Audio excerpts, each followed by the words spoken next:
Peace and paradise to all the American Aborigines. Supreme Chief Holidays in the building.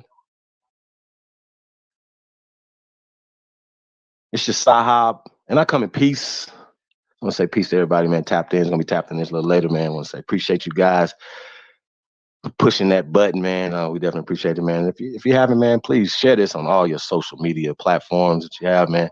You already know, man. Hashtag share my shit or share our shit is what we can say. I want to say peace to everybody in the building, man. Let me see what we got in here. Say hello to everybody. We got in the building first. First Aborigine in the building. Shout out to all the first Americans out there, man. We definitely appreciate you guys, man. We got Lou Era Grassroots in the building. He's dirty. Fishing with Camo Joe, Free Papu, Darius, DJ, ZPE, Alika, Truth Over Everything, Lions.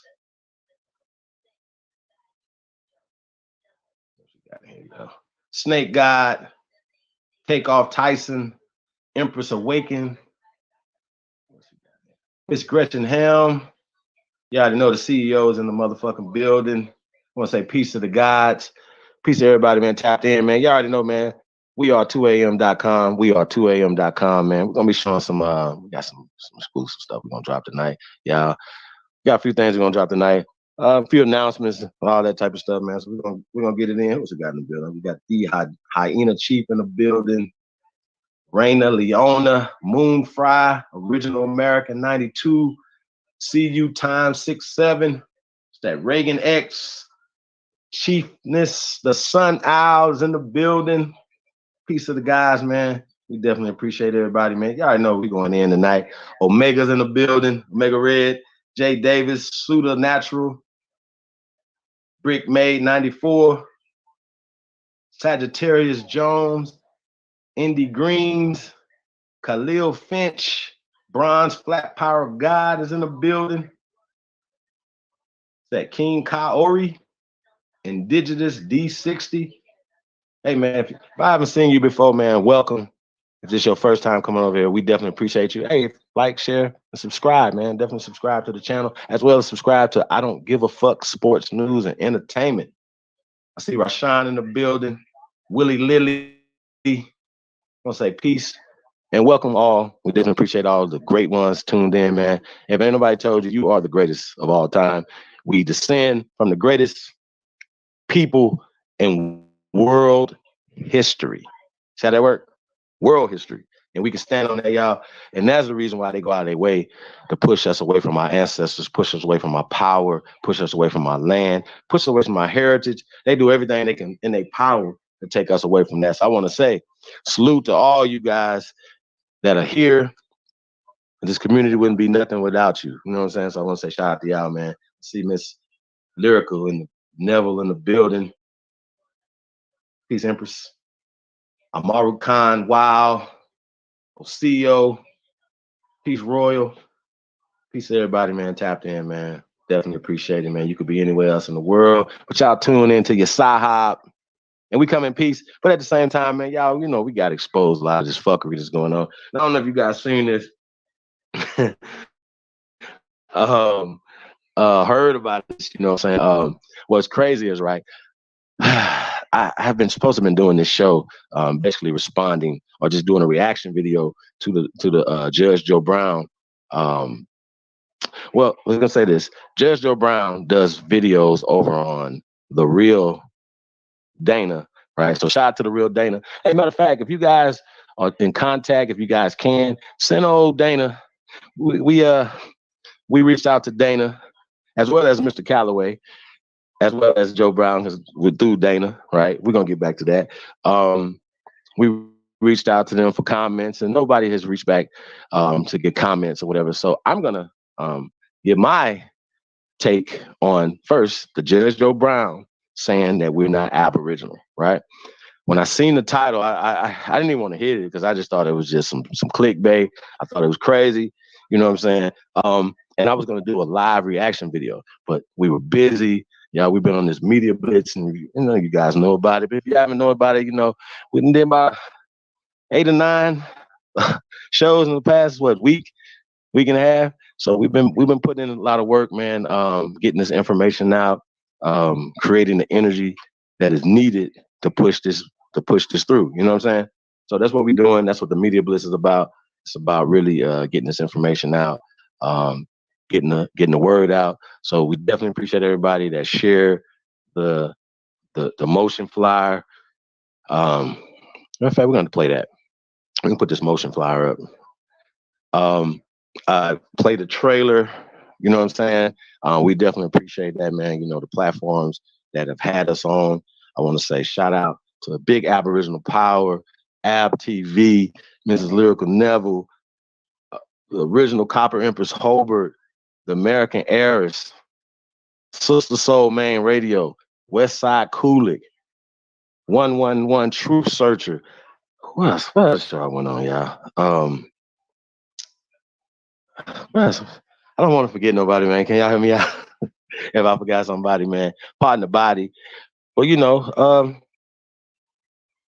gonna keep doing them, man. Like I said, we got a few more announcements tonight, man. And if you're interested, man, shout out to Bronze Black Power, man. We're gonna be tapping in the bronze this week. So shout out to Bronze Black Power. So man, stay tuned on that, man. We'll announce that when me and Bronze can get together and schedule that. So shout out to Bronze Flat Power. And if you guys haven't subscribed to the brother, please go subscribe to Bronze Flat Power. Subscribe to everybody, man. And like I said, you guys already know if you have a channel, y'all know y'all. Hey, how about this? You have wrenches. So you have a business, right? Your channel is your business, right? Building up your channel, building up your business, things of that nature, right? So you have a business, you are welcome to share over here. See, that's how we do over here. We share. And what we do, we help promote. So you have all the rights, especially we give you a wrench to share. However, having a wrench gives you obligation as well to help share what the fuck we pushing over here. You understand what I'm saying?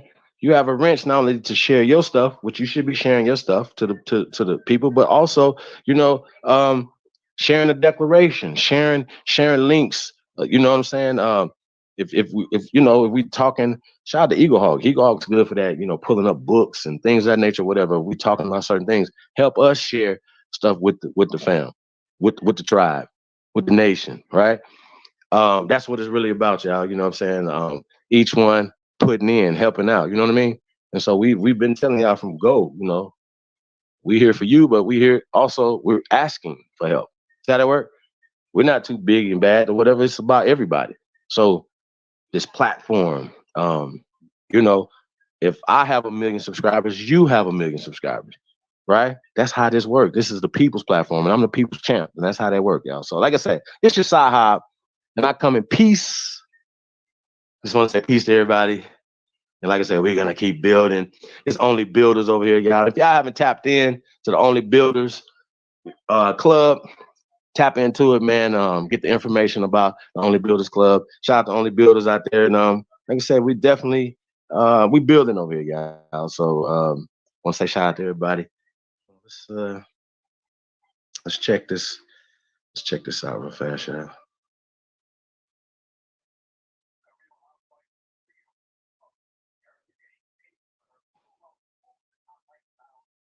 So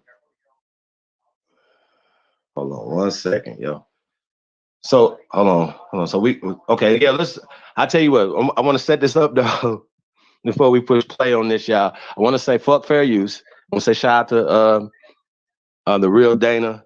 Like I said, y'all hit her up and say she can come over and give her opinion on some stuff or give her take on how she feel. But I gotta respond to this Judge Joe Brown um, video. Yeah, I had to stop it because it was so interesting. You know what I'm saying? And I don't want to give it up. So I want to say peace to everybody. Thank you guys for tapping in, man. We definitely appreciate it. Hey, man, if y'all got a hold of Dan Calloway, send a link to Dan Calloway, tell him to tap on in, man. And we're gonna see how he feel about some of the stuff that's been taking place. So, I want to say shout out to everybody, man. Peace. Hey, and let's get right into this, man. It's the real Dana um, channel, Dana Digital. Shout out to Dana Digital. Shout out to Judge Joe Brown once again. This is you guys' words. So we're gonna We're just giving a honest critique of what you guys are saying, and just off top, the conversation was that we are not Aboriginals, right? So let's get to it. A little bit of politics. Um, The real sport. right, exactly. The only one that counts, by the way. So I want to talk And if you about. want to see politics, and uh, Sir Lewis Hamilton is a political animal. By the way, he's Sir Lewis. He's knighted. And Yes. somebody told me the other day, let me the last comment on him. Well, yeah, they buy him. Look, they got the guy that played Captain Picard. He's a knight. Yeah, but there's a difference. See, old time knights used to participate in these tournaments, and people died in those tournaments all the time. Well, Sir Lewis straps on a 240-mile-an-hour race car, and there are quite a number of people who died in Formula One. In fact, they had one black guy some years ago who got killed trying to make one Formula One team. So it happens. They have some fiery, violent accidents. Anytime you're in a machine a few inches off the ground going 230 miles an hour, 200 miles an hour, you could die practicing, testing, race. So he really becomes a political animal in politics. Or next time you local, your entire time looking at the chimps or the baboons, and you are primate relatives engaged in kids politics. So Biden, So you got primate brothers and he sisters in the marks damn zoo. Yeah. Indigenous Peoples Day and historic proclamation. So Yeah. Biden issued a proclamation this week to mark Indigenous People Day, the first time a U.S. president has commemorated the holiday. Our Indigenous Day, our nation celebrates the invaluable contributions and resilience of Indigenous people and to resilience as well as the immeasurable positive impact that they have made on every aspect of American society. The holiday has long been active against Indigenous American population and are vehemently opposed to his namesake holiday. Biden also marked Columbus Day on Friday, but in an unusual move, included lengthy carve out his detractors in the statement. Hold on, time out for a second. Let's stop it for a Painful second. history of wrongs and Hold on, atrocities let's that stop it many right here for a second. inflicted on tribal nation. If you guys caught that, but I caught this, okay? And I don't know a bigger deal. I guess it's not a big deal to them because they're not. Well, you guys will see why it's not a big deal to them in a second. But it said that it's still the Christopher Columbus Day. He still marked Friday, that day, last week. Still Christopher Columbus Day, but the listeners, right, to the indigenous people. You understand what I'm saying? It's still Christopher Columbus Day. Still. Okay? Still Columbus Day. But they come back with the double speech saying, oh, but we recognize all the contributions and all the things that indigenous people, and we feel your pain and blah, blah, blah. But you still have it as down as Columbus Day. But calling Indigenous Peoples Day is just it's I think right. Shout out to the CEO.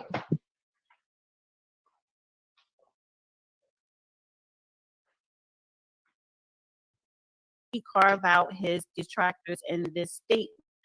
Today, we also acknowledge the painful history of wrong and atrocities that in the first and way of devastation against death of these and more. I call BS for Yeah. 2 Me too, reasons. Judge. One, well, whatever. So my grandmother and mother registered me as a Choctaw.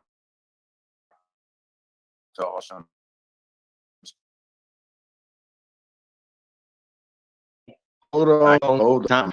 Did y'all just hear the judge? Oh, Joseph Blankney Brown Jr., right? That's his full name. Joseph Blankney Brown Jr. said that that means he's 77 years old.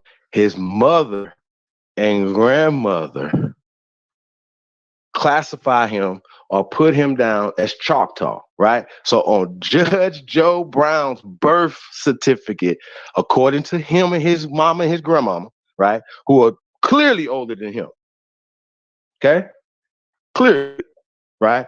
Had the gall, y'all, to label him as Choctaw, right? That month, right? At that time period, right? That they 77 years ago, according to Judge Joe Brown, that right, according to him, 77 years ago, right? We're gonna talk about that.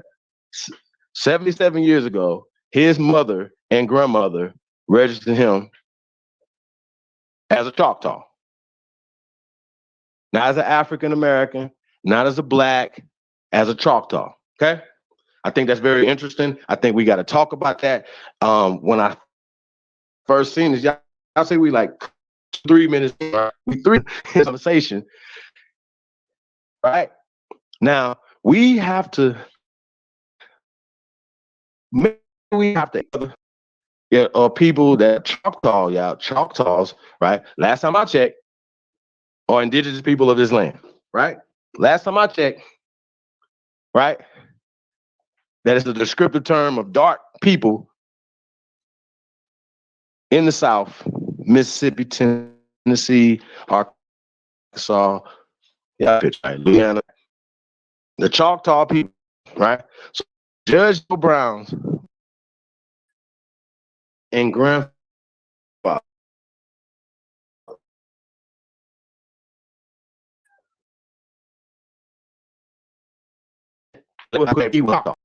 I want him to say that again. The stuff he's about to say, give you some double speed and then switch it up. I ain't want to let it go, but y'all gonna have to see it. We wouldn't be right now.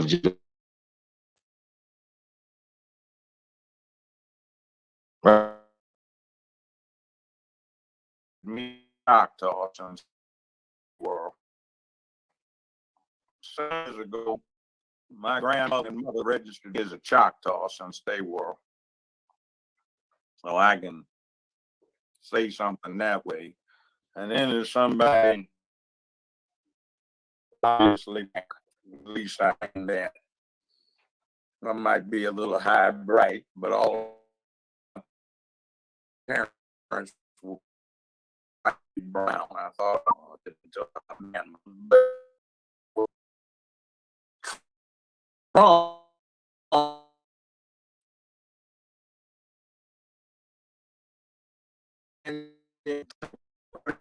I'm out here. I gotta point something out.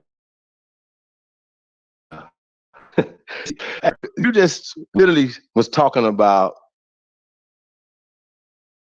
being Choctaw, right? And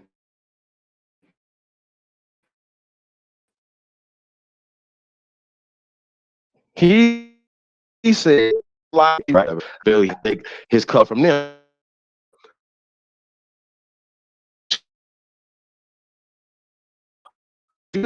But said because you're black, right?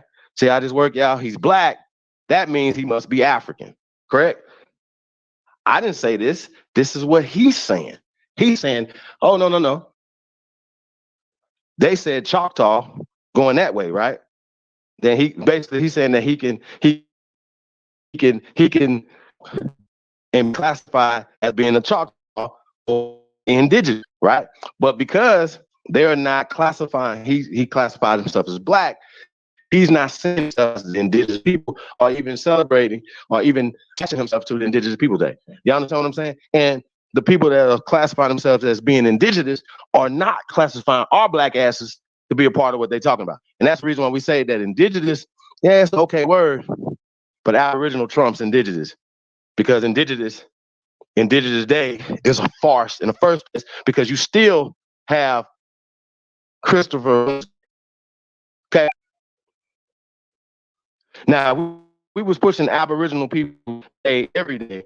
That would be something that could definitely abolish Christopher Columbus Day, because we're telling the truth. We're putting the truth out there. Why the fuck is there a Christopher or Columbus Day in America anyway? Please make sense, y'all. Okay? Judge Joe Brown, you, my friend, are a Choctaw or a Chata, right? And you, my friend, will be classified as Aborigine or the indigenous people of this land, who predate the pale European who created our Casa system or mestizos or miscegenation. Do y'all understand what I'm saying? And Judge Joe Brown should know that black is not legal. There's no such thing as a black American. Okay? There's no such thing as a white American. Law in American books that is a white law or a black law, right? You only got black clowns who push black foolishness, okay? This is what we're doing. This is what they do. And they put you and they herd you into this position, right? Now, what's interesting about the good brother Joseph Blakeney Jr., right? I mean, Brown Jr., right? Blakeney Brown Jr., right? Is that he's an alpha. Now, I don't know if I told you guys this before. If you don't know this, that Sigma Pi Phi, which is the Boule, started the alphas, started the Qs, started every sorority and fraternity there. These are baby Boule members, okay? This dude, and I'm going to prove it, Joseph Blakeney Brown Jr., right, is Boule, is black elite, right? He just said he's black, right?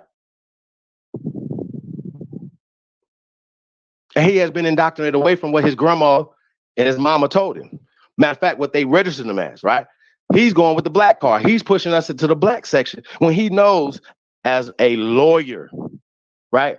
As a judge who took the oath, right? Think about what I just said. Who took the oath? He's baby Boule, who's an esquire, who took oaths for these organizations, okay? And so we wonder why he's going against what his mama said, what his grandmama said, and what his documentation said, right? Now, I ask this question all the time. If you know you Choctaw your whole life, right? Were you paying taxes on the $20 million a year you was getting for your goddamn show, your judge show that you had, sir? I need to know. I really need to know this, y'all. I'm inquiring minds really want to know. I want to know, is Judge Joe Brown smart enough to understand that you, my friend, are the Indians who are not to be taxed, right? Or enumerated. The fact that you're on documentation is showing that you're being enumerated. Y'all see how this work? Which is illegal. Now, we should be able to lean on people like Judge Joe Brown, right, who not only have the historical aspect and the word from his mom and grandmama, right, but he should be able to go to that documentation, right, and back up every fucking thing that we're saying legally, right, because there's no such thing as black, okay, period. There's no law in America for black people. It's illegal. So when y'all run around here talking about Black Lives Matter, right, that's because some pale people are pushing that agenda to fit them, to push their agenda, right? And they're just using you, just as always, just like they use Dr. Martin Luther King, just like they use Frederick Douglass, just like they use Richard Allen, them, just like they're going to keep using you dummies, right? This is what they're doing. So, Judge Joe Brown, you know for a fact that there's no such thing as a Black American and Black laws. You know this for a fact, but you are Choctaw. And I just wanted to point that out, y'all, that we're not letting you get past this. And we're going to learn you today, Mr. Brown, okay? You and Sister Dana are going to learn today. Now watch this bullshit. Let's go. This is some bullshit, y'all. Real talk. It down to before we get into that, because that's going to be next, I want to ask you the Indigenous Day and what he's done. That's just BS. It's just an opportunity. He's a long line bigot and racist, has been his whole life and career. But do you feel as though that the day should replace, Indigenous Day should replace Columbus, Christopher Columbus Day holiday? Well, it's kind of strange. Columbus was an Italian who was operating as an agent of Ferdinand and Isabella, who united the two most powerful houses in Spain, and that was in 1492. So what are we celebrating? I have some good Italian friends that like Columbus Day because Columbus was a brilliant, ruthless Italian, and they like that. Mm-hmm. I don't like what it says in terms of the inference to Native Americans, or Amerins, as we are also called. I don't like what it says. Diminishing what Hold on, let's slow this down for a second. Let's slow this down for a second. What do we call, Judge? Now, if you've already called yourself Choctaw, now I don't know if you're talking to us or you talking to Dana, but Dana, are you a Amerindian? I mean, we all know in this chat room, we know what a Amerindian is, but Judge, do you know what a Amerindian is?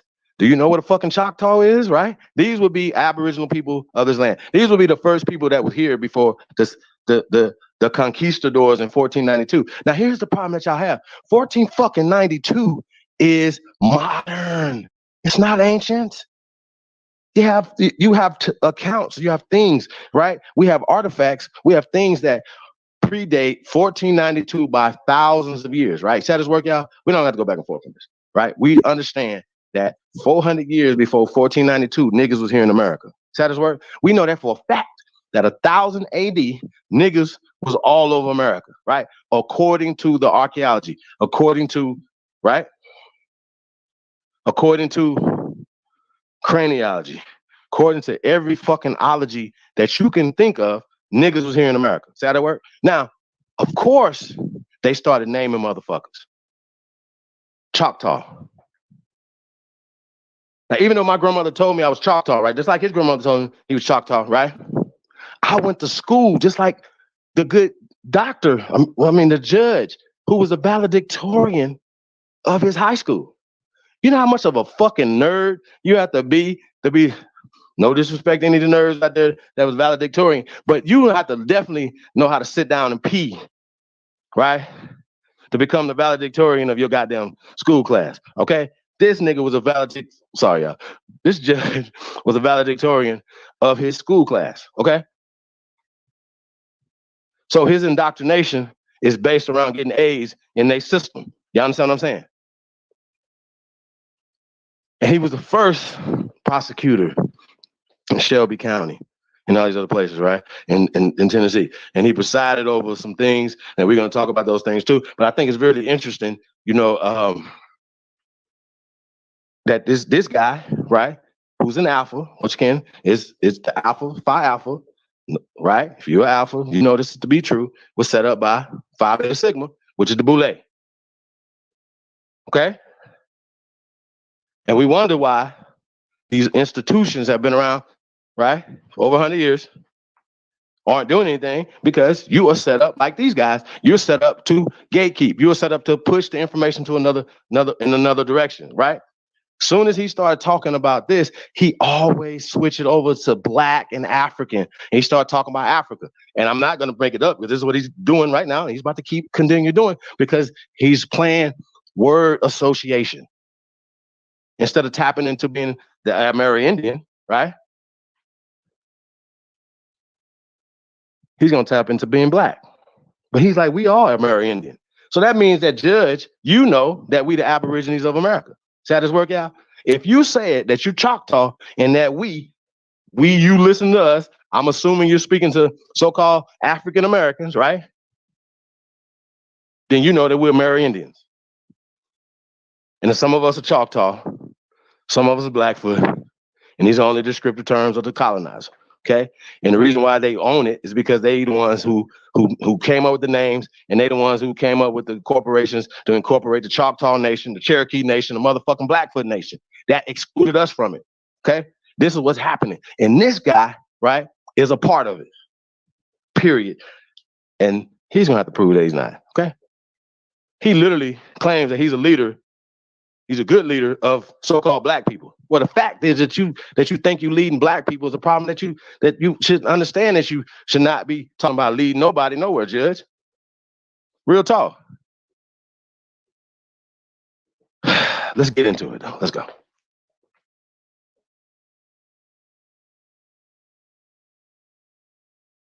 Getting to North America quite a long time before the rest of the Europeans. And then genetically, it looks like there were two migration periods where Europeans got over to North America in antiquity to mix up and mix with the Asians that had come across from Siberia through Alaska. And then everybody came up out of Mother Africa about 95,000 years ago. So everybody comes from Africa. Some went to Europe, got pale. Some went to Asia, got yellow.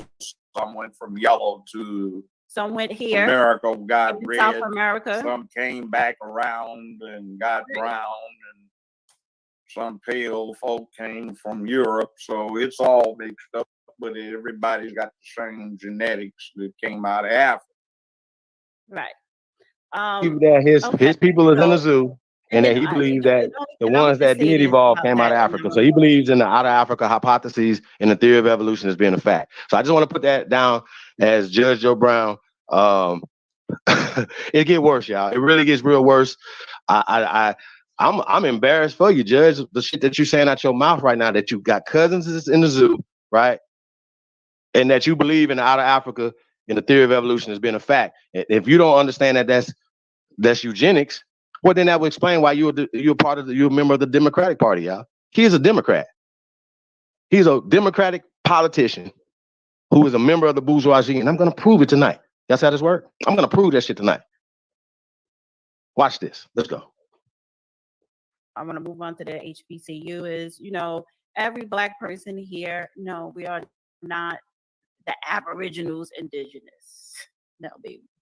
Okay, so what the hell does Amerindian mean, little girl? What the hell does Choctaw mean, ma'am? What does the original man and woman and child mean to you fools? How does that make sense, Dana? Make that make sense. The judge just told you his ass is 100 years old and he's a Choctaw and that we all Amerindian. Make that make sense that you don't understand what the fuck American is, right? Check this out. I ain't gotta tell you, but just in case we got looky-loos in here, right? We've been dropping this fire for years over here. You understand what I'm saying? Years. So if you don't understand, Dana, if you're listening, that the definition of American is the Aborigines or the copper-colored people that they found when they came here, ma'am, right? Yeah, it gets worse for them. Because I seen some real disrespectful shit after this video. We're going to show another video, right? But this one right here was just the dumb video. The one after this one was just disrespectful. See how this work?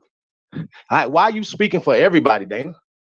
Me and your ancestry is not the same. Matter of fact, you and Judge Joe Brown ancestry is not the motherfucking same. And that you guys should not be speaking for everybody as if you're speaking for all of us. And, we all come from the same motherfucking house. That's disrespectful. That's what you guys are doing. All right, let's go. Shit.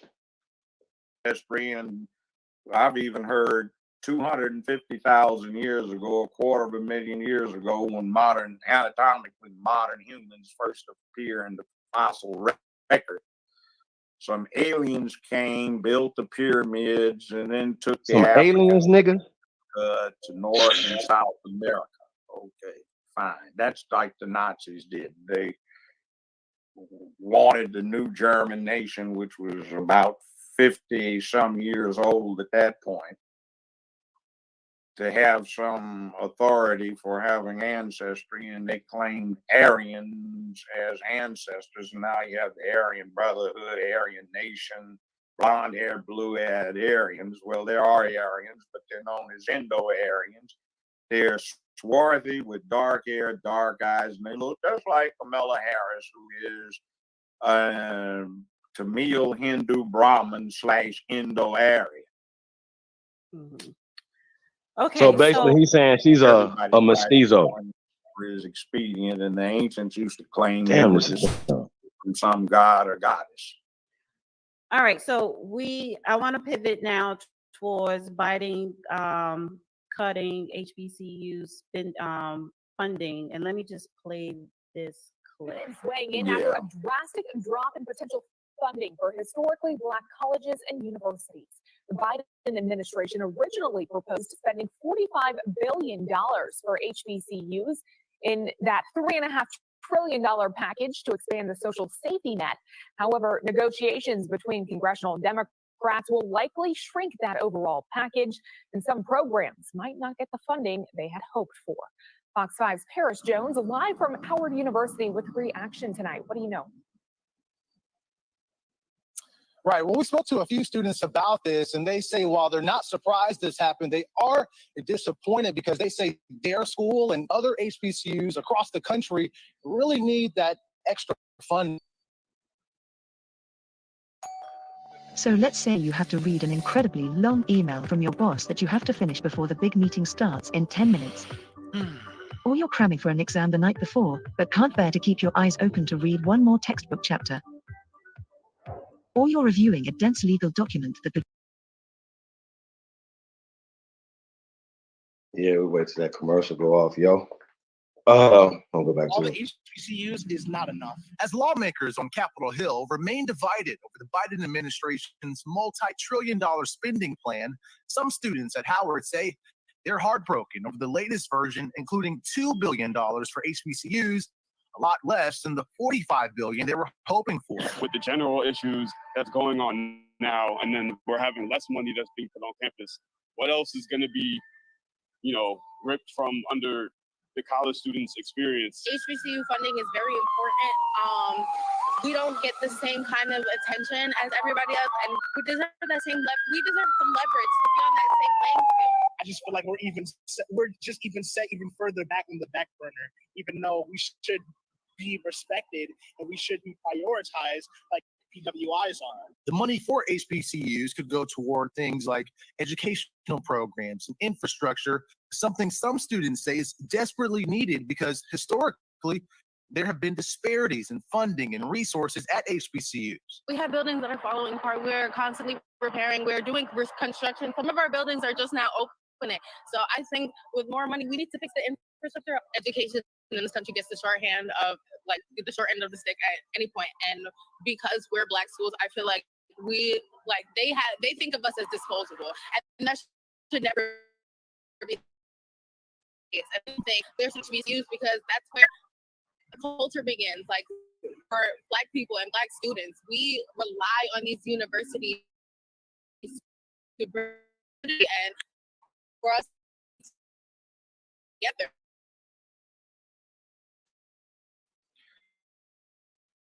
HBCUs through the American Rescue Act, and that includes $1.6 billion in debt relief to 45 HBCUs earlier this year.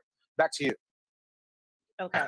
I really just want to point out that they didn't have no problem giving $6.9 billion to the Afghan refugees. They didn't have a problem. Kamala Harris has had a barbecue that she didn't invite us to, and she gave the so-called Native Americans $32 billion. You see the disrespect, and then the students like, well, we know this was gonna happen. Wait a minute, y'all just voted this fool in, Jim Crow Joe in, and y'all's favorite Sora. Y'all, she's a Kappa. She's an AKA. They should be throwing motherfucking frat parties in the goddamn White House. Niggas should be throwing, like, come on, bro. Like they go out of their way.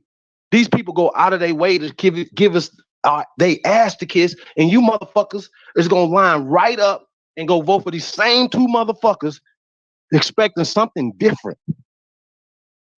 This is what you motherfuckers do. Y'all support the weakest motherfuckers.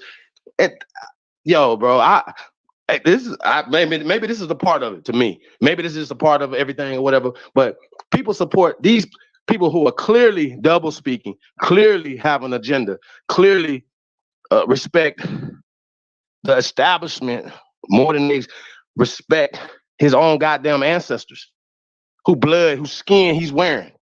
Y'all dig what I'm saying? You could tell motherfuckers, look, they oaths are more important to them than the fucking people, yo. Period. And some of us, like Dana, no disrespect, Dana, are following motherfuckers. And instead of saying, okay, I'm gonna look at this right here, I'm gonna go like this right here, and have my own mind, why not ask the question about what the fuck's a Amerindian? What the fuck is this nigga talking about? When is you gonna do that? We're gonna keep going, but watching this dumb shit and listen to people and what's this video, they double down. Show that. But yeah, this is a problem. I have a problem with this. I have a problem with ignorance. I have a problem with gatekeepers. I have a problem with the black bourgeoisie, judge, and I'm gonna prove it.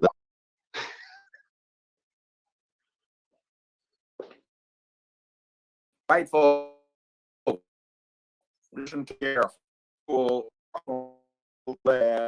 Whatever it is, you got a beautiful little dog on any car. And kind of these freeways that proliferate through all the large cities. And she's noticed that she's getting frighteningly close to evil. She's been out with friend girls. There may be one or two in the car with her, so they are about to run out of gas.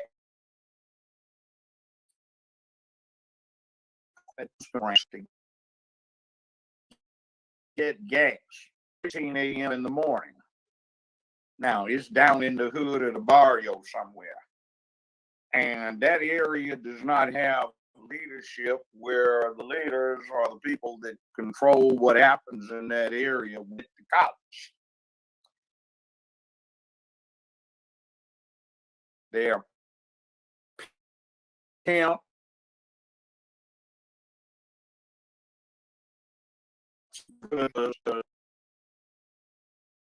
Now, do you want that kind of area, or do you want that area to have been bootstrapped up by college?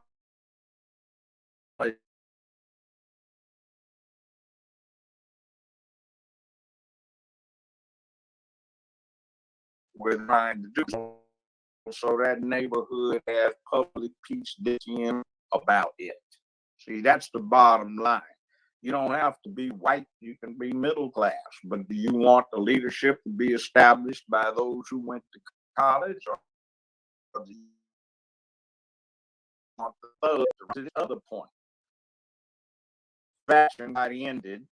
The Bakke case, which went up to the U.S. Supreme Court, jump-started the ending of affirmative action. At the time that Bakke got set up, through California, the University of California, there were 19 black dental students in California. There were 119 black medical students in California and 219 black law students in California. The law students were begging some of the medical students not to go along with what was being attempted through reverse discrimination. Some black students were promised admission if they would help set up a reverse discrimination case. We said you could not base the admission on simply taking black folk with the highest admission scores for black folk, but deficient otherwise. You had to deal with the University of California's requirement that admission will be based on a competitive assessment of grade point average, aptitude test, and or other factors that indicated an ability to succeed, which was set up as per the California state constitution that said the University of California should be for development of statewide leadership. They even specifically mentioned our colored brethren who have so recently escaped from the horrors of slavery. They too, along with every other minority, need to have the opportunity to develop effective leadership for their communities. They wouldn't go for that. There were some selfish SOBs who helped set that up. We have had a black caucus in place for 50 years almost since then, who has not done one damn thing about reversing that. Though they have vividly and avidly participated in setting up affirmative action for every other ethnic group, including some bogus ones, the artificial ethnic group of LGBTQ as a cult. But they have participated in everything but helping out their own black people. They even had a law professor at UCLA, my alma mater for undergrad and law school, who had a black wife and some quasi-colored kids, who said black students don't need to be going to first-tier universities because they will be overwhelmed. Well, I wasn't, and my colleagues weren't, and we did a lot of good things in life, though all of us are retired now, or quasi-retired. But historical black colleges and universities, because of the glorification of dysfunction and the general lowering of the educational quality and level, are needed so that black communities can get their own educated leadership that can do something about them. Now that starts in the home place, and I tell people this: white supremacy may be an adversity that we have to deal with, but there's no white man sitting across from the kitchen table keeping the black student from doing his homework, and his dingbat mama isn't paying attention. She's talking about he needs to be able to play his video game so he can have fun and stay out of her hair. That's not effective parenting. And the other thing is, we still need to bootstrap some people up so they can have a chance on turning things around, because we have lost political control of what happens locally. We don't participate in the Board of Education process. The people who are elected to boards of education don't have a great deal of input from their black constituents. That's our fault. Right. So we have a lot of need for restoration of the historical black colleges and universities. So to be candid, they have two big problems. One, the college education is a college education, and it teaches critical and analytical thinking. And a lot of non-historically minority students have taken advantage of that now, since they are no longer reserved for the historical. The other thing about education needs to be used at high schools to full-fledged universities and colleges, so they don't have to have the merits and confined for being late coming back to the dorms. Right, stop. Because I want to end with Lewis Hamilton and what he's doing. And also, I want to pick up that conversation about education and in the Black community this Thursday, because I have the perfect title for it. And I knew you were inspired. See what I did? I inspired you. Yes, but that's why I was like, no, don't give them everything right now. I'm not giving them everything. Okay. There's a lot more to go. Yes, and I want to chastisement. Right. They go together. That's why we go to church, isn't it? And Used to be. Dewan Banks, Dana, you feel like no blacks are from America originally? We were all slaves. First of all, there was no America. That's number one. No, we were not all. When we came here, we were What you talking about, enslaved. Willis? We weren't slaves. We were enslaved. But everything starts in Africa. So when you read some more books, False. we were here before Columbus and other people books, then we can have that conversation. Because I do not entertain a conversation of we are the Aboriginals. Well, the Aboriginals are African. How about that? So Let's put it this way. My Native American side says those ancestors got here before the ancestors I have directly from Africa got here. And some of the white ones too, who came directly from Europe. But let's put it this way: the Native Americans went by Hold on. Asia, came out of Africa, but that was I got 95,000. Oh, shit. Goddamn. All right. So, do y'all think, right, that Judge Joe Brown's mother, who's older than 77, right, and his grandmother is even older than her, do y'all think he has any story, right, any story that traces his senile ass, sorry, Judge, back to Africa, any kind of way? Press go. I just don't understand this, y'all. Y'all know we know the answer to this. They wrote down Choctaw. They didn't say they was black. They didn't say they was African American. And these are social constructs, Judge Joe Brown. You should know this, and you should know also, Judge, because Dana doesn't have a clue. Dana, you don't have a clue, right? But the judge should know that black is not legal. He should know this. But he believes, right, that he has Native American, right, which is another social construct that wasn't around when you put Choctaw down. Because if it was, they would have put Native American on your documentation, Judge. The concept of Native American wasn't around 77 years ago, but Choctaw was, fool. The fuck, but this guy's supposed to be a leader. He's supposed to be an educator. He's a fucking gatekeeper. And y'all gonna see that he capes and blocks for the black bourgeoisie. This is what he does, because he's a part of it. And just because you could talk about a couple people that's a part of it doesn't mean that that's not a disgruntled ass member, nigga. Fuck is y'all talking about? I can't believe that you just said, Judge Joe Brown, that you have a Native American half, right? He believes that he's mixed on the Native American side, and there's some Africans that they brought over from a slave ship, right? Is his motherfucking ancestors. But he don't have no story, nothing connecting him to them. But he do have something that's connecting himself to Choctaw. So how does work out? And bro, come on, Judge. You tripping, bro. And Dana, stop it. Please, this is the slowest shit I've ever heard in my life. I didn't even see this part. I just seen the first part when he said he was Choctaw. I just cut it off. I did not think you guys was this indoctrinated, right? I didn't know you was. Y'all wait till y'all see this next video. This is crazy right here. But I really think that this is really crazy. Seriously, this is really, really crazy in my book, y'all. I can't. Like, people, you just said you was a Amerindian, right? Naya, Luzia, the ancient people that they have found here who built the mounds, who built the pyramids, right? Not fucking aliens, Judge. Okay? Not aliens.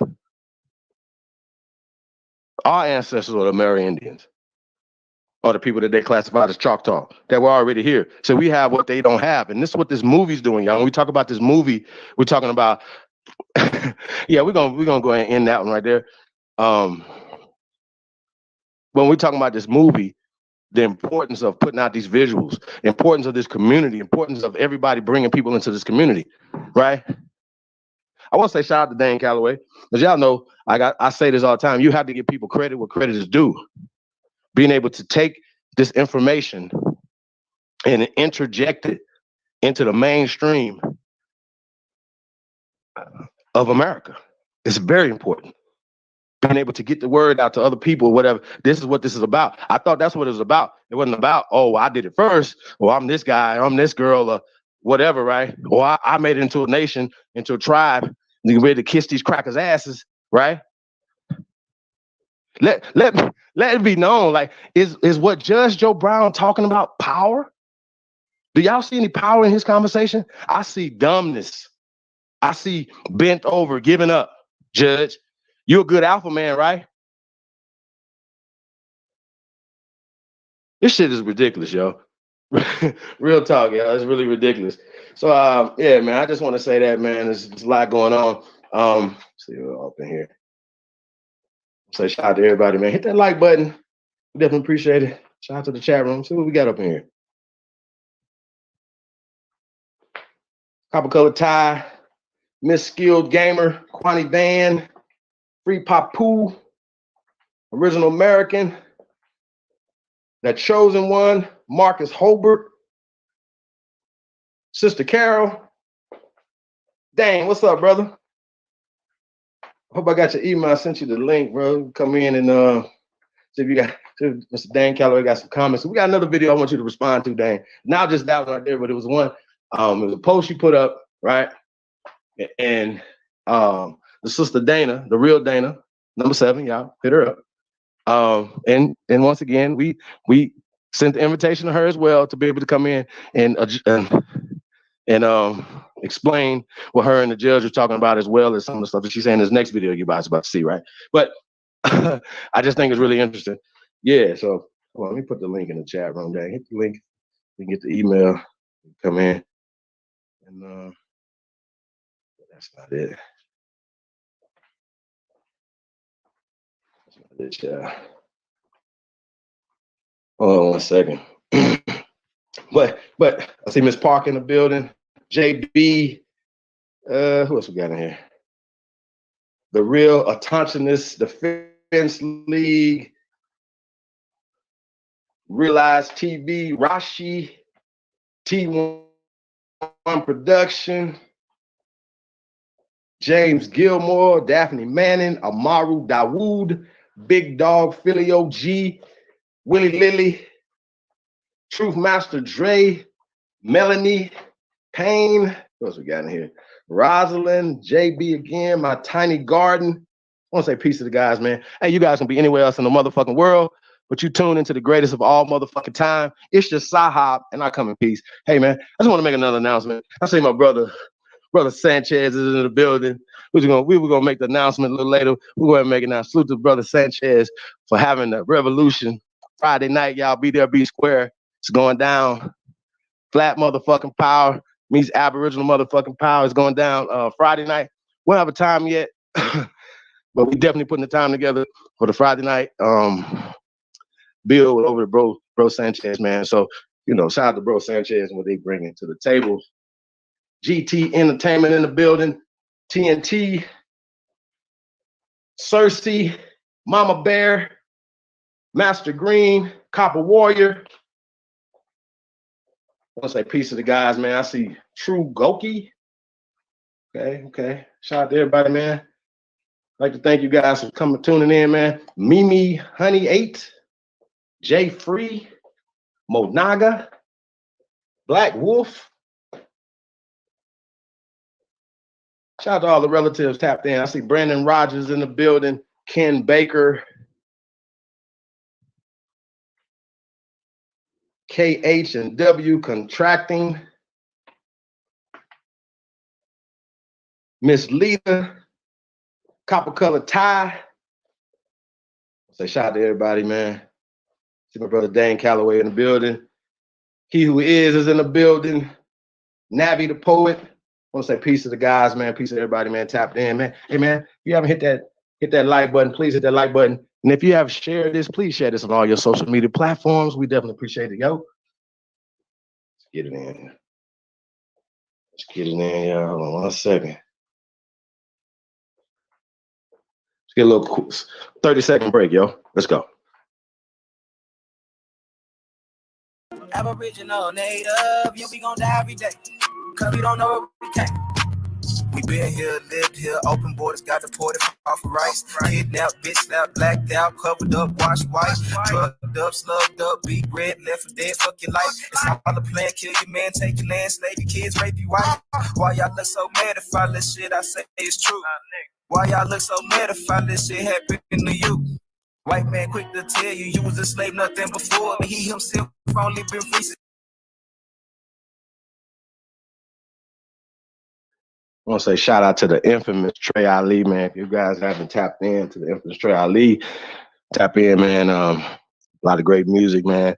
Trey Ali and a few others are providing the soundtrack to this movement, man. So I want to say shout out to Trey Ali, training the frequency up, yo.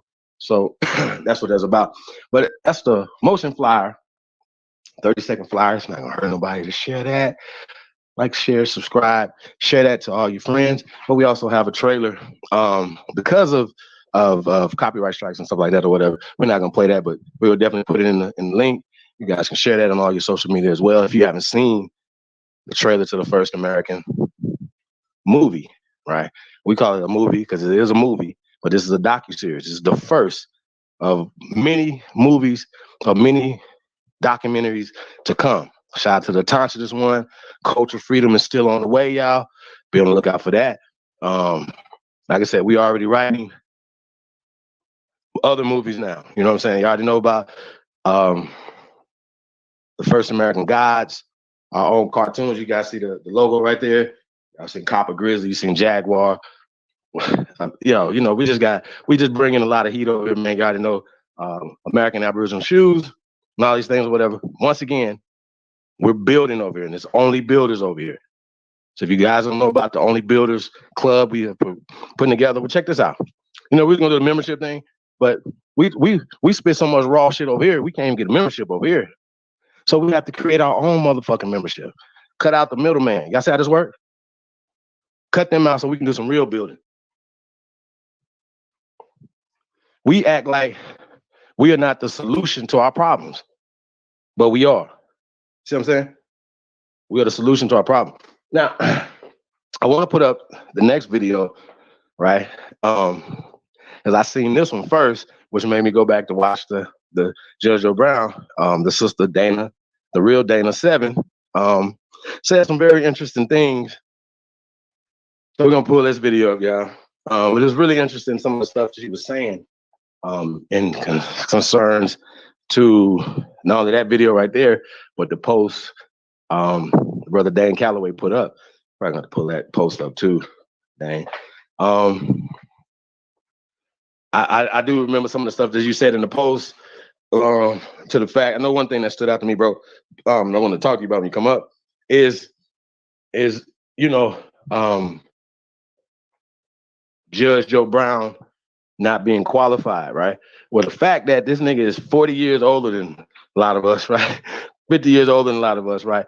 Should be uniquely make him qualified to kind of know some other things that came before he was indoctrinated. But because he's a straight A student, he takes honor in the A's that he made in school, y'all. So this is the person that we're dealing with. So you can't really be mad at niggas that get straight A's in African American studies or indoctrinations or theology and all these other things, that they actually honor these oaths and things that they took. Okay, this is what it is. We can talk about it. You can respect it or check it, but it's a real thing because it's playing out in real time. See what I'm saying? So that's kind of why I'm at with it, yo. So shout out to everybody, man, tapped in. Yeah, let's put this video up. Hold on 1 second.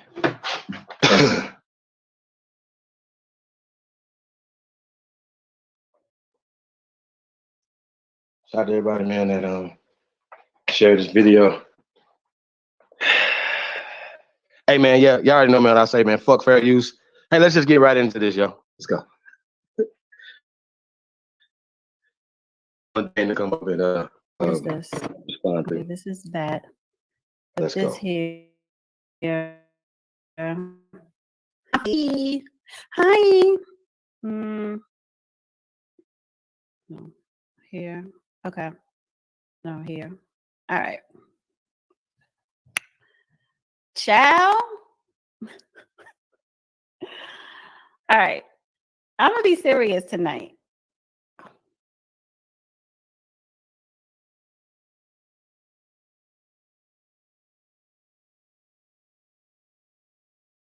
And I'm serious with a now. Be a professional show that I usually do.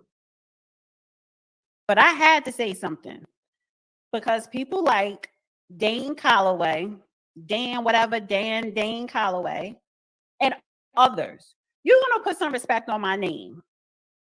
And this is not, and throughout this little sequility that I'm doing, this little rampage that I'm doing, this little rant, I'm not going to be up here disrespecting Dane Calloway. It's not that, but I will be correcting him.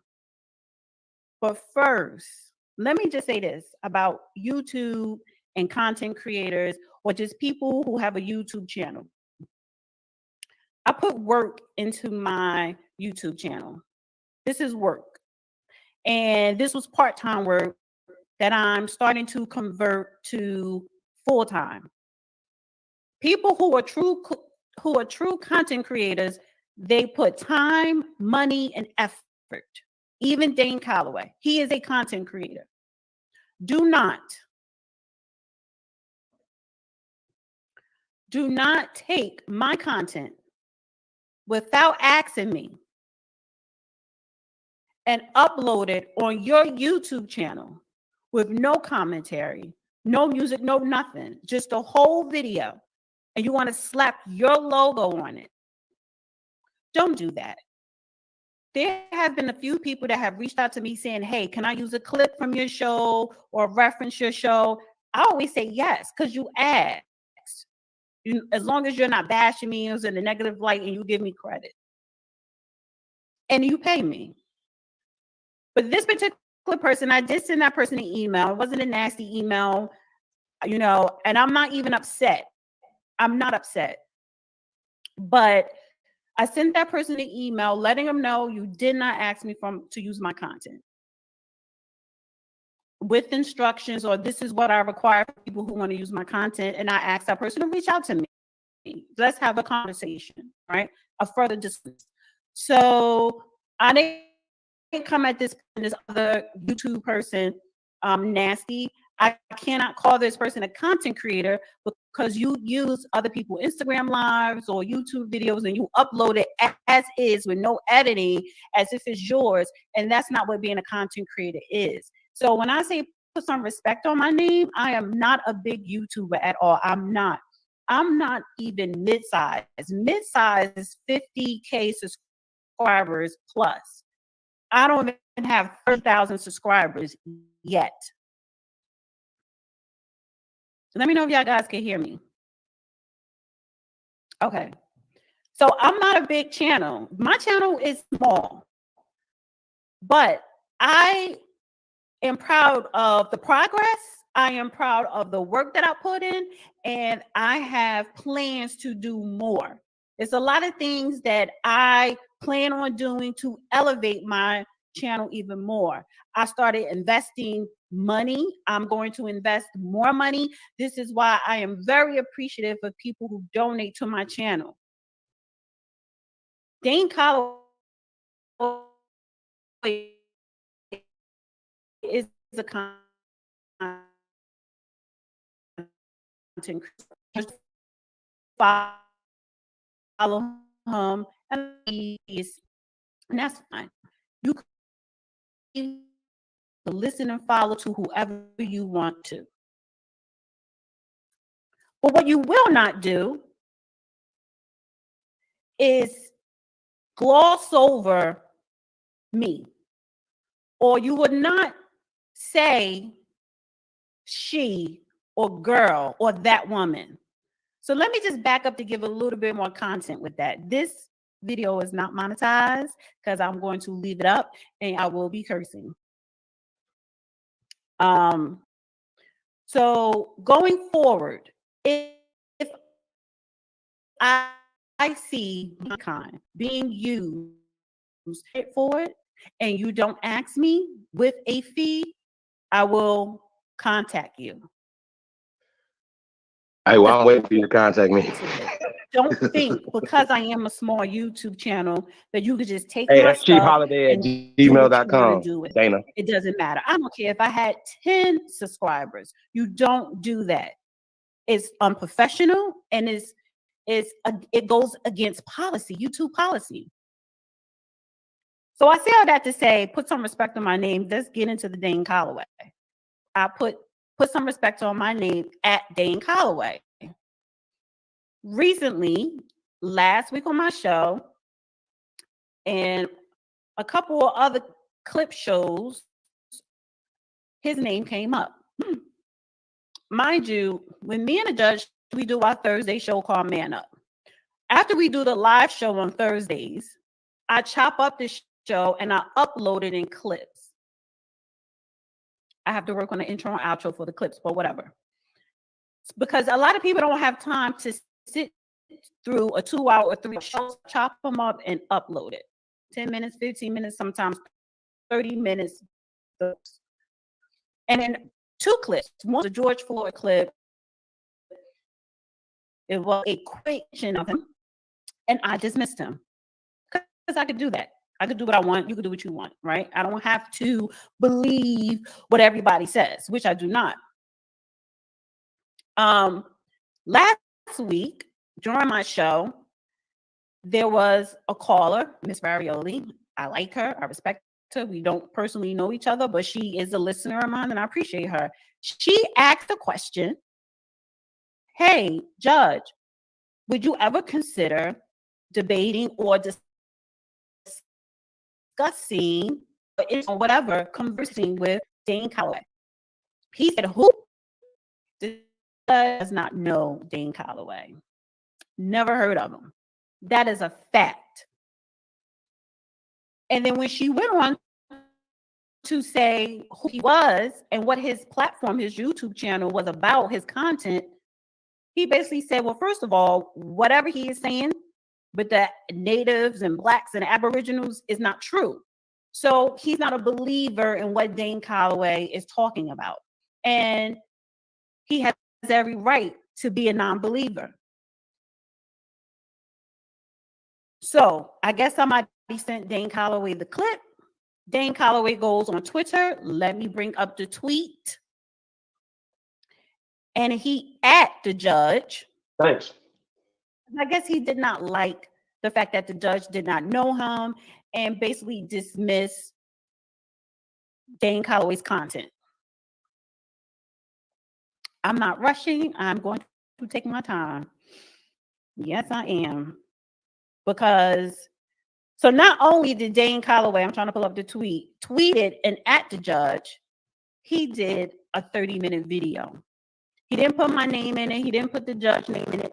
He didn't call me any names. He didn't call the judge any names. So it's not that. It is the point that, first of all,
Oh, yeah, I think we got to go back. The sound went out.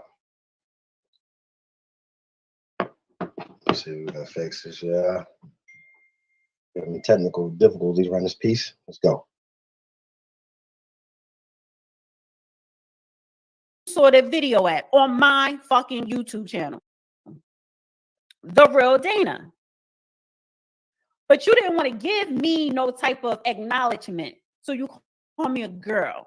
But then and then after that, you call me some lady. No, I'm not just some lady. I have a YouTube channel. My name is The Real Dana on YouTube, aka Dana with the Data. The judge comes on my platform with a show that he calls Man Up because it's specifically for men, Black men, but all men. And then we talk about politics. We talk about history because Judge Joe Brown is well-read, educated, a lawyer, a judge. He's traveled, well-traveled. He didn't just educate himself on law. He also has a minor in physics. He can about any fucking topic. I'm the one addressing Dane. The judge is not going to reply to you anymore. You at him and he replied back to you. You go on your YouTube channel and say that, oh, he know who I am because he retweeted or added me on YouTube. No, he does not follow you. I mean, not on YouTube, on Twitter. You always tagged him in tweets. So if you tag him, maybe he retweeted it, but he never commented under your shit to give you validity. You came at him because you didn't like the fact that he said, who is he? And what he's talking about is BS.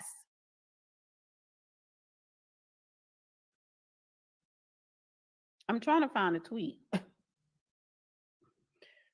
So speaking of Dane Calloway,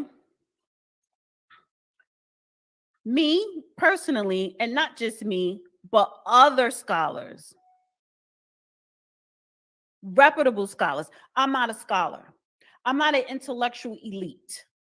When we talk about Judge Joe Brown, when we talk about Professor Smalls, Dr. Leonard Jeffries, Dr. Ben, who's passed away, Dr. Henry Clark, those, even some white people, even a William Buckley, even though he was conservative or whatever, W.E.B. Du Bois, Marcus Garvey, those are intellectual elites to where they studied, they traveled, they read, they wrote scholarship, they teach. These are teachers.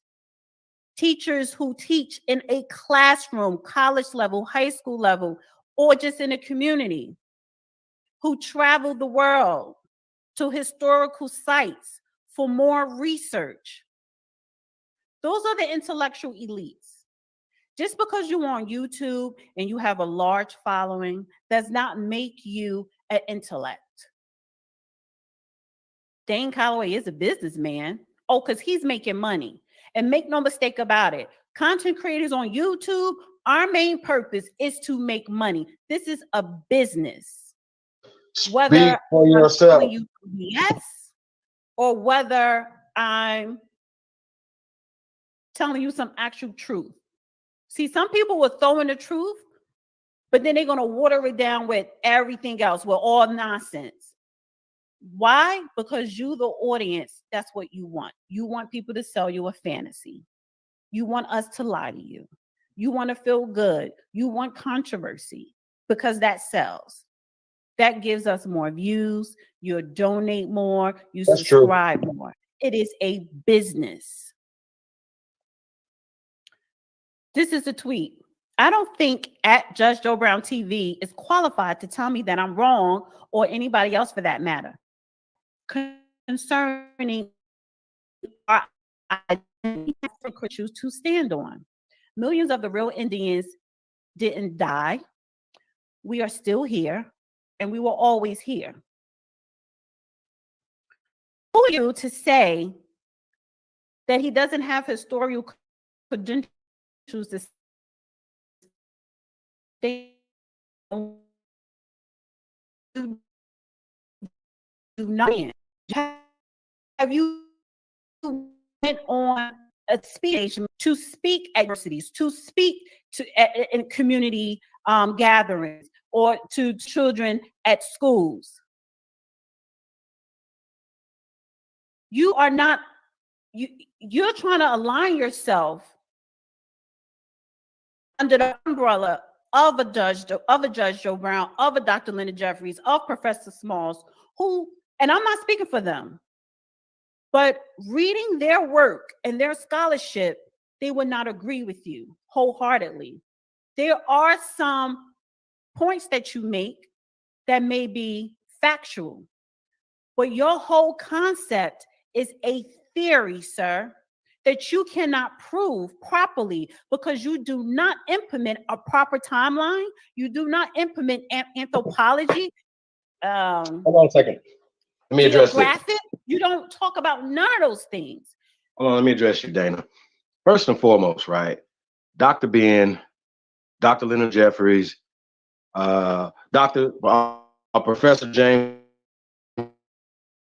Smalls have the so-called black or the African.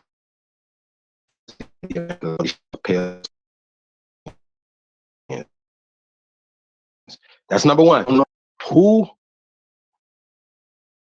you're listening to, right? But you didn't name nobody other than Professor Smalls. That I don't know if Dr. Leonard Jeffries is, I think he's transitioned. If he didn't, somebody let me know. But if he didn't, he's retired. You know what I'm saying?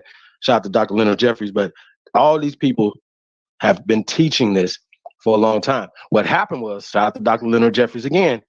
He said, right, that the Carnegies, for instance, funded Roots, funded Black Studies in the California University that he was in.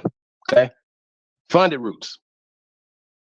Now, Dana, I don't know if you know this, Dana, but Roots is a fictional story that Alex Haley got sued for plagiarism. Okay? So when you talk about all these amazing scholars and stuff, they went to Pale Skin University, right? They were funded by pale skins. Okay? Now, speaking of Professor James Smalls said, right, Dana, and we can pull this up, but you should do your own research on this, right? Professor James Smalls said that his grandfather used to take him, right, as a little boy, to see their ancestors and pay homage to their ancestors in the mounds and here in America. He didn't take him to Ghana to see their ancestors here, right?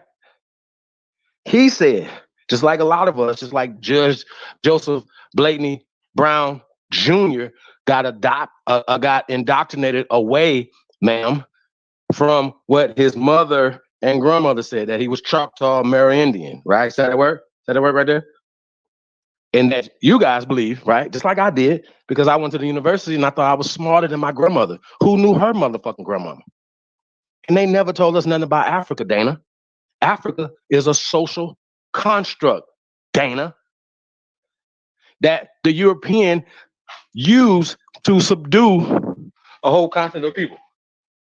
So if you don't understand that, you don't know that, Dana, right? That's a problem. And you're speaking ignorantly like you have authority, right? Now, just because somebody hasn't went to these university systems and been indoctrinated or been financed by these Zionists, lady, right? And I'm giving you respect, right? But you need to know something. You should know this. It's like you guys are not conscious. It's like you don't know these things. You're supposed to know this if you're conscious, that we the original man and woman and child of the hills of North America. You should know that. And you should know that the school system is a part, the education system, the religious systems, every goddamn institution in America was set up against us. Dana, you should know that. Now, my question to you, Dana, are you a part of it or are you just being slow?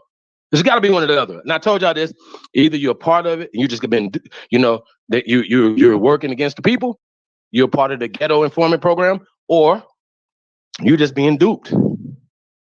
But either way, at this point, with overwhelming evidence, right, Dana, overwhelming evidence that we've been here. And the point of this film is, I don't care about nothing else. All I want to know is, all we want to get out to the world is that we were here first. Now, who were the first American?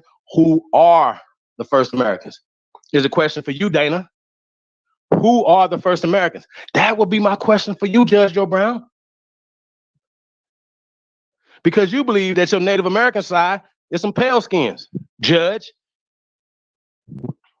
And that your nigga side, who told you was Choctaw, is some Africans that came on the bottom of a slave boat being pissed and shit on. Can y'all please give us the boat that you came on, Judge, and stop putting everybody else in the same boat with you and Dana?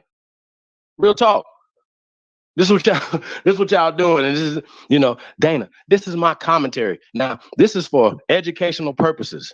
Okay? So this is fair use. I'm using this for educational purposes, and that's just what it is. Okay? So it's not me trying to come up off of a cloud that y'all know I don't get down like that. This is a solution-based platform, and the reason why this is even important is because you guys have platforms, Dana. You have a person like Judge Joe Brown who has a lot of influence. And when you guys say the shit out your mouth like we're not Aboriginal after just saying you Choctaw Amerindian, I think you're retarded at this point. I think you guys are retarded if you know, Dana, that there's a black, right, gatekeepers or bourgeoisie, boule. If we don't, it's like we don't know these things exist, right? It's like you guys talk about it, but as if, but it's just only just to talk about it, not to create any type of solutions to some of these problems, right? It's like we don't have no solutions to the gatekeeper problem, right?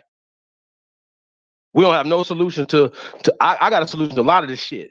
First off is we don't respect none of you niggas and nothing. I'm talking about absolutely nothing that you went to school for, because you motherfuckers haven't done nothing in the past 50 years to build anything for the next generations.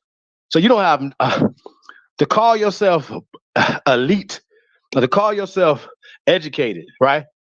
You niggas is educated monkeys. That's lap dogs and pets for these crackers. And that's why I stand on it, and I'm never gonna ever gonna get off that, ever, until y'all do better. Now, Judge Joe Brown knows for a fact that black is a social construct. Africa is a social construct. Where the hell did you get Choctaw from? Where the hell did you get Amerindian from? For you to still fall back to sleep, to go back to sleep, to talk about you black, and the black side must have came from Africa. That's dumb, bro. Like, that's the dumbest shit I've ever heard. And now you come on here talking as if you know something, and you speaking as if Judge Joe Brown is unapproachable. He's not using his education to do anything but be a bitter old man. That's it. So you guys are not bringing nothing to the motherfucking table. That's how I feel about it, and I'm gonna stand on that. That's how I feel. And this is my commentary to this fucking video that you putting out right here, sis. It was unnecessary. Once again, you guys didn't do enough research. You or Judge didn't do enough research with his physics degree to not sound so goddamn uninformed when you were saying what you were saying. And like I said, listen to this shit right here. This shit is about to get crazy. But the facts are that you guys just contradicted the last video that you just put out. Before the one we played before this one, right?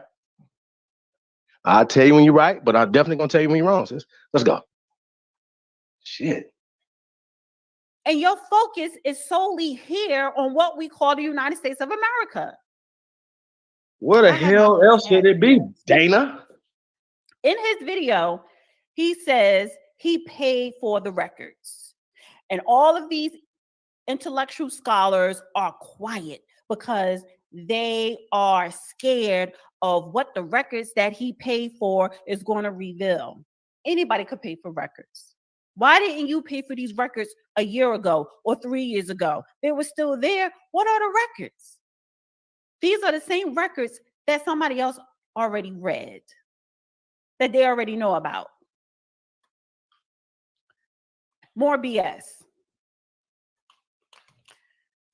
The problem that he has, the problem with Dane is with the tweets, doing his YouTube, you're trying to bait the judge to debate you. It's not going to happen. I'm doing this little video because you need to debate me. Because me and you are on the same level.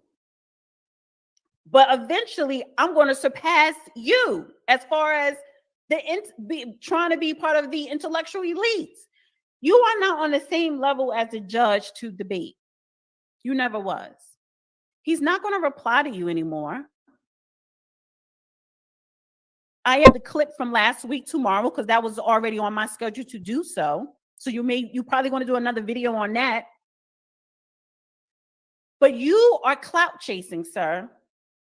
Because if you were to actually converse with Judge Joe Brown, that was better for you. That gives you validity. That makes you somebody important.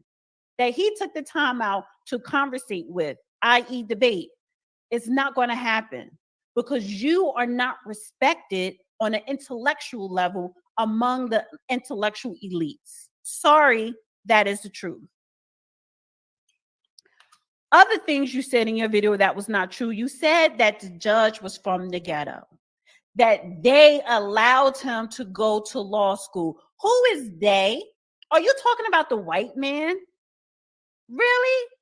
You also said the judge was from Texas. He is not. He's from California. Nobody didn't let him do anything. He worked his ass off. He doesn't say he was born in California, School of his choice, UCLA. Well, I just want to point out, right, that a lot of things, right, Judge said he was 77 years old, right? But I looked him up and said he was born in 1947, right? Now, I don't know if you guys can count or whatever. And just preparing, right, for this, I wanted to do some, look up a little bit of Joseph Blakeney Brown Jr., right? That means if he's a junior, that means there must be a senior somewhere, right? Or Blakeney, or Joseph Blakeney Brown, right? And just in general, and then he's junior. His daddy should be out there somewhere. He wasn't born in California, Dana. They moved to California, but he wasn't born in California. I just wanted to point that out. There's something else that you may not be aware of or informed about, Dana. You know what I'm saying? I'm just saying, like, you might be that. I don't know if you guys understand. Like, 1947 is not 70. Is that 77 years ago? Yeah, that's about right. 47, 77 years? Is that 77 years? I'm trying to think. Yeah, I guess that's about 77 years. That's about right, Judge.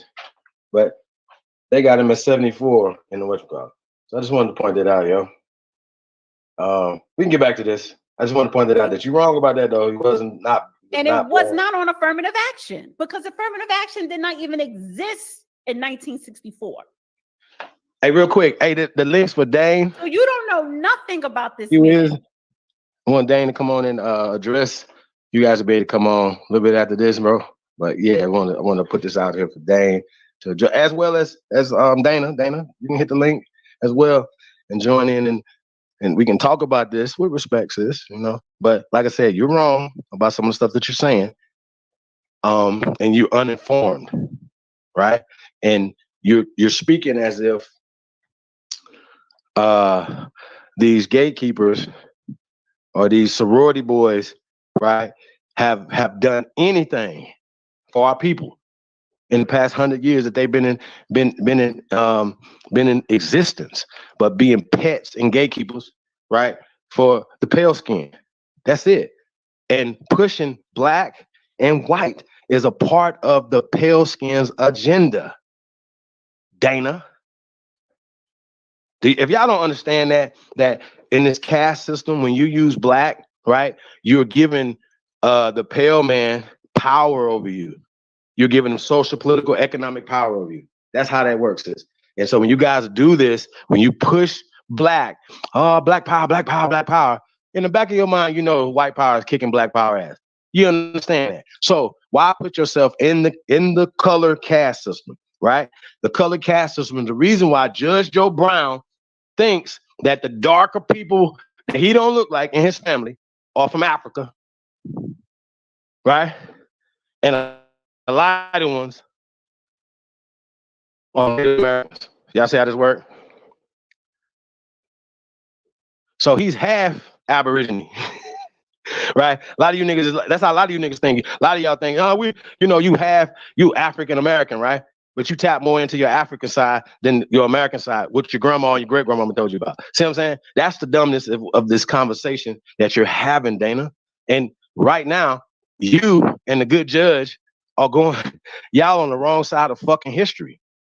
And so we just wanted to make sure we help highlight that you guys are on the wrong side of history. So to come out your face and say that you're not Aboriginal and push, and matter of fact, not that you're not Aboriginal, because we cannot tell you who you are, but stop speaking for all of us. You and Judge are not related to me. And I'm sure some Browns in the chat room right now, but I'm sure they're not related to y'all either. See what I'm saying? And people have pointed out she got a little accent there, which don't really make you a bad person. But a lot of times people that are not having, y'all might have a different value sets and different opinion about, our existence. But we all do not have the same ancestry. So stop trying to push your ancestry off on everybody else. Dana, as well as Joseph Blakeney Brown Jr., sir. Let's go. Shit. You think that his claim to fame was TV. He was already a judge and a lawyer prior to that for over 20 years. Matter of fact, 30 years. Damn it, Dana. Damn it. He was Hold in on his late 50s when he was on TV. Damn it, Dana. Okay, so Dana, if you don't know that the judge presided over the James Earl Ray appeal case. Yeah. Okay. This was in the 90s. He was the so-called first black African-American prosecutor. So that means he was locking niggas up in Memphis, y'all. You know what I'm saying? He was the first, right? In that area, according to them, to be this prosecutor, right? He had worked his way up, become a judge, right? Now he's a judge in this area. Now he's not the first one in this area. He's not the first judge in the area, but he was the first prosecutor. So he's not the first judge of color in this area. He's a judge in this area, whatever. And he's presiding over the James Earl Ray case for his frat brother, right? Dr. Michael King or Martin Luther King Jr., right? He's that's his frat brother. They're both alphas. Okay. Probably even went to some damn frat parties together and shit. Okay.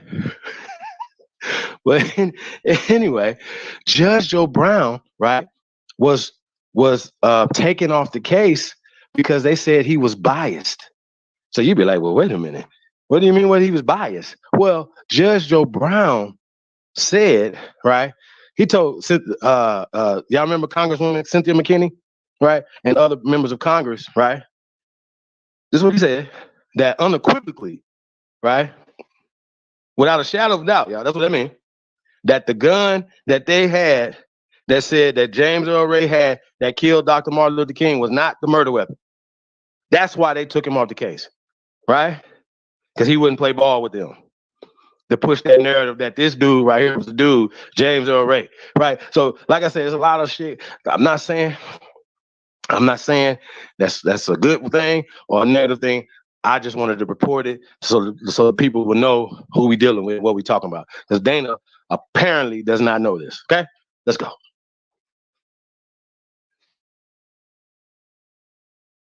Again, Dane Calloway is a content creator, and he's a very good content creator.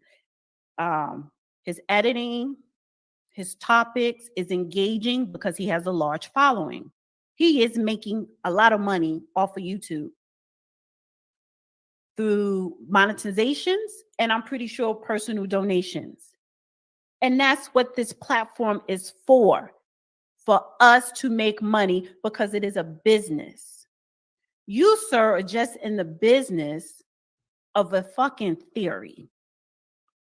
And a theory that is. Now, what I am going to do is I'm not going to keep doing videos at Dane Calloway, right? Trying to rebuke everything he says. What I am going to start doing is actual content on actual historical facts.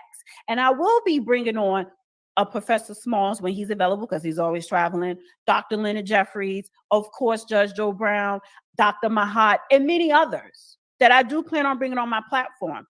January of 2022, I am going to start a book club because one thing about Black people, we do not read. We do not do our research. We turn on YouTube and you allow us content creators to educate you. That is a fact. So I'm going to give you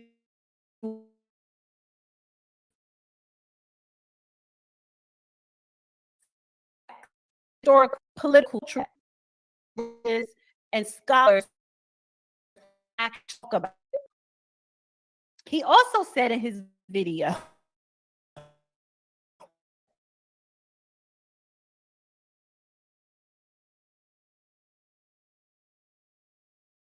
Cube, Chingy, and who cares? Talking about fucking celebrity. Who gives a shit about a celebrity? You, dang, you're a celebrity on YouTube. It's a lot of YouTubers are celebrities now. So who gives a shit if Ice Cube reached out to you? Ice Cube not in politics no more. Ever since the black people ran him off with what was that? The contract for Black America, and you had the black bourgeoisie or whoever, or these black organizations trying to debunk Ice Cube, just ran him off. Ice Cube back in Hollywood making millions. Can I say something? Basketball players. God damn, Dana. Hey, you lucky I don't want to play this black bourgeoisie, the black elite thing, which you and Judge did after this, right? But here's the point, right? Dana, you know that this thing existed. You just said it. That these people ran our good brother Ice Cube off. And you are speaking about it as if you were proud of it. And proud of the motherfuckers that air quote ran him off. Last time I checked, I just seen motherfucking Ice Cube doing some type of television stuff with the Raiders. Last time I checked, he got a whole channel. Are We There Yet channel. Last time I checked, Ice Cube is doing pretty goddamn well. That's not being on code. You are siding with the black elite, Dana. Period. Judge Joe Brown is the black elite who haven't done shit. You can't hold a comparison to Judge Joe Brown and Ice Cube, ma'am. How about that? So you're talking about what the fuck Judge Joe Brown or comparing somebody to this person can't do this or whatever. Yes, we have to give him his respect because he's an older, but he's not acting as a fucking elder that we can look up to. We're not gonna be like, ain't no little boy talking about, oh, I can't wait to grow up to be motherfucking Judge Joe Brown. Fuck is you talking about? Make this make sense, Dana. We don't want to grow up to be none of you black elite motherfuckers. How about that? But motherfuckers around here, I ain't gonna say that. But like I said, fuck that. We tired of y'all, bro. You are sitting up here caping for the black elite. And I don't even think you motherfuckers elite. Oh, we got Dan Calloway in the building. Dan, what it do, brother? What's going on? All is well, fam. How about yourself? I'm doing well, man. Doing well. Man, I seen this right here, bro. I couldn't help it. I had to strike him. I had to strike him, man. When I seen that, we are not Aborigines, and you know, I was just gonna do a reaction video for that. You know what I mean? But when I seen the back and forth, right, I was like, well, wait a minute. Let me look and see what Judge Joe Brown said that put us at this position, right? And when I seen this fool say that he was classified 77 years ago as a Choctaw, right. I almost fainted. I almost fainted, brother. Man. You got the floor. Go ahead, brother. Yeah, he's hilarious. He's a flip-flopper. And he doesn't want any smoke. And he told me personally, he don't want it. He told me personally, he backed off. As he should. You know, he know better than that. Like you can't call me out and expect for me not to respond, especially when you have a big platform.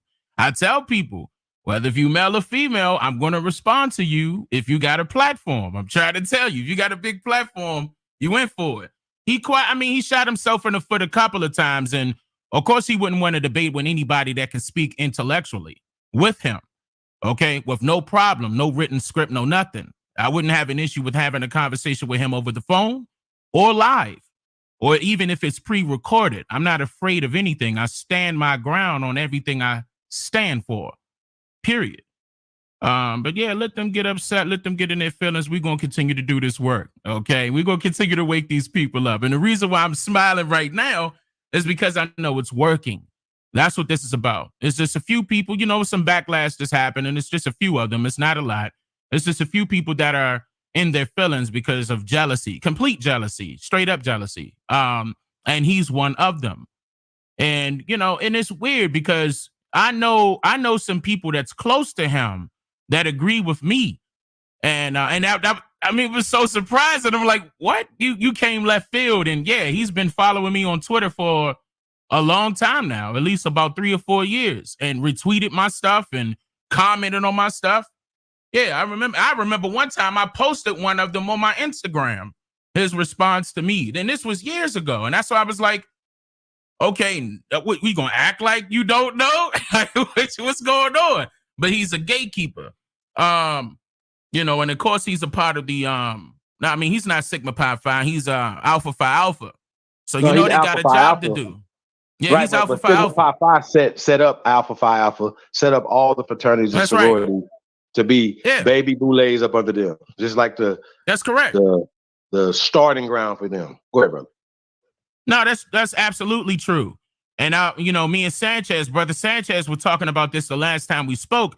I told him, I said, I'm not going to be surprised if it's going to be more that pop up, because the first set of those individuals came about through Sonetta. And now they quiet. I mean, quiet. You understand what I'm saying? They're not saying nothing for a reason, because I put them on blast. Every time I put them on blast, they get quiet. Guess what Judge Joe Brown did? He got quiet as soon as we called him out on Twitter, knowing the fact that he's a part of them. Don't listen. See, you got to understand that it's more than just money involved here, okay? They are set to do that, to attack people like you and I, Sanchez, anybody else that's talking truth. They're set to do that to keep us quiet. But see, they expect for us to shut up or not say anything. I have a big platform. Yes, I'm a millionaire. Yes, I am. And I will respond to your ass. Don't get it twisted. I will respond to you legally also. Just because you're a judge, I got attorneys on deck. That don't scare me. The government don't scare me. I'm one of those people that could say, yeah, I got money, and I will definitely use my money to push out what I need to push out. And that's what's been happening. I've been pushing this information to bigger outlets. That's what's been going on. I said I've been doing a lot of work behind the scenes, a lot of traveling, and it's paying off. Now, a lot of people are saying, they speaking up, coming on television, speaking up. But now when I started talking about these Native Americans, they really got upset, okay? Now they trying to send everybody. They're like, well, who else is in the community that got a voice? Judge Joe Brown. Let's send Judge Joe Brown in it, because out the blue, this came out the blue. I didn't speak with him. He came out the blue like this. He did that, okay? And he getting paid. And, just as well as all of those other people, they get paid to do that, but I welcome that. I got alligator skin, and can't none of your verbal bullets penetrate. I know exactly how I can reflect those right back at you. I know the gimmicks and the sorority games and what y'all, align yourselves with. I know what's going on. I've read a lot of books myself. My library is huge. I know what's going on with these Boule people. I know what's up. I know what their agendas are. And I'm not afraid of you. You do not scare me. You don't. So you can act like you want to do something with me if you want, but I'm going to call you out. See, they wasn't expecting that. He was not expecting that. Okay? But as soon as I got word of who it was, I said, no way. They sent me the clip. I said, no way. I said, yeah, let me respond to him right now. I stopped what I was doing and responded right to him. Anybody else that got issues with me, they got issues amongst themselves. I'm doing what I'm supposed to be doing for my people. And I'm going to continue to do that, regardless of who like it or not. And this is a prime example of all skin folk ain't kinfolk. This is a big example. I'm talking about with him being from America still. He ain't for our kinfolk. Okay? He ain't. Straight up. That's exactly. He just showed himself. He showed his whole hand right there. And he's not going on. He told me that. He's going to stop it right there. I said, all right, fine. Don't do it again, because you got the right one. What made you respond just in general to them? Well, I mean, see, he was talking slick, and I'm trying to remember exactly what he said. I can't remember verbatim, and I said that during the live stream yesterday. I can't remember verbatim, but it was basically directed at me. I could tell it was directed at me. All right. Now, I'm not the only person that's speaking the American Indian troops, rather, on the YouTube, but I am the biggest. So yeah, they were coming at me, and I came right back at them. Okay, so he got this girl right here, this same chick. Whoever, I don't even know who this chick is, but he was on her show saying all of this. I'm like, all right, well, I mean, how you gonna contradict yourself and then turn right around and, you know, bite yourself in the, I mean, come on, like you really trying it, huh?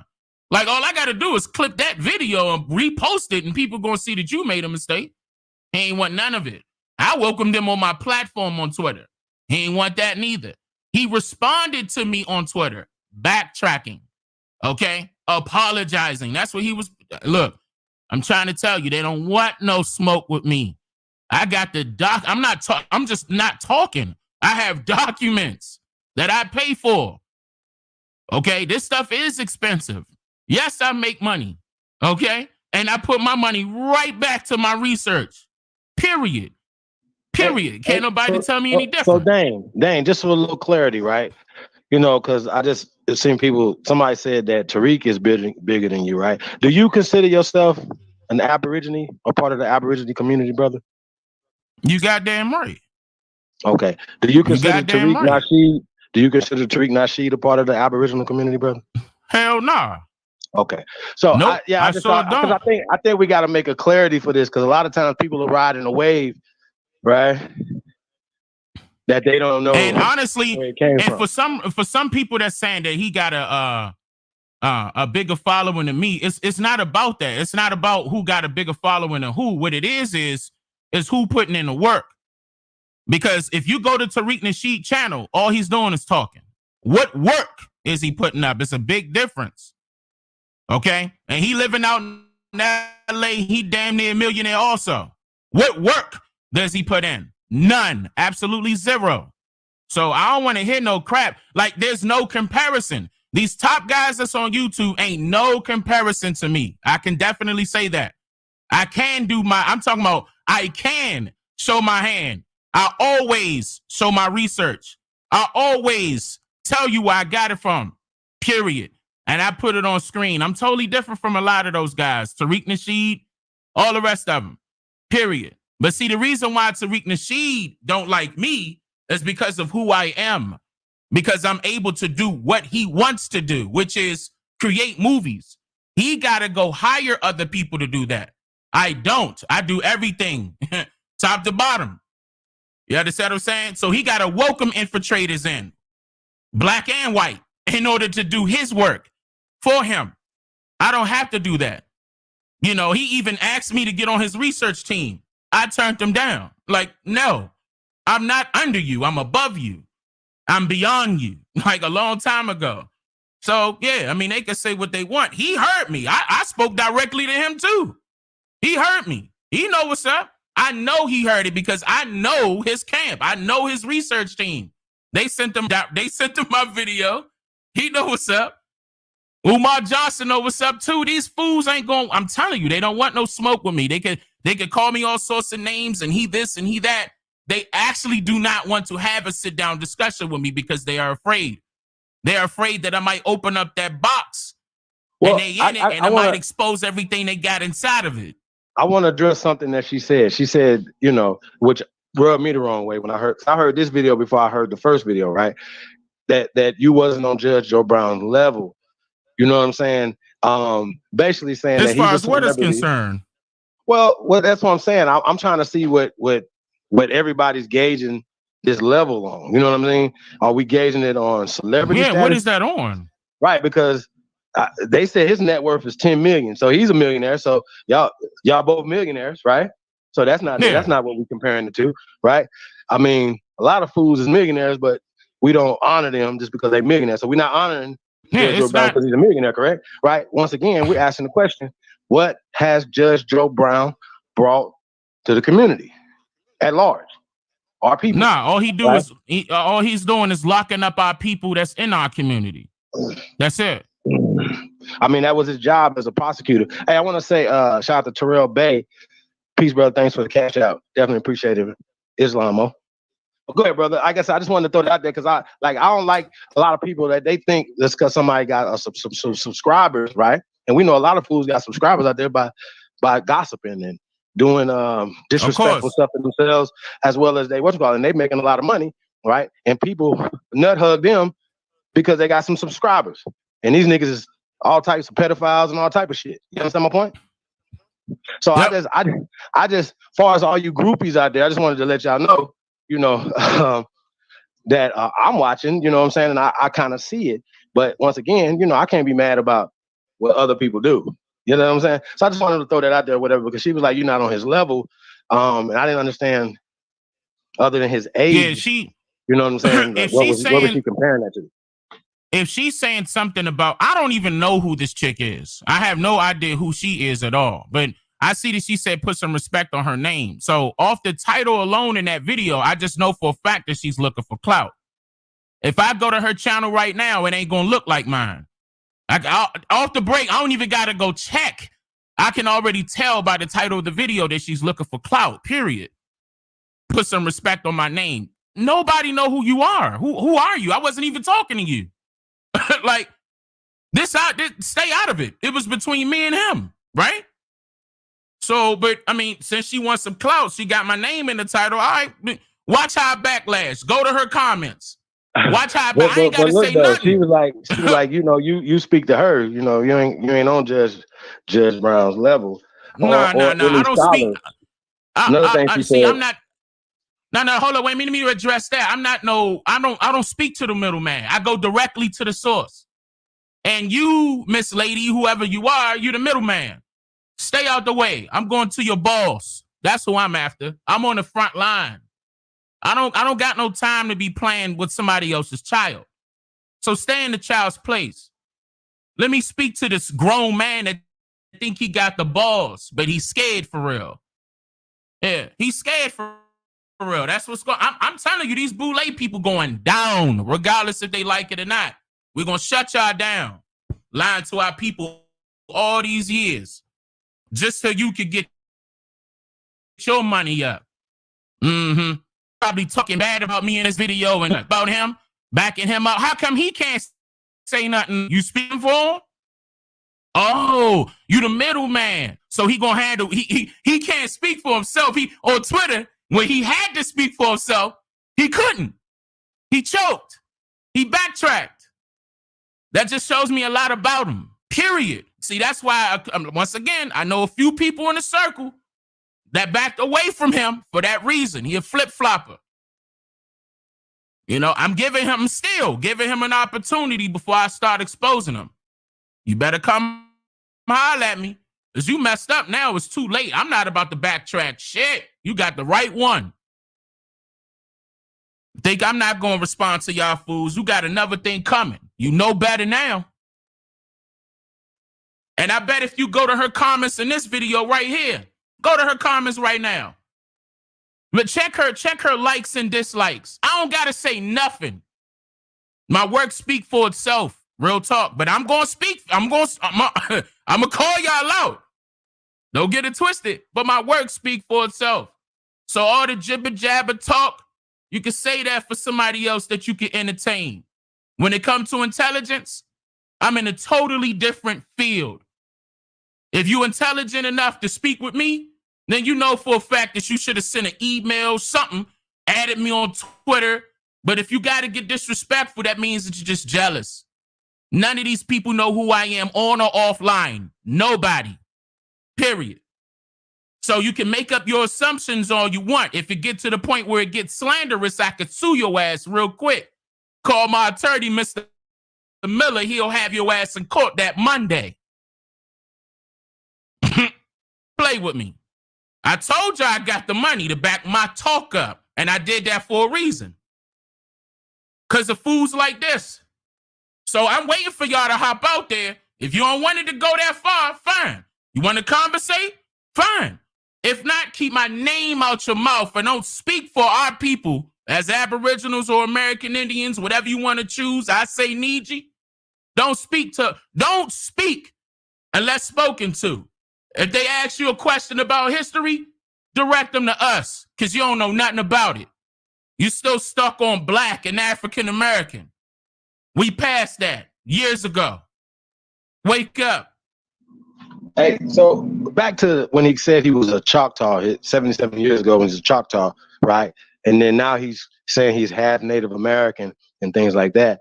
Not only explain that to him and her, but also the Amerindian. That when he said that word, bro, I was like, I was floored because I was like, yo, Amerindian was that's an older term. They were using that. They were using that in the 50s. They were actually all the way up to the 60s, if I'm not mistaken. Between the 50s and the 60s, they were using Amerindian as one of the terminologies. That was before American Indian, by the way.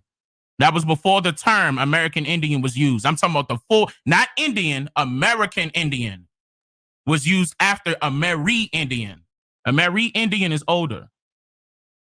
Yep, they were using, I just said that in my last video. They were using the terms Negro Indian, Urban Indian, Amerindian, Afro Indian. Don't forget that one. I see a lot of people not talking about that. Afro Indian was another term. Yeah, a whole lot of misnomers was going on. Okay, not one time did we decide to say, all right, this is who we gonna be called. Period. No, the government decided, and Joe Brown worked for him. Okay, so who was he? Like I said, we see who he is. You see who I am. It's a big difference between the two. I don't work for the government. The government is not my boss. I'm my own boss. Period. The only time the government talk to me is when I'm dealing business with them. That's it. Other than that, I don't got it. I don't do the normal things that normal people do. And those that's in a totally different tax bracket understand what I'm referring to. There's no ifs, ands, or buts about it. I put in this work. That's the reason why I came up that high. That's the reason why that channel that high. I put in that work. It's multiple people that put in that work, but I put in that work, and now they talking. You know, and Joe Brown talked out the side of his neck. That's not my fault. And people like, yo, he talking about you. I'm like, no way. You already on my Twitter. Okay. Once again, he know how to reach me. If he got an issue, he want to resolve it, we could either do it behind the scenes, we could do it live, we could do it pre-recorded. I'm standing firm on what I'm saying. Ain't no cut cards with me. What up, Sanchez? Peace, bro, and love, Sanchez, peace to the God, man, brother. Black power in the building. What's up, man? Man, much respect and love to both of y'all brothers, Dane Calloway, to the Supreme Chief, and to the CEO that's on the panel here. Salute to all of you guys. I just want to say, yo, people need to realize people like Dane, Chief Holiday, they're targeted by a very elite and group. You too. Me too. Okay. And I want to point this out too, Dane. You gotta, man, these folks have had a monopoly on who can teach what about Aboriginal people's origins, right? Mm-hmm. So like how they do it is to maintain a monopoly, they'll say your scholarship ain't qualified or stuff like that. She may hold up a book and say, well, where your references, where your source. They do this all the time in the Pan-African community. It's almost like you're not legible to be your own source. It's almost like if you go to court, you don't get the option to argue in your own defense. I can't be the source of my own information. This is what they're saying. And it's a sly way to silence us, and when she say judge is more qualified, and the people they saying more qualified is the people who gonna get up there and say just what the white man taught them to say in some university. They ain't challenging nothing. That's it. They don't come out of these universities challenging nothing. They come out of there defending everything that the white man say about us, hook, line, and sinker, to the point where these are the bougie cats, like you said, Dane, who came back arguing with their great grandmothers and forefathers who were saying Yep. we from this land. You know, how dare you? You know what I'm saying? But that happened. Absolutely. Yeah, it's just so much, because one thing I say too, so-called black people can't be mad when other races call us monkeys, because when we say we're out of Africa and we first, these eugenicists prove that with Lucy bones, monkey negroid bones. So you got to take that racism with the idea. And she brought up Professor Smalls and all of them. I spoke with Professor James Small. He still believed that, your voting counts and all of that in America. Like, it's a lot of old gate guards who need to get out the way. And you got chicks like this, and I'm going to say this real quick and I'll be through, right? See, because Dane, you're a young, theory, successful black brother, and your energy is a big ass threat, man. Listen, this is why, Judge, you'll be on these cats' radar, but they won't give you the time of day. Now, Judge, you go on all these gossip platforms, nothing ass platforms. Why wouldn't you want to sit down with an intellectual young brother named Dunn? You the OG, you the elder, and you hide behind some woman, hide behind your mammy and all this old gate guard, throwing rocks high in his hands, hating on young brother's success, want to stand in the way and maintain his United Nations agenda, because everybody that she named was working, they ain't there working with UNESCO, Dr. Ben and all them. You got foreigners coming over here arguing with us about our origins, and it happened all the time on my channel. They still doing it now. But I'm a year to flow, man. This joint was triggering right here, man. Yeah, that's what you're absolutely correct, brother. Absolutely correct. I mean, all of us are familiar with the Boule. We're familiar with their tactics now. And see, that's why those older guys, like Joe Brown and a few other people that you mentioned, of course they're going to be defensive about what we're presenting, because it will be brand new to them, and they suffer from confirmation bias, meaning that they can only accept what they were taught inside of those colleges and universities, hands down. And they're only going to regurgitate that information only because that's the only information they know, period. That's the only information they know of. So this information that I present and other people present, they will call it pseudo, all because they're misclassifying it as pseudo, all due to the fact that they have no idea about it. Now, I'm talking about, I post up record after record after record. Real quick. You can get it right back. You just reminded me of something that she said. She said that you are rich and you're pushing pseudo or theories, right? I just want to point out for everybody to understand this. The out of Africa in the theory, right? The out of Africa hypotheses and the theory of evolution is what Dana, Judge Joe Brown, and the reason why they so goddamn slow believe in. Everything that they believe in is fucking pseudo. So I just want to say that, brother. You got it. Yo, God damn it. Oh, my bad. But yo, I meant to say that. You got a judge, and then I call him a TV judge. I just want to say this. I don't mean to hog the mic, y'all. I'm this right here, man. I got to ride. You good, man. You got brothers. You good, brother. Man, I've been, me personally, I don't like Judge Joe Brown. I don't care what people say. I don't try. I'll take my fight, but I don't like them. I don't think I gotta like everybody because they my elder.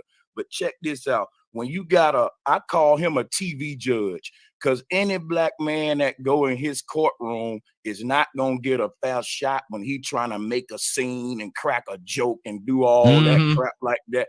Like this is just ridiculous. And he's not as smart as everybody think. He's overrated. When he ain't talking about evolution and aliens and pseudoscience, he's making jokes about women and being a sexist and being just on an immature level. I don't see why he's so overrated, but I know why they keep putting this kind of older guy in the forefront of the people. Now they put Dane Calloway next to Judge Calloway, next to Judge Joe Brown, right? And what you will see is like the clean water next to the dirty water. You'll have this old, egotistical, regurgitating, old, washed up gate guard who immature as hell next to this young businessman, wise, successful brother. And it won't be hard for people to see.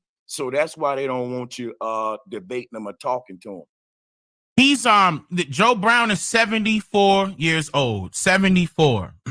His credibility is out the window to me because my grandfather is older than he is, and he's still alive, thank goodness. And I was taught by the best.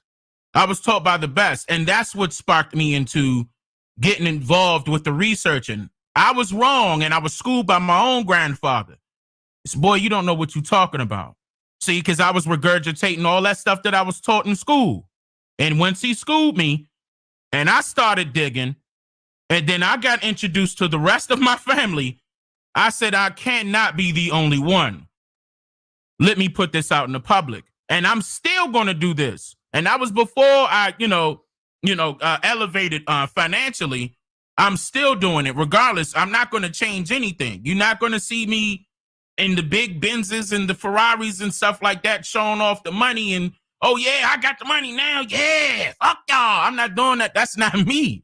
No. Well, once again, I put this money back to my research because if I don't, it's going to disappear.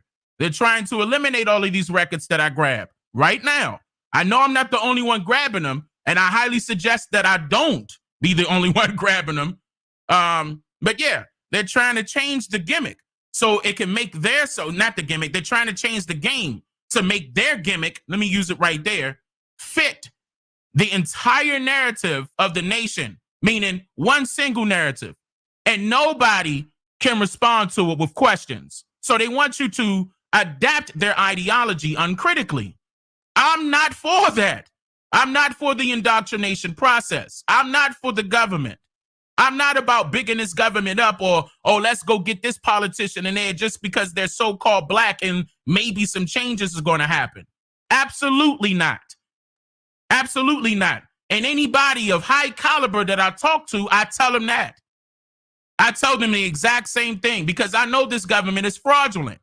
I do too much research on this government. See, you got to understand, the American Indian, their number one enemy is this government. The reason why is, okay, who took the land? The government. The government took the land. That's why they're our number one enemy. That's why I'm after them. That's why they send their gatekeepers like Joe Brown.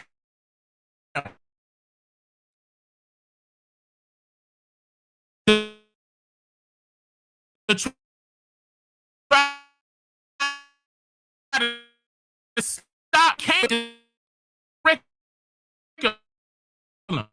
and I'm going to dog this shit. I'm going to tell you that now. So Pan-African, because that's probably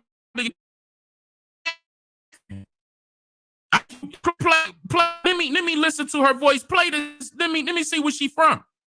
I could tell by the way she talk where she from, and then I can understand where she getting all this crap from. If she talking bad about me, I mean, put some respect on my name at Dane Calloway. Well, let's go ahead and push play again.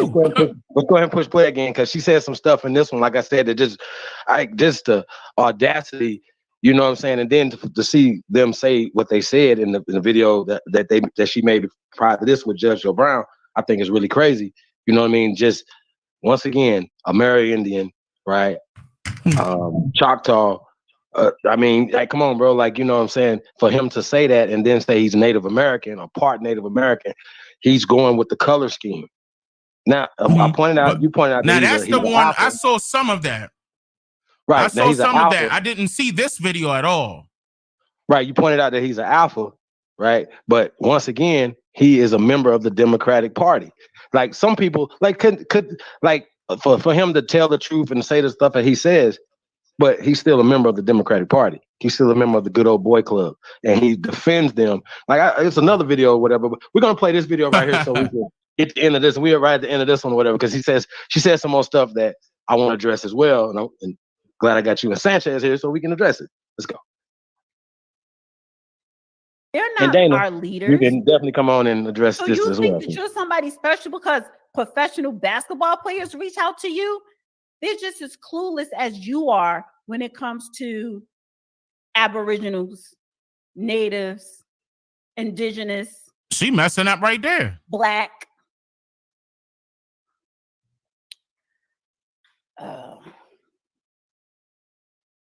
The people you cite have no academic credibility. That is a fact. Who are you citing? Who are these people? What is their academic credibility? Do they have any? Who? Miss Arioli What? said that one of the people you referenced Hold on, is pause. Frank Noose or somebody. No. Who? What the fuck? What is she talking? Is she talking about me? What is she talking? Where is she? Is she in the chat? I don't think so. Yeah, she gonna have to speak up. We gonna have to see. The next time she go live, I'm gonna show up. The next time she go live, I'm gonna show up. Cause what the hell are you talking about? Are you trying to tell me that the National Archives is incredible? The Library of Congress is incredible? I'm trying to understand what is she talking about? Because apparently you don't watch me. You just know of me. You don't watch my stuff. Because what the hell are you talking about? I don't get my information from just one source. On top of that, I don't. That's not how it works. What the hell is that? And she sound like she got an island accent, almost as if she's like from New Jersey or New York. She's either from New York or New Jersey. So you know, some of those New Yorkers, okay, they got an issue with me, all right, because of the fact that they're all Pan-African mainly up there. You know, but she sound like she an islander a little bit. She, like, once again, she could be New Jersey, New York. All right. And I don't put it past her. She sound like she like Brooklyn, Queens a little bit to me. And I get big love from New York. But see, once again, it's a lot of indoctrinated people up there with the Pan-African ideology. Once again. And they're all members of, or either members of Boule or subdivisions of them. All of them. Facts. Big facts. Yo, check it out, right? The whole neo-pagan movement started in the tri-state area where Prince Hall Freemasonry started on. And when we say Pan-African, that's actually dealing with the goat god Pan. Pan. Yes, you right. Yeah, they attacking prize to me. This is nice to me. So in fact, what she's doing is what they were doing, trying to get clout. Okay, I'm trying to tell you, that's exactly what this is, plain and simple.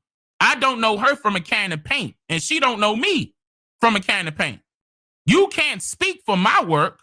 I speak for my work. Period. Like, I'm not, this ain't no knock to this shorty, but if she's knocking me, then you need to start popping up in my chat, this chat right here. You need to go live and invite me. If you want to have a conversation with me right now, you need to do it right now.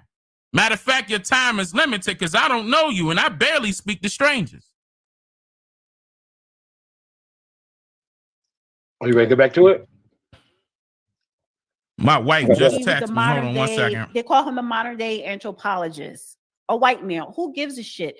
This is the thing about research. You cannot just read one or two references. You have to read different research and scholarships and references from different people, because a lot of things people write and publish are not true. If you look at the history of the Nazis, they created propaganda and they put it in a book, and it's in a lot of books that we are being taught out of today in the school system. Wait a minute. So Dana, what about the Zionists? What about the Zionists in the Zionist school books? Melville Herskovich, Franz Boas, the Eugenics Society, NAACP, the Democratic Party, the Black Caucus. I can name every goddamn institution that you should know about. See, Dana, this is the problem I have with you. You know this is happening, but you fail to realize that you're capable for. You yourself in, and I don't see to just one or two people. I think she is from him. We're talking about. I actually did a documentary on him, and his student, Melville Herskovics. So, see, once again,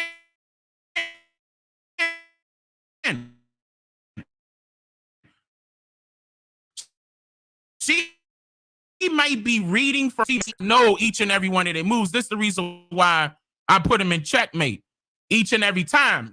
You show me your hand and you be contradicting yourself a lot. Like I can hear that already. And we ain't even play 5 minutes of this video. This is too easy. Like, that's why I say, give me a worthy opponent. Like, it will have to be Joe Brown. But he backed up. He backed off like they all do. They scared. Those Boulay people getting exposed. Hey, shout out to Steve Coakley. Hey, Steve Coakley, shout out to you, brother. Shout out to you, brother. Thank you. Thank you. And I'm glad that I'm glad that he researched that, because I wouldn't have known I'm talking about I wouldn't have known nothing if it wasn't for Steve Coakley. Shout out to you, brother. May you rest well. I really appreciate that, because we wouldn't have known none of that. We wouldn't have known. I would have went straight through college and wouldn't have known nothing. I'm glad. I'm glad that that's coming out now. But at the same time, I can recognize who these people are, man. Ain't nothing but a waste of time. This chick right here, looking for clout. Period. Hands down. Hands down. But yeah, I'm glad Steve Coakley, like, look, man, we know who you guys are. I got the books also, and one of them, Big Blue. Okay? One of them, Big Blue. Thick book, too, 600 pages. I read that top bottom. I know your criteria. I know your agenda. I know everything. I know who you worship. Okay? I know where you worship. I know some of y'all go to lodges, which is a tent that some of y'all foreigners still call TPs. I'm going to say this again. I know y'all go to lodges, which is a tent, and some of y'all foreigners still calling them TPs. I'm going to say it again. No, I don't got to say it again, because I'm coming after y'all regardless. You know who I'm talking about, fake-ass Native Americans. You scared. I'm going to put this out there. You're going to see this research. You hear me talking now, but I'm going to put it on screen on my channel. Get ready. It's going to happen one way or another. And all of a sudden, I'm talking about, it's no coincidence that he put that video out the same day that I premiered. I let them know. I gave them a day notice. So they knew, especially Joe Brown, they knew that what that video was about, just based off of the title. So her video says something against Aboriginals. I forgot how it went. I forgot the title. But that was sent to me. I'm not checking for her. That was sent to me. I'm like, okay. And I heard Joe Brown talking wishy-washy. And I'm like, all right, you talking about me? Well, hold on, what is this? All right, let me respond to you. Now he quiet. Now he backed in the corner. So he sent this middleman, or this middle woman. I don't even know who this chick is. She not even on my radar. But apparently she loved me to death. And she so-called know everything about me, huh? I'm doing it, and you're doing that, and you're doing that. Just because I got a following, I guess. I don't know. That's why I would love her to come up here and speak for herself. But she ain't gonna be able to do that. I gotta handle something too, though, Holiday. I'll be right back. About Aboriginals in Australia. You heard me? How that came about? Yes, I have talked about Aboriginals in Australia. See, damn, that's how y'all know you're not on my channel. Like his work and his content is mainly based on what we call North America. North America. Yeah, that's right. Here. That's right. Okay, and that's right. Is that a problem? And if you are only focused on this land, listen to her. This is important. My dude, you are definitely a fraud. Stop right there. You have to do extensive. Stop. Holiday. Stop. I'm done.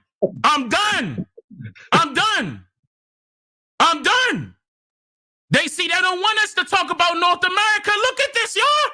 Look at this. They don't want us to talk about North America. No, worried about other countries that we not even born in? Huh? Facts on facts on facts. Let's worry about everything else, but where the hell we at? Big facts. Come on, man. But Holiday, Sanchez, I'm gonna come right back. I gotta take care of something with my wife. She just texted me. I'll be right back. I'm gonna come right back in here. All right. All right. Okay. Content and research and scholarship on Aboriginals throughout this world, throughout the diaspora. I don't think he ever talked about the Aboriginals in Australia. What about the Aboriginals in South America, the Caribbean? The problem that I have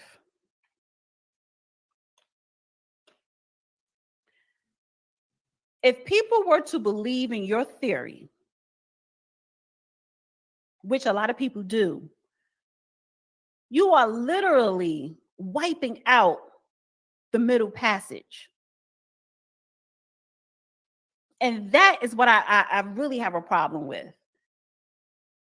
Because it sounds like you don't believe no enslaved Africans came here at the bottom of a ship. They came throughout the Caribbean and what we call the Caribbean now and what we call South America now. So you're not disputing that. Well, you don't even talk about that. Do you even talk about the natives in the Caribbean before the enslaved Africans got there? The same in South America?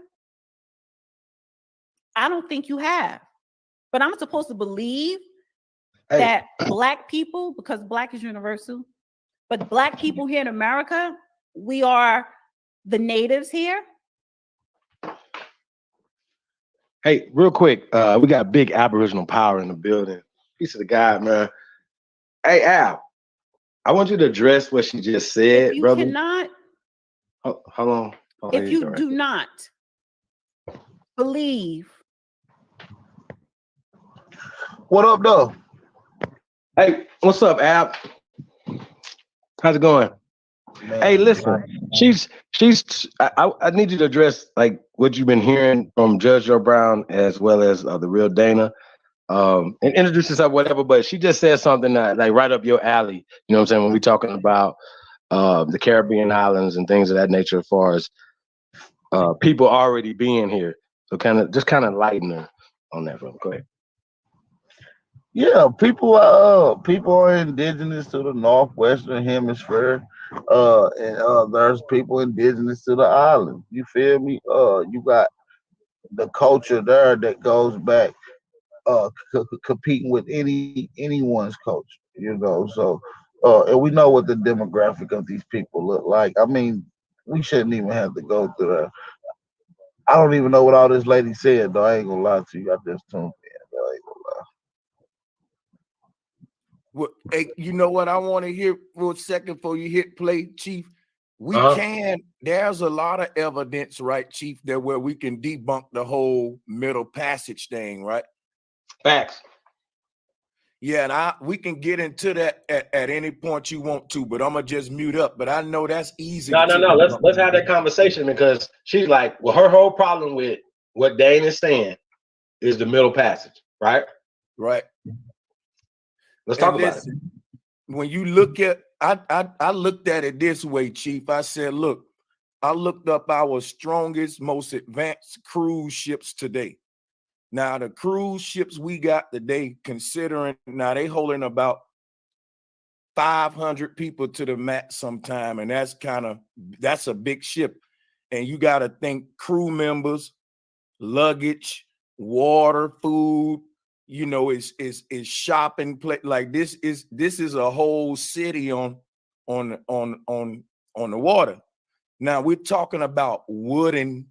We're gonna think of a wooden cruise ship, wood and nails, right? And it's like if you try to fathom that, and if you ever screen share the pictures of how they got the slaves in these wooden ships like sardines. Is so fair. Now that my mind is open, there's no way possible. I got aunties and uncle in the Navy. Like I know about ship being on ships and being at sea.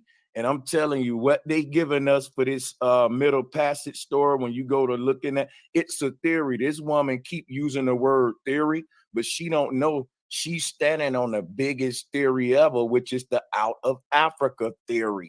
They act like it's the out of Africa fact. Yeah. Right. They've been trying to reform that out of Africa theory so many times. It's crazy. I believe they got the out of Africa 1, 2, 3, and 4. You see what I'm saying? So, and it debunks itself. You know, just the data alone. The more and more they find evidence and data, it debunks itself. Yeah, it does, because look, it would have took them a couple of months to make that trip back then on the ships they had.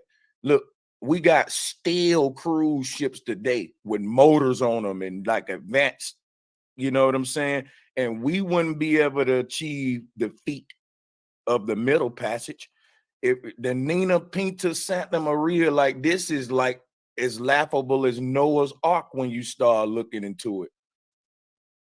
The whole Middle Passage story, when you look at the drawings and stuff, no way possible.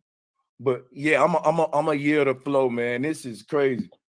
Well, talking about this Middle Passage, right? Once again, they had to downgrade from 12 million people that they brought through the Middle Passage. Now it's down to about 4 million, right? And that's now they're not accounting for blackbirding. They're not accounting for people coming back and forth from the Caribbean islands, right? Now, just to put this in perspective, right? It took like 3 months to get from Cuba to Connecticut for the Amistad, La Amistad, right? But what they don't tell you was that they made 40 stops up of America. They don't tell you that. What was they doing? Oh, they was getting off, getting food, getting water, whatever, getting back on the boat. So these people knew where they were going. They were trying to go home. Once again, they tell us a story. They put with no evidence. No evidence. They tell us a story as if all these people came over here, right? With no linguistic evidence on this side. Because we know that in 1800s, early 1800s, people left here and colonized West Africa, right? They're still there. Those countries are still there. The language from here, customs, things like here, went there and they're still there. Guess what? Some of them people came back. Okay? And what they're doing is they're saying, oh, this is out of Africa or the fucking slave narrative. Yeah, if you coming back to come to America to work because there's no work there, right? Guess what you're doing? You're participating in the slave narrative. Now, this is what they teach in African American studies, don't they, Dana? That they played music and niggas danced right on the boat and came to America. Yeah. This is what they teach. You want to know why they was dancing? Because it was willingly. They was coming to get a job. You see what I'm saying? So, bro, I think the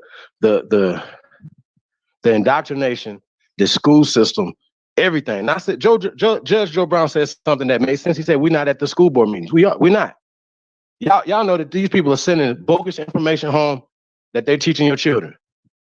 It's not enough for us to keep complaining.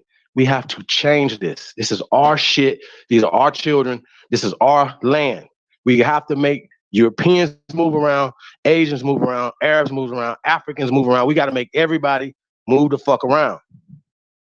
Instead of being the people who are always building their shit up. You understand what I'm saying? That's us. We have built up Cambodia. Every third world country now is balling because of us, including Europe. Y'all see how this work? But they tell us as if we didn't have nothing when they came here. We would just run around this bitch butt naked. Well, tell that to the mound builders and the civilization givers. That's what you want to do. Hey, once again, we got Bro Sanchez on here. Hey, Bro Sanchez, you got a time for us on Friday night?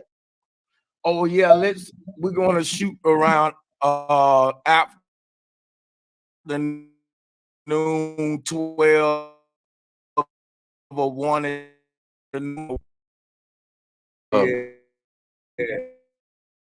Hey man, thank you for having Friday, man. So definitely appreciate that, man. Right now, man. Conspiracy theorists.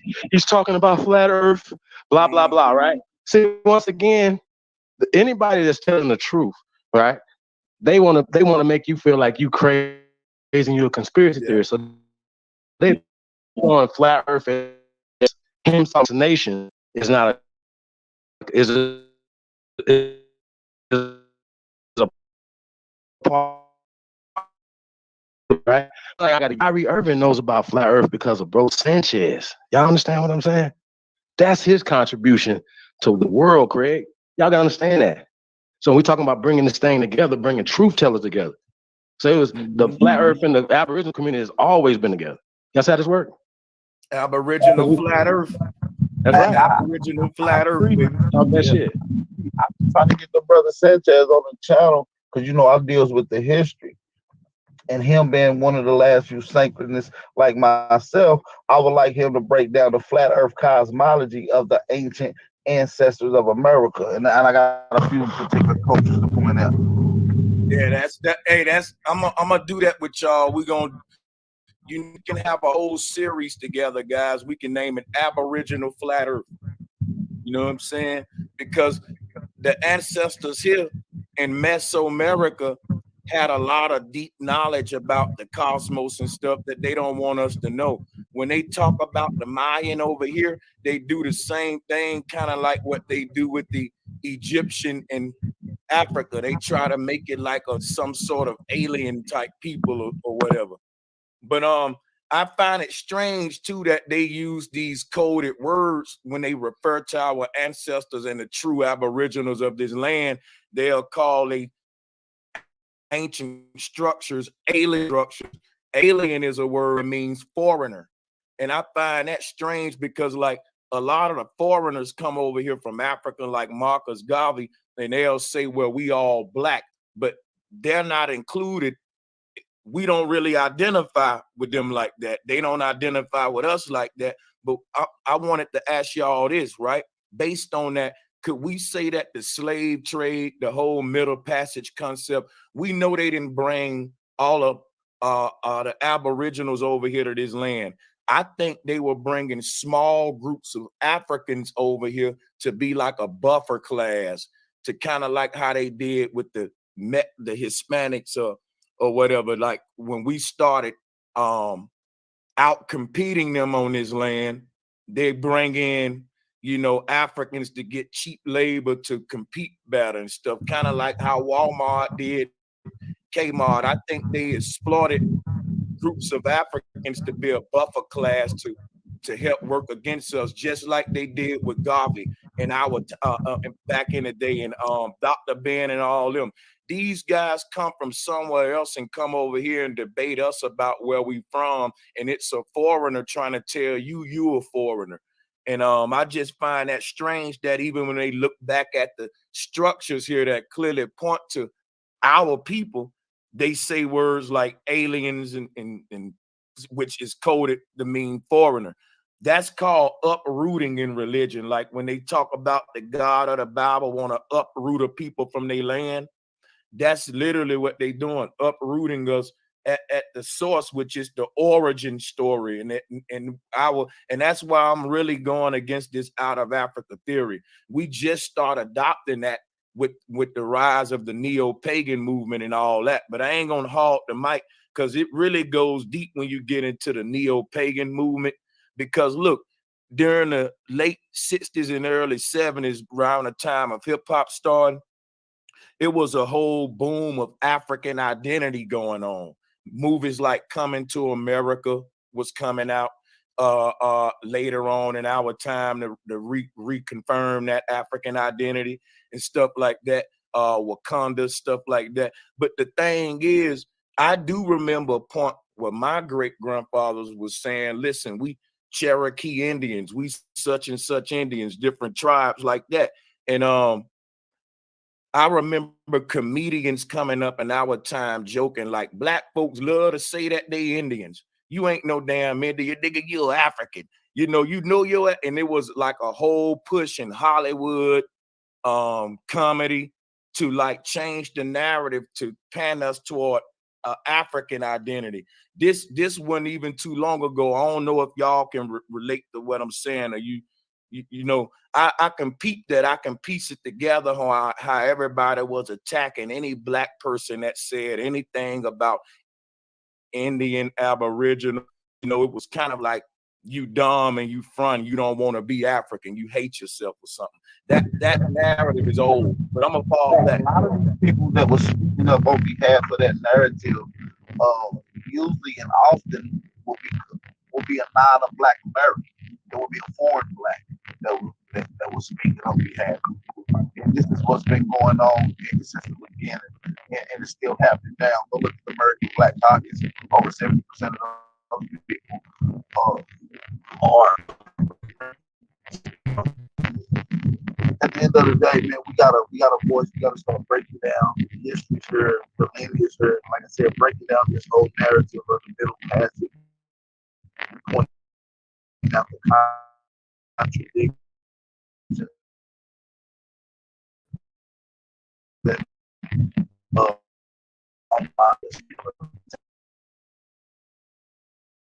What tell on themselves. Just let them talk long enough. You know what I mean? Dana, like I said, you definitely are welcome to come over, sis, and you know, and get something off your chest. But in doing so, we're gonna ask some questions as well. You know what I'm saying, and walk this thing down. I'm saying some stuff is just simple.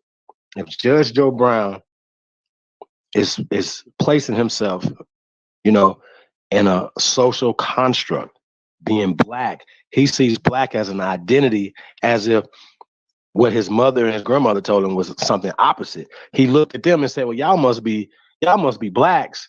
And the lighter side is the Native American side, right? But I pointed out that the word Native American, the concept, the social construct, just like African American, did not exist 77 years ago. You understand? Y'all understand what I'm saying? So them writing terms and putting it back in time. Shout out to Carly McLean. She said, hey, they going back to the future and dropping words back in time. And what's happening is, in the future, we are literally the butterflies who are being affected by this psychologically. We're passing death, pain, ignorance. We have two grown people who's supposed to be kind of smart, and they feel like they're intellectually better than us, right? Y'all see how this work?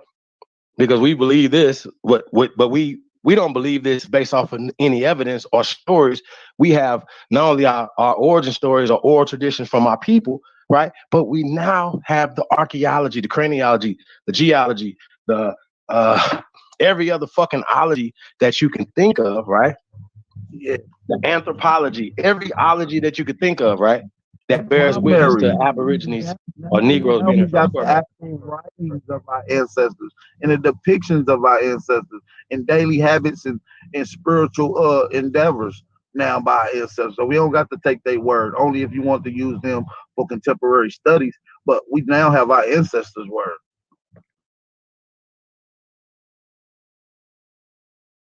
I don't know if my mic fucking up. I think my mic fucking up. It sounds better now. Yes. Yeah, you're right. They're debating public documents, what the brother Dane bringing up to prove our origins versus books and scholars. Like, I think black people think because they wrote in a book that makes it right. A lot of literature on Pan-Africanism, but once that literature start to debate public records, I think is ludicrous. The records speak for themselves. So that's what I was saying about, you know, belief versus tangible receipts.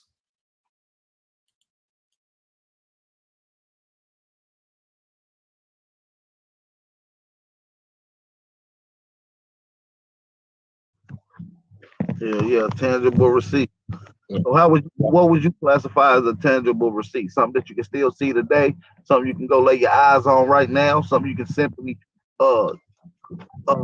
teach somebody else, or what would you call it? Like one of my favorite rappers was Nas, right? Nas bought the slave house that was owned by he traced his blood back to Virginia, and he bought the very first house that his family had on his land. This proved, y'all, that Nas is an Aboriginal. I'm just finna make a point, right? Why I don't like a lot of these New York slicksters, these upstate. Salute to my abos up in the New York and upstate. I'm just saying, though. Hear me out. Now, Nas is an Aboriginal, and he know it, y'all. His daddy from Mississippi, played the saxophone in the South. His blood go all the way to this land. He know he's Aboriginal. But what did he do when he came out on the hip hop scene?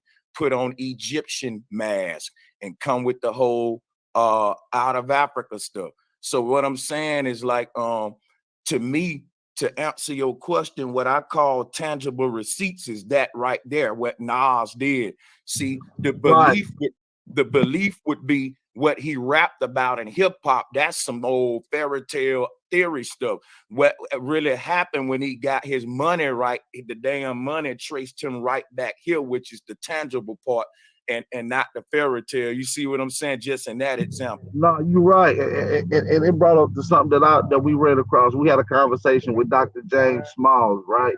And he talked about how his granddaddy took them to the mounds every year and talked about how their ancestors was buried here, and going back 250,000 years. He never knew about Africa, and only for him to go to New York, get indoctrinated, and to totally abandon the Aboriginal concept and to push out of Africa. Hey, bro, Sanchez, real quick, right? I don't know if you've seen the trailer. I'm sure you have, right? But at the end of the trailer, I know you heard this quote from Malcolm X saying that Aborigines are black folks. They're not white folks. You're never gonna find a white Aborigine. He said, "You are now Aborigines," right? I mean, I might have mixed it up a little bit, but basically, he said the word Aborigine. So, can you give me what for all these Black Power Rangers, right? When we got the top, people that everybody would be on a top list as resistant fighters, right? You got Dr. Martin Luther King saying we exiled on land, right? You got Malcolm X saying that we are Aborigines, brother. Why is it? And then you got actual Africans telling these pan boo-boos, not only we are not pan Africans, but you are not us. Make this make sense to us, brother. It'll never make sense. And it's crazy because the whole thing of what these guys don't see is how it works against us on a eugenics level. That's what I be going into as well. Like the whole out of Africa theory is literally a eugenics agenda. And I'll break this down to you real quick to try to make it make sense a little bit. So according to the white man's science, the first shall be last and the last shall be first. Meaning when you look at an evolutionary chart of human evolution, Australopithecus started in Mali, Africa, as a monkey type human. Now they say that this is primal man. Prime means first too. So they saying the original man was a primitive type. See, in the white man's mind, first means dumb to him. First means dumb. So when humans evolved to be smart, right? And according to his science, they had to evolve over time to acquire wisdom. Is nothing that nature put in man, So when humans evolve, you get the formation of the different race types, and the last one is the white man. He tell you in his own science, yeah, blacks were first, us white men are last, and we come from Africa, from the black man. But what he's telling you is being first is dumb, being last is smart. The first shall be last, the last shall be first. The old shit is dumb technology to these people. The new evolved human is the newer smart technology, like the smart tech is equated to new tech. So it's a bias form, it's a eugenics, a racist belief to say that the first people are the dumbest. They antiques, right? They ain't as intelligently designed, and then we'll go out there and fulfill that stereotype with hip hop and all of that. And they say, look at them. See, they point to us. They got a dude on a timeline holding a chicken bone, the Flintstone dude, he monkey-like dude.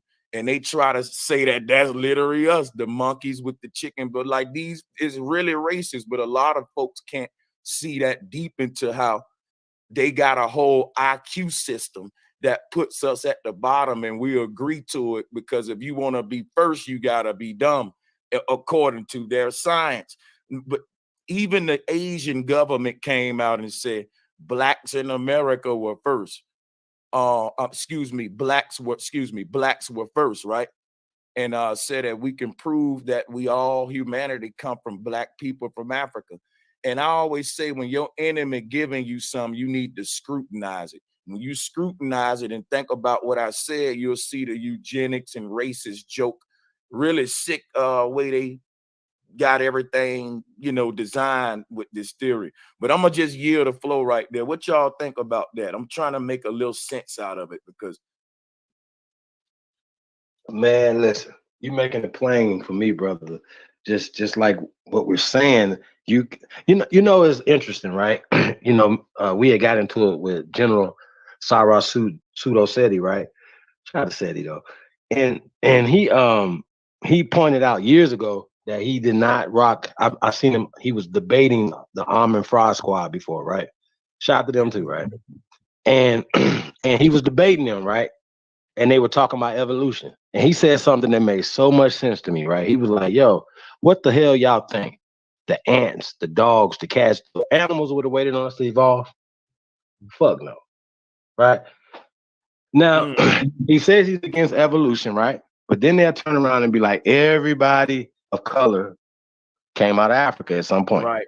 Even if they don't believe in the transatlantic slave trade, has been a fact, right? They believe that Abu Khari came over here. They believe that monkey people came over here a long time ago. They believe that everybody came out of Africa, even though they do not believe in the theory of evolution. Now, here's the point, Brother Sanchez. There is no way for a human being to come out of Africa if you did not evolve from there. Big old facts. Okay. Why, bro? It's like, why do we have to teach Pan-Africans their own science? I don't know, man. It's hard to understand, but no, not only that though. And these are the same people that say they're not for religion. Well, this is all attached to Adam and Eve, and then somehow it got reattached to Noah's Ark, and Moses and Noah and shit. I'm just confused, right? If you can scream like you came from Africa and name the kids Africa and charge people for this African information, they become emotionally attached to the information. So any discrediting the information is almost a discredit towards them. And this is why you get into these arguments with Pan-Africans and their uniformitarianism, which is not wanting to change the information at hand. So, that's why they where they are now. You see what I'm saying? We've seen the rise and fall of this conscious community, quote unquote. You see what I'm saying? At the end of the day, there's overwhelming evidence, like you said, Chief. We have the bones, the archaeology, the paleontology, the archaeology to prove it here. And not only it's not like it's just okay, we found some things and this, but we're finding things that's like game changing, like first civilization in the world. These are the first metallurgers in the world. These are you see what I'm saying? You start to find things that changes history. If other people was credited to being the first to do something or the first to do, see what I'm saying? It changes history, and you don't see it getting changed on no level. So it's gonna take brothers like you, Chief Holiday, shout out to you and all the work that you're doing. Shout out to Bro Sanchez. And also shout out to my big brother Tancha is one. Shout out to my brother Tancha is one. I definitely laying down this blueprint, man. So I'm gonna mute myself.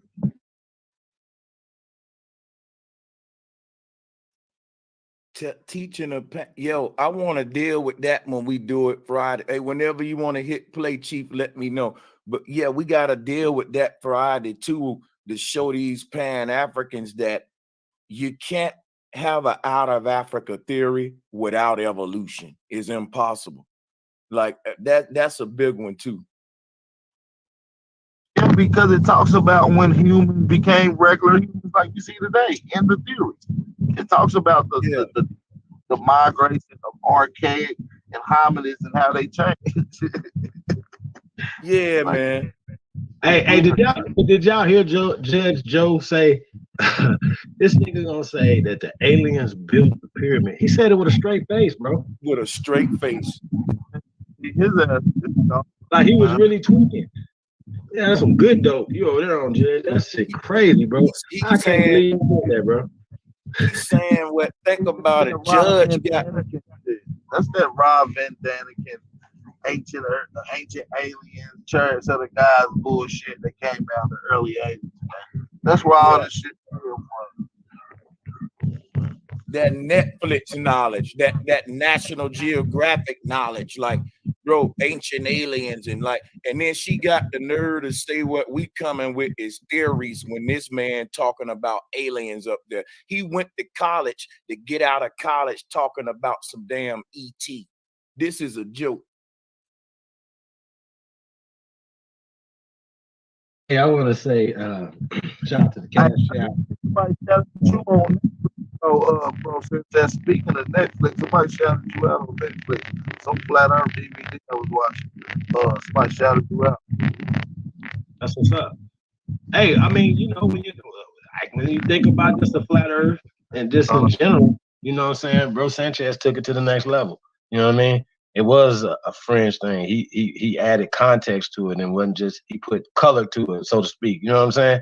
And that's why I said you got to give him his credit when it comes to that, because when you hear about it, this is like when they were talking about Kyrie Irving. This is like the news in Nevada.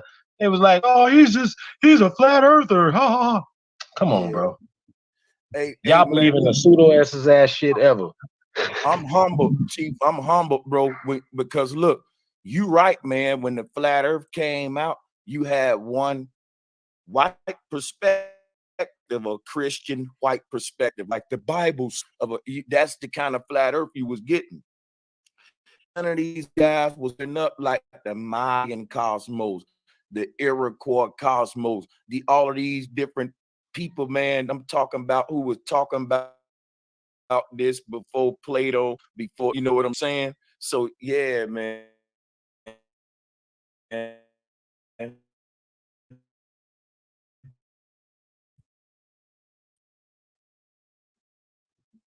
I thank you guys humbly. I appreciate the Only Builders Club. Shout out to y'all. Shout out to the Only. I appreciate it. I appreciate everybody tapped into. If you can, please like, share, subscribe, share on all your social media. This is gonna be a great one. You know, they're gonna be talking about it tomorrow.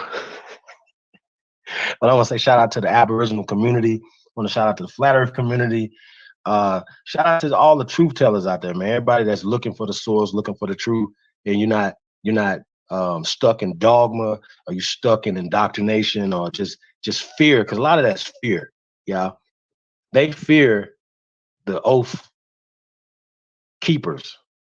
They took the oath, but they fear the people that they took the oath to. You understand what I'm saying? That's how I see it. I see these guys as oath keepers. Yo, that was so powerful. Yo, Chief, that was powerful, yo. You got to say that one more time, for real. That went over their head right there about how they fear the oath, but fear the one. Yeah, say that one more time. Well, we talk about solving problems, right? I feel like they have to fear the people more than they fear the oath keepers, because they took the oaths, right? Mm-hmm. They got more respect and fear for those people than they have for us, whether it's their job is attached to it. You understand what I'm saying? I think that's the problem that we're having in all the people who look up to all the gatekeepers. But they all because the thing about it, the black fraternity, right, is under the white. We talk about the Boule, but who are they under? See what I'm saying? Skull and Bones. But once again, the skull and bones took our ancestors' math and science, perverted it, and then gave it back to us as perverted Greek culture. So yeah, we gonna get into a lot of stuff Friday, man. You know, I don't want to spoil everything tonight, but definitely we're gonna get into some real, basically linking, like you said. You know, you come with a lot of American cosmology that coincides with flat Earth, and that's for me. That's what made me say, oh, you know, just sitting back, because I actually didn't care. You know what I'm saying? I'm one of those guys. Like, it doesn't matter, right? Well, I was like that, but it does matter because we thinking that we on a globe, a marble spinning around the earth, and we believing that niggas went to the moon and all these weird ass things that they saying when they got all these air balloons up and all this other stuff, right? I learned that from the flat earth community, which once again, it's always about the truth. So like I said, shout out, peace to everybody, man. It's all about getting to the truth, man. Like I said, that's what we're here for, is to get to the truth. Hey, my brother Chief, I'm gonna let you continue doing your thing, and I'm gonna crank my speakers up and keep listening in. This is good, and I can't wait for Friday. And I just want to say thank you for letting me on to vent, my brother. You're doing good work, man. I appreciate all of you brothers on the panel, and salutes to the entire Aboriginal community, baby. That's what's up right there. Appreciate it, man. Appreciate you too, man. Like I said, already thanking you in advance for Friday, man. We're gonna tear the house down. It's gonna be crazy. For sure. Big Aboriginal power. What's up, bro? I don't know if Dane. Oh, there go Dane back in here. Right, Dane.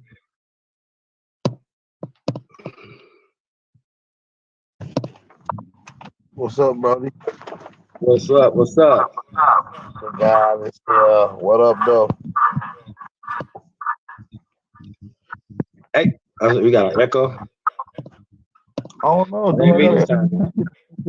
That's not me. That's not me right there. I do want to get back to this video though. If we can get back to the video. Hold on, let me take this off the screen. We can get back to this video. We almost finished. She said some stuff that was interesting. About another 3 seconds. Let's go. That enslaved Africans came to the shores of North America. Then you cannot call yourself an intellect. What is it that he calls himself? I'm sorry. Let me just pull up his bio. Who is Dane Calloway? I am an owner and founder of I'm Just Here to Make You Think. Okay, and you do make people think. I am an author and unorthodox historic researcher. What the hell does that mean? Unconventional journalist, film editor, and producer that shares knowledge of surreptitious information, providing unembellished truth that is generally not mentioned or known to the public. Okay. So basically, you're basically saying, I don't have a college degree.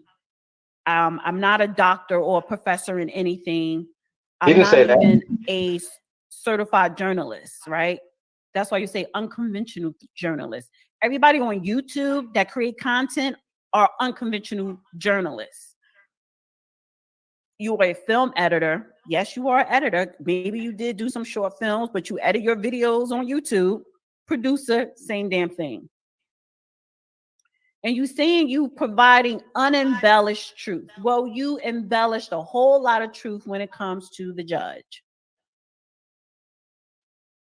Again, I'm not telling people don't listen to him, don't believe him. I'm saying I don't believe you. The judge don't believe you.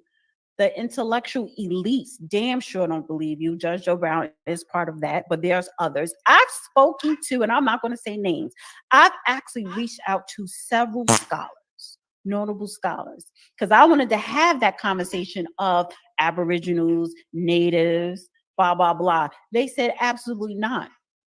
If Black people are that stupid to believe that none of us came here at the bottom of the ship, and we all already been here. My child, that's your loss. And everything else through the Calloway videos because I just can't. However, in the video that I did look at, he referenced a lot of treaties.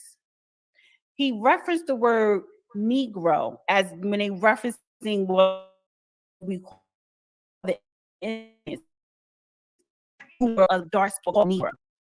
But you can convince that your theory is a fact by treaties.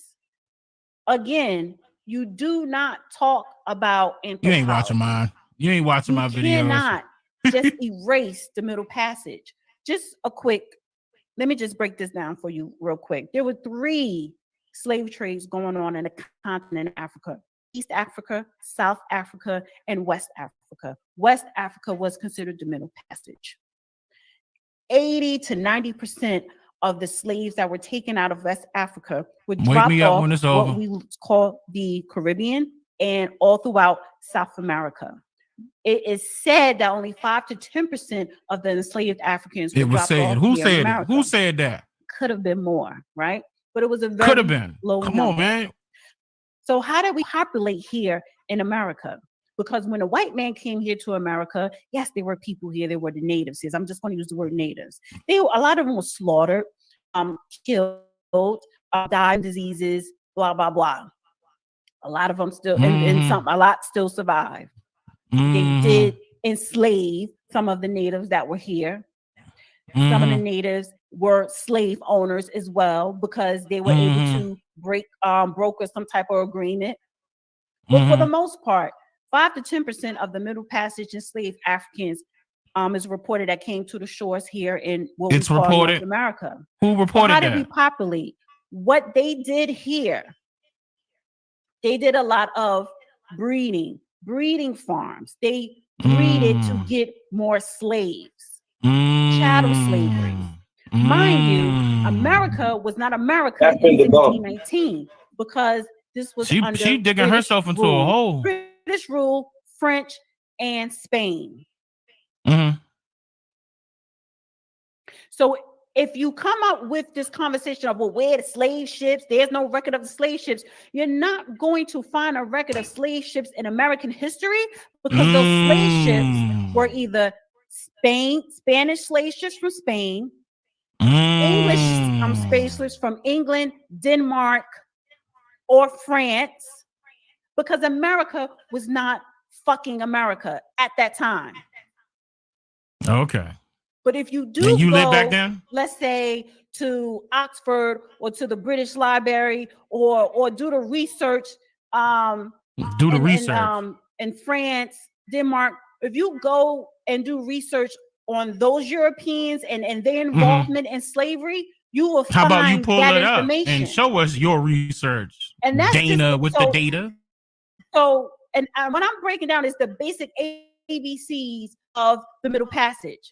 80 to 90% of the you break it down. Africans What that was dropped off in the Caribbean and South America are still there. Were there people already there? Yes. The white man came before they brought the enslaved Africans to the Caribbean and South America. They ventured to these places, i.e., Christopher Columbus, one of them, but it was many others before him after, Here right? we go again, regurgitating shit she heard from somewhere else that were already there. Because in order to rule and to conquer a land, you have to kill the people that are there, enslave them. And I'm pretty sure those people were fighting back because that's their land. But the Europeans, the white man, they had guns, they have all this other stuff, and they brought diseases. They killed off a lot of the natives. The rest they enslaved. With the proof. However, if you kill off the majority of the people, then who's going to work the land and the resources so you can make more money? Because it was about capitalism.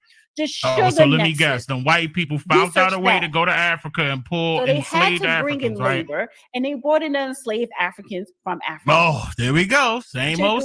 Western Africa. The East African slave trade, that was more so the Arabs, which is still going on today. I mean, and that is a whole nother. This how you know Shane been watching my channel. Just talking about the East African. I can say what she about to say before she even say it, and just did. So what she's saying ain't nothing brand new. I mean, I heard it all before, but ain't no proof. Y'all just saying it was said, it was reported. Who said it? Who reported it? Where are you getting it from? I'm But showing you where I got mine from. right. But my thing is though, right? What don't they like that was put in the indoctrination school? What was Carter G. Woodson exposing when he said the miseducation of the Negro? What are we talking about? Like they act like they don't know this. And once again, how can you talk about the black elite while pushing the black elite agenda, Dana? Judge Joe Brown is a Esquire. He took the oath of the bar. He took the oath. He has it of the British. I mean, he's a knight. He is a knight. And they were talking about that in one of these videos that I was looking at last night, right? But even in this video right here, whatever, like everything that she's saying is absolutely false. If my thing is right here, right? This is why we tell y'all that y'all cannot debunk shit we say. What you would have to do is bring the evidence. Don't bring another book. Don't bring an article of some mad cracker talking about something that you don't know nothing about. Judge Joe Brown called us all Amerindians. What the hell does that mean, Judge? What does that mean to you when we say we're Aboriginal? Dana, why do you guys think we're saying that? We're saying that we're Aboriginals to this land for social, political, economic empowerment. I hate when you guys say we all were enslaved. Well, guess what? Employment is a slavery, enslavement. Family member, right? A house of slaves is enslavement. You're a servant if you are a family member, Dana. So why do you guys continue to allow these people, right? Now you can say Nazi all day, but when you say Nazi, that means that you're pushing for the Zionist Jews. That's what you're doing. Let's be clear about this. And once again, these gatekeepers, all of them work for them. I'm going to say this again so y'all can all understand what I'm saying. Every fucking institution that has been set up for us in America was set up by these people, period. I don't care what y'all say. And that's the shit that gets channel shut down. That's the shit that doesn't get promoted. The problem is the people, right, support the get along game. Now, she said something in this same video. It's cut off now, but she was like, dang, you're not Kwame Brown. She's comparing Kwame Brown to Judge Joe Brown. Let's be clear. Just because they was on a panel together, I'm sure, shout out to the brother Kwame Brown, he's not coming around here talking slow like this, calling himself Geechee and believing he's from Africa, believing everybody from Africa, and he's getting along with the get along gang. I don't think Kwame Brown is on the same level as Joseph Blakely Brown Jr. What do you think about that, brother?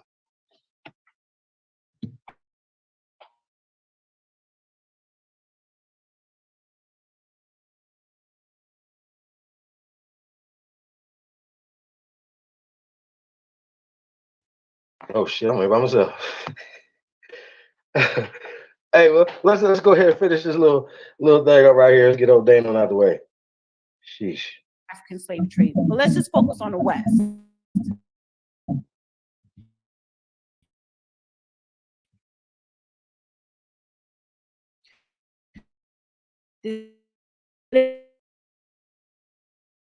Born in the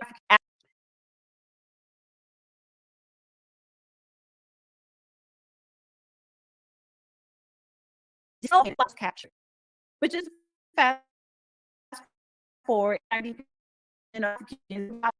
in the Caribbean and in South America. If you go to Brazil, 90% of the Brazilians are of African descent.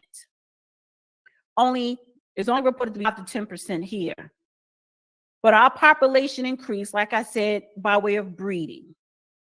So when America became America, the slave trade was still going on. I believe the slave trade became illegal in 1805 or 1810, early 1800s, I believe. But people were still slave trading illegally. But then when slave trading became illegal worldwide, basically, right, in the Western Hemisphere, here in America, they were doing chattel slavery. That's the basic ABCs of the Middle Passage. I don't know if this man even talked about that. I'm pretty sure he has not, because that goes against his theory of we were already here, but we went back to Africa, and then a white man came back and took the indigenous people back to America. That's all bullshit. That makes no fucking sense. You're referencing a lot of trees. That's not proving anything. Judge Joe Brown did say that he has Choctaw, whatever, Indian tribe in his lineage, as well as Nigerian. What does that mean? That means his great grandmother or grandfather, one was an Indian, one was an enslaved African, or maybe they were free, but they were from Africa, got together, got married, had babies, and he came into existence. There were a lot of intermingling between the and the natives Indians that were here. That is a fact. When you look at the Seminoles, the Trail of Tears. So either way, my thing is the judge is not going to debate you. He's not.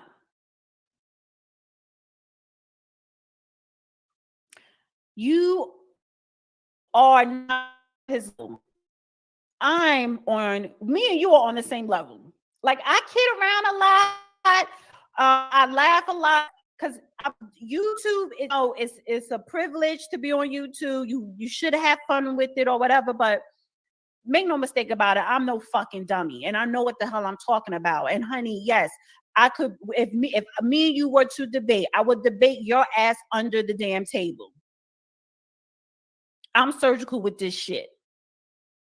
I just haven't sat here and made my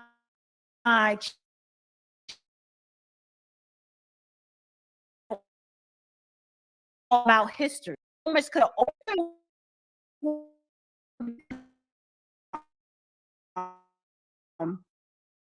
here, and I told you can't like him. I don't know if he reached out to you or not. That's so what? That's cool. But Judge Joe Brown and Kwame Brown, they're cool with each other. What is your point? Like, he kept name dropping in these videos. You wasn't conversing with none of the people. Why not? Do you ever show your face on YouTube when you do a live show? I know.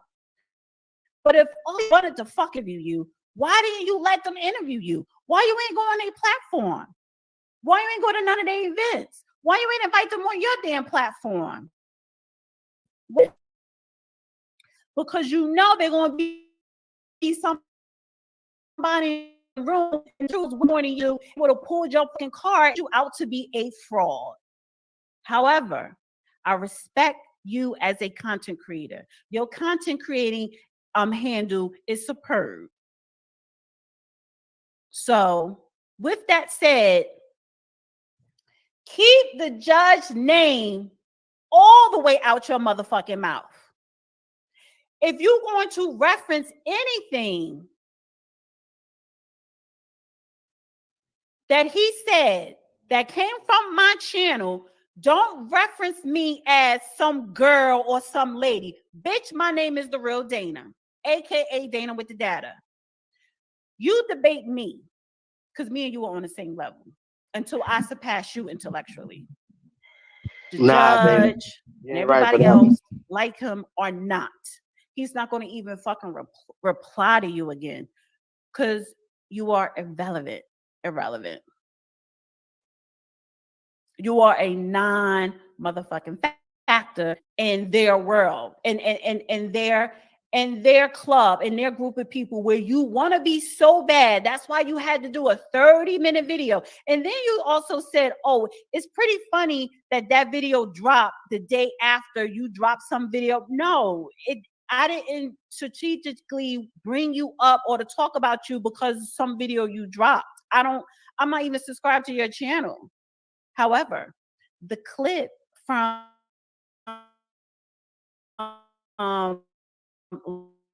last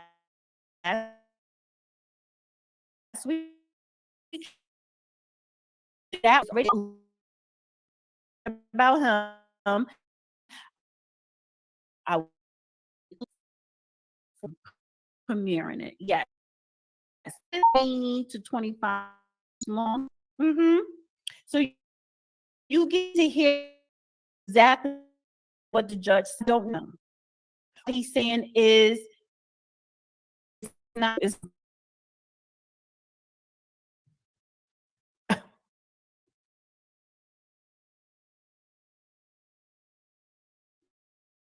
no, baby, that I'm mad here and try to gloss over me. Don't and he also said in his video, oh, he was acting that way because he was on a platform with that lady.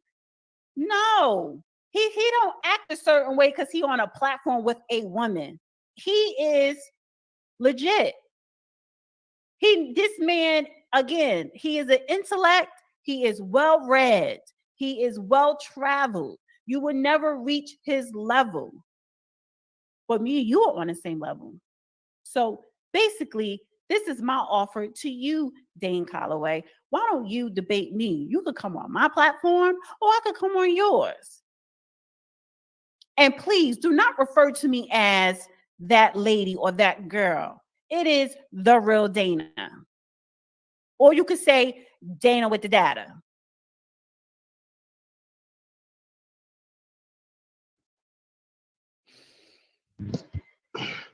Hey, well, shout out to the real Dana.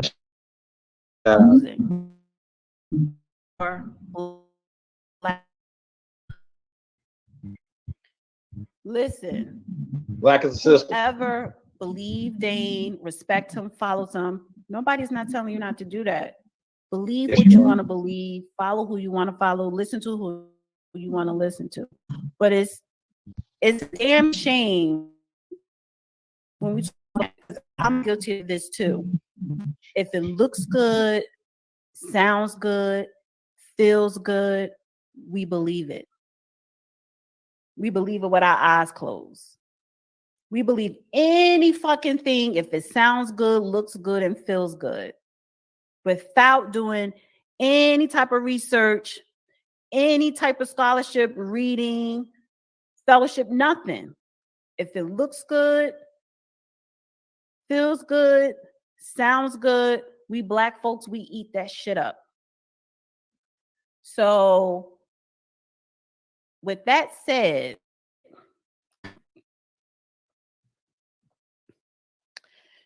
please subscribe to the channel.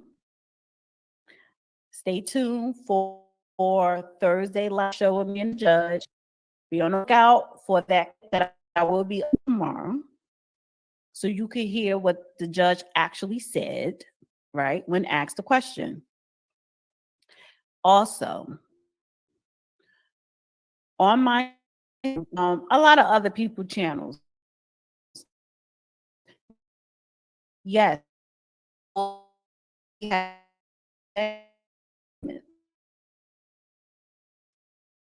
Actual, yeah, all that.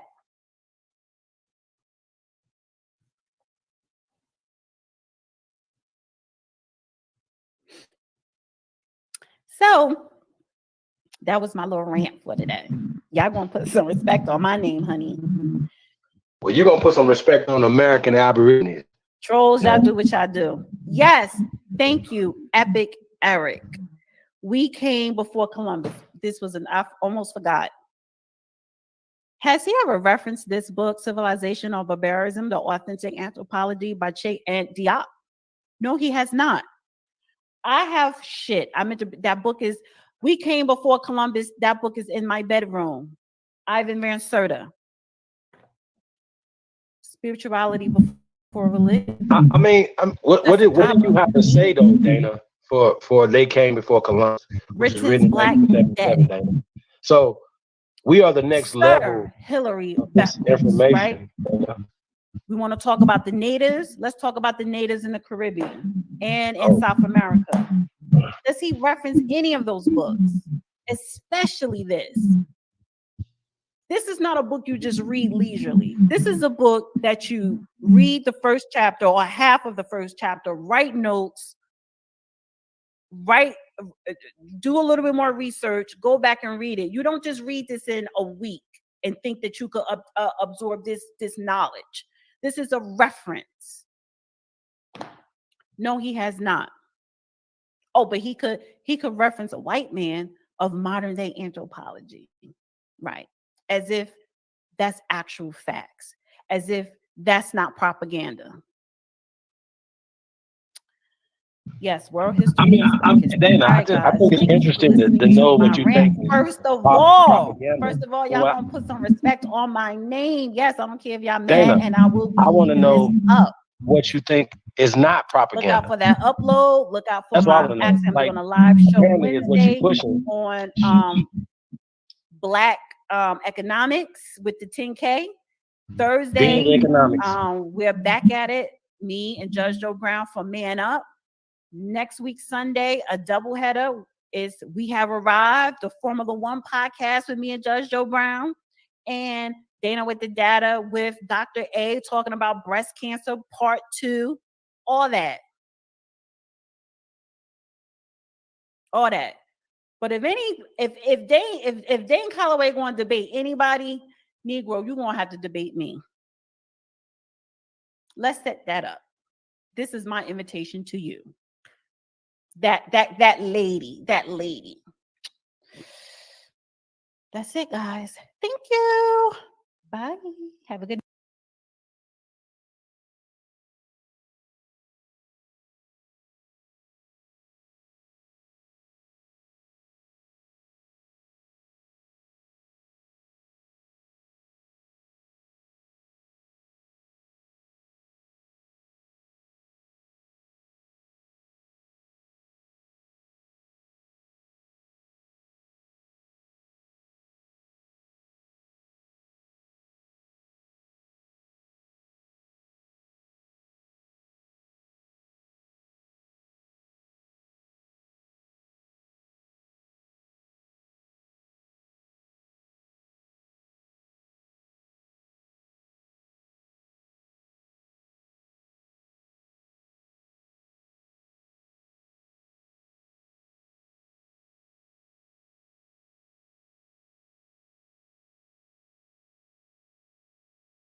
Oh shit. Hey, I was talking. My bad, y'all. I was talking on mute. Pardon the body. I want to say appreciate y'all, man. I got Libra sign in the building. Pardon me, I was talking crazy. Got Tyron in the building. Hey, what up, dog? Peace, God. Oh, how you doing, man? I loved your work, what you did on that last show where you were making fun of that Mexican and that DNA grip. That shit was hilarious. Yeah, man. I had it took a lot of patience, bro. Yeah, you know, they love playing them a lot of patience, bro. That craniology shit. Yeah, they don't want science, right? See, I don't know if Dana, if you're aware of this, you know what I'm saying? Shout out to Dana. Like I said, I don't think that you're qualified to talk, to argue this because you haven't done enough research on it. All I ask you to research is the words that you're speaking at your mouth. If you're saying that we're not Aboriginal, you need to at least know what the word Aboriginal means. Y'all understand what I'm saying, bro? I think this is the craziest thing that we have to keep arguing with people, and then the first thing they come out their mouth and say, and they supposed to be smart. What Yeah, about like Australian why do we Aborigines? need to look at other people's culture instead of our own shit over here? Right. I don't get it. Like they always compromising our history here in favor of sucking Africa dick. Africa don't give a shit about Black Americans. I don't know why they keep holding on to Africa like this clown Judge Joe Brown. This nigga ain't got no African culture. What this nigga did was sit up here and appropriated Swahili language, and that ain't even West African language. That's East African language. Terrible. Yeah, like it's like these clowns, like, for example, on Alquan's channel, we over here talking shit about these dumbass niggas, Pan-African Strikes Back, and what's that other clown, Psychopathies. What these clowns do, they sit up here and want to appropriate African cultures with DNA, knowing that this shit is not legit. Like, we already exposed your boy Rick Kittles and Henry Louis Gates' own information because they sit up here and tell lies talking about, oh, y'all mixed with Whitey. Whitey raped all of us. Okay, how the fuck can you build up? Because look at Henry Louis Gates' own numbers. He started out at with the number of alleged 4,000 or even 3,000 alleged Africans coming into the United States. Then when we dive into his own research on his own website that was given seed money by a whole bunch of white institutions, he had to lower that number to 92,000 alleged Africans being brought to the New World in the United States. So how is there a great replacement of all these Indians with African genes? And when we find all these Native American interpreters of West African language, when we find these Native Americans that are sword makers adopting West African sword smithing, because they ain't stealing, white people ain't stealing Africans straight out the bush that's primitive. They're not stealing the people over there in the Surma Bush tribe in Ethiopia. They're not stealing Himba people of what's that, Namibia. They're not stealing people from the Khoisan tribe. They're not even stealing the Twa people in the Congo that niggas want to claim. They're stealing people of civilization that's on par with the warring states of Sengoku Jidai Japan and the three warring states, three kingdom warring states of China, and on par with medieval Europe at the time. So where is this West African upgrade to the American Indian if we're supposed to believe in this transatlantic slave trade story? Our information is a theory, but they can't even back up this West African bullshit within our own culture. You see what I mean? Well, I mean, yo, bro, listen, man. Like I said, I go at the root. I don't play with the limbs and the flowers and the leaves and shit. I don't do that. I go right to the root. We're gonna pull it right up out the dirt. You know what I'm saying? And throw it in the trash. We're gonna kill this thing so they won't never use it again. I don't care what none of you fools say. DNA cannot and will not, shall not, if you do not have the theory of evolution, you cannot have haplogroups.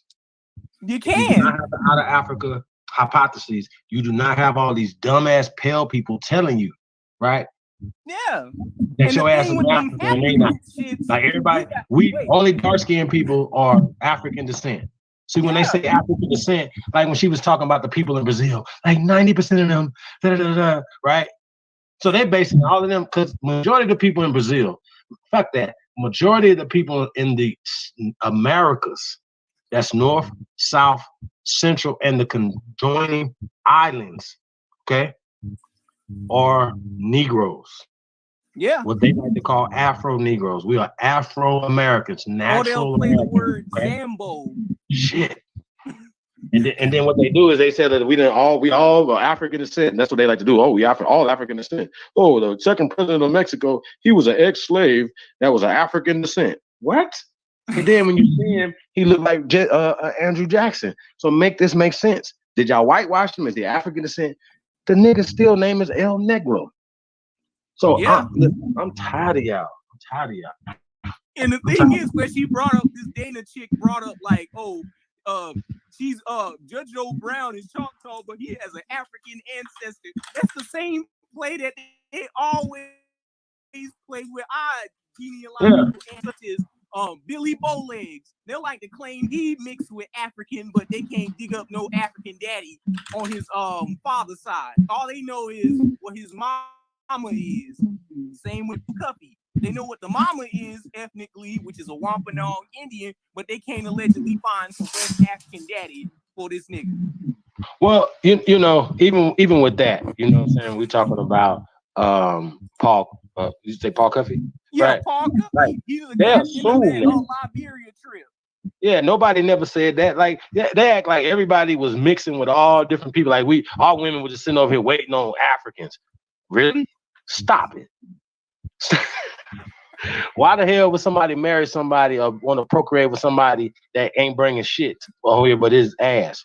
Stop it. Stop being slow. Stop being stupid, right? And then even if that was to happen, that one African would have been absorbed into the body of everybody else, just like Kunta was, right? Absolutely. Kunta tried to push.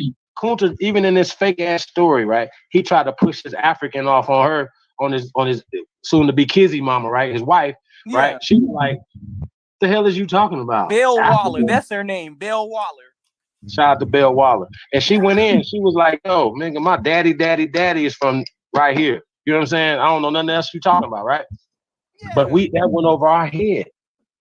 That kind of shit went over our head. We just listening to it and like, yeah, you know what I'm saying? Niggas ain't really go back and dissect that movie, because even in the movie that they trying to indoctrinate us, they still put stuff in science in there, whatever. If you know what it is, then you can peep it out. Yeah, Why Fiddler, even in the scene where you had Fiddler being introduced to Kunta, when they showed up to the plantation, he gathered all the slaves around, and he was talking to the slaves, telling them, "Oh, stay away from this dude. He's you a ain't wild never seen African." this. Yeah, you ain't never seen this Guinea, right? Running through the woods in Guinea. Right. But this nigga speaking full Arabic. Oh Allah. Hey, but look, how the hell some slaves ain't never seen an African? Hey, I'm still trying to find a village in Africa that jump brooms as a ceremony for marriage, right? So peep game. Now she already told Kunta punk ass she ain't African, correct? Yep. All right, so check this out. Why would they be having African marriage ceremony? I'll wait. I just want to wait. I'll wait. Like, since you speak of Kunta just want that ass. He ain't worried about no motherfucking jumping brooms, none of that shit. Did he even have a foot? Like, he only had one foot to jump the goddamn broom in the first place. What the fuck is y'all talking about? Holiday. Go ahead, Chief.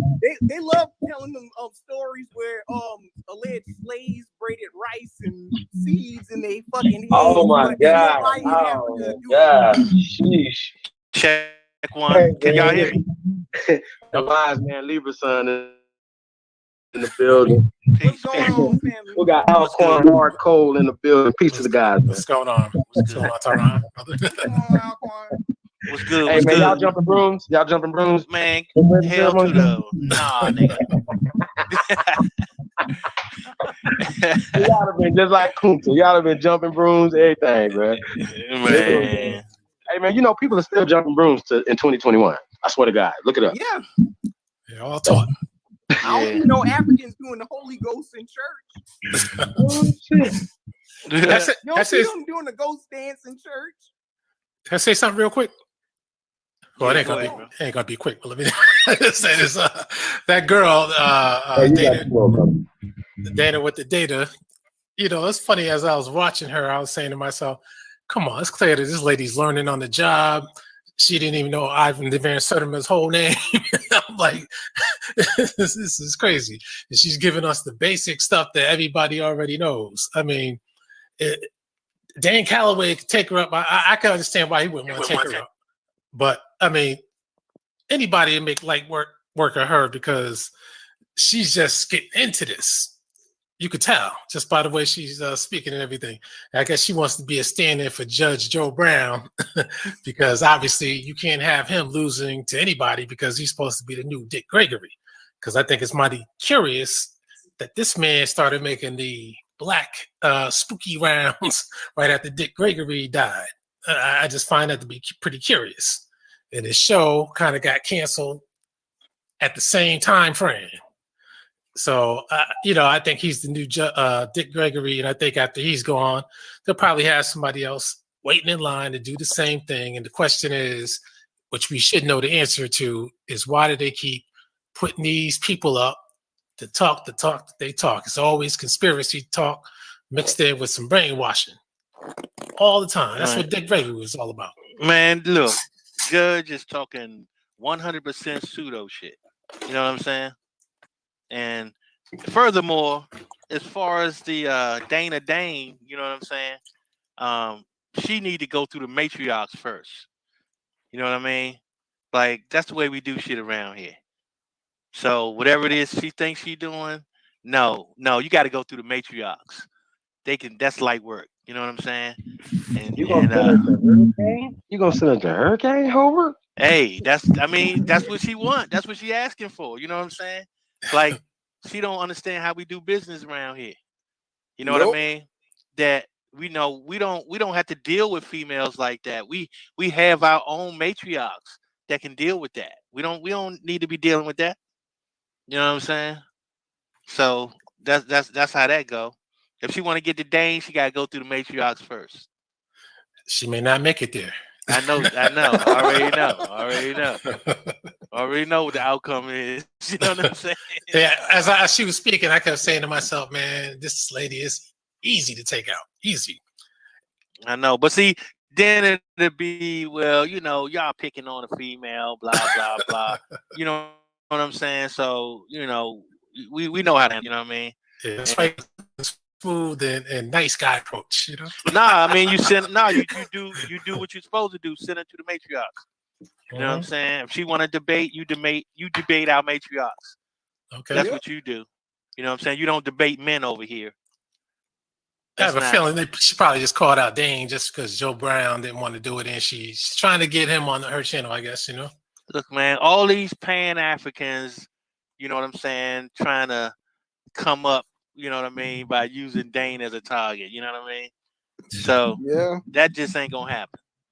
You know matter of fact, I could have sworn I seen a video of a guy, and Tyron knows this guy pretty well. He said special guest Dane Calloway on, and I guess he was trying to act like he was Dane Calloway. Is it that Psycho Papias? Nah, Brandon. Yo, Brandon Jabali Munene. Yeah. I mean, all that smoke from Dane. Man, all of them washed up, bro. They washed up. You know what I'm saying? Like all that pseudo science and pseudo history.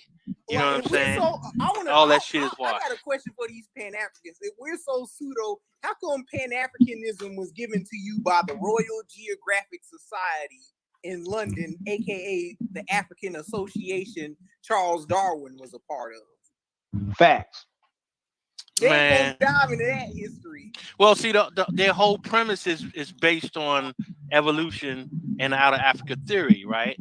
And both are Congocentrics, like Holiday was debating. He was still sticking to that out of Africa theory, but in the same breath, you over there claiming that he's his own race with a ghost DNA that nobody else knows about, but only him and these white scientists in universities in Latin America know about. Yeah, I mean, that's the play, but we love grifting and shifting with these haplogroup letters and numbers like haplogroup A, B, C, D, and X. When really, Albert Perry is the father of haplogroup A, which connects him to the Mississippian culture and the Olmec culture. Well, those haplogroups are still based off of the out of Africa theory. You know what I'm saying? It is based off the out of Africa theory, but hypothesis right here. Albert Perry, they tried to connect Albert Perry to the Cameroonians, but in actuality, the West Africans only have 5% of haplogroup A. haplogroup A is unique to the Americas. Bro, don't even waste your time with the haplogroup A, B, No, C, I none of don't that even shit, waste bro. my time with that shit. I always get on these Mongol centrics and Pan Africans with their own dumb shit. Yeah, but that's part of evolutionary genetics, man. And you know, it's all based off of pseudoscience, so it don't even matter. You know what I'm saying? It's just nonsense. It don't even make sense to even get into the haplogroup argument because it's based on pseudoscience. Yep, and they love playing them eugenics games, saying in one breath and saying that the white man is bad when he tells y'all abos or wabos, whatever these shits that they come up with nowadays, stealing racial slurs to refer to Australian black people. But hey, well, these the thing idiots are just regurgitating Eurocentrism. Right, but here's the thing, right? They don't understand that the first time that the term Aboriginal was used is here. You see what I'm saying? So they don't know that though. They just go by based on what they hear now. And they play games with words like, native phenotype or indigenous phenotype. What the fuck is that got to do with phenotype? There's only like 3 phenotypes: Negroid, Caucasoid, and Mongoloid. And we already know that the Mongoloid quote-unquote features such as the slanted eye or apanthic folds, high cheekbones, those are nigger features. Only thing that they developed was the same mutation Europeans developed, which was the mutation of the oculocutaneous albinism. It's a different strand, but it's a pheomelanin recessive trait, and they developed straight hair. But they want to try and push that, straight hair and super pale skin that's sulfur based to be original to the landmass. And then you had these Hotep coons compromising Mendel's law and sitting up there saying, y'all not indigenous to America, y'all from Africa. Yeah, well, you know, this is like Chief said before, it's a construct, you know what I'm saying? And everything that is a construct is basically pseudo. You see what I'm saying? So anytime you're dealing with a construct, you're dealing with pseudoism. So it ain't no getting around that. No matter what they have to say about it, it's pseudo. Right. You know what I'm saying? So you just cut it off right at the goddamn stump. You know what I mean?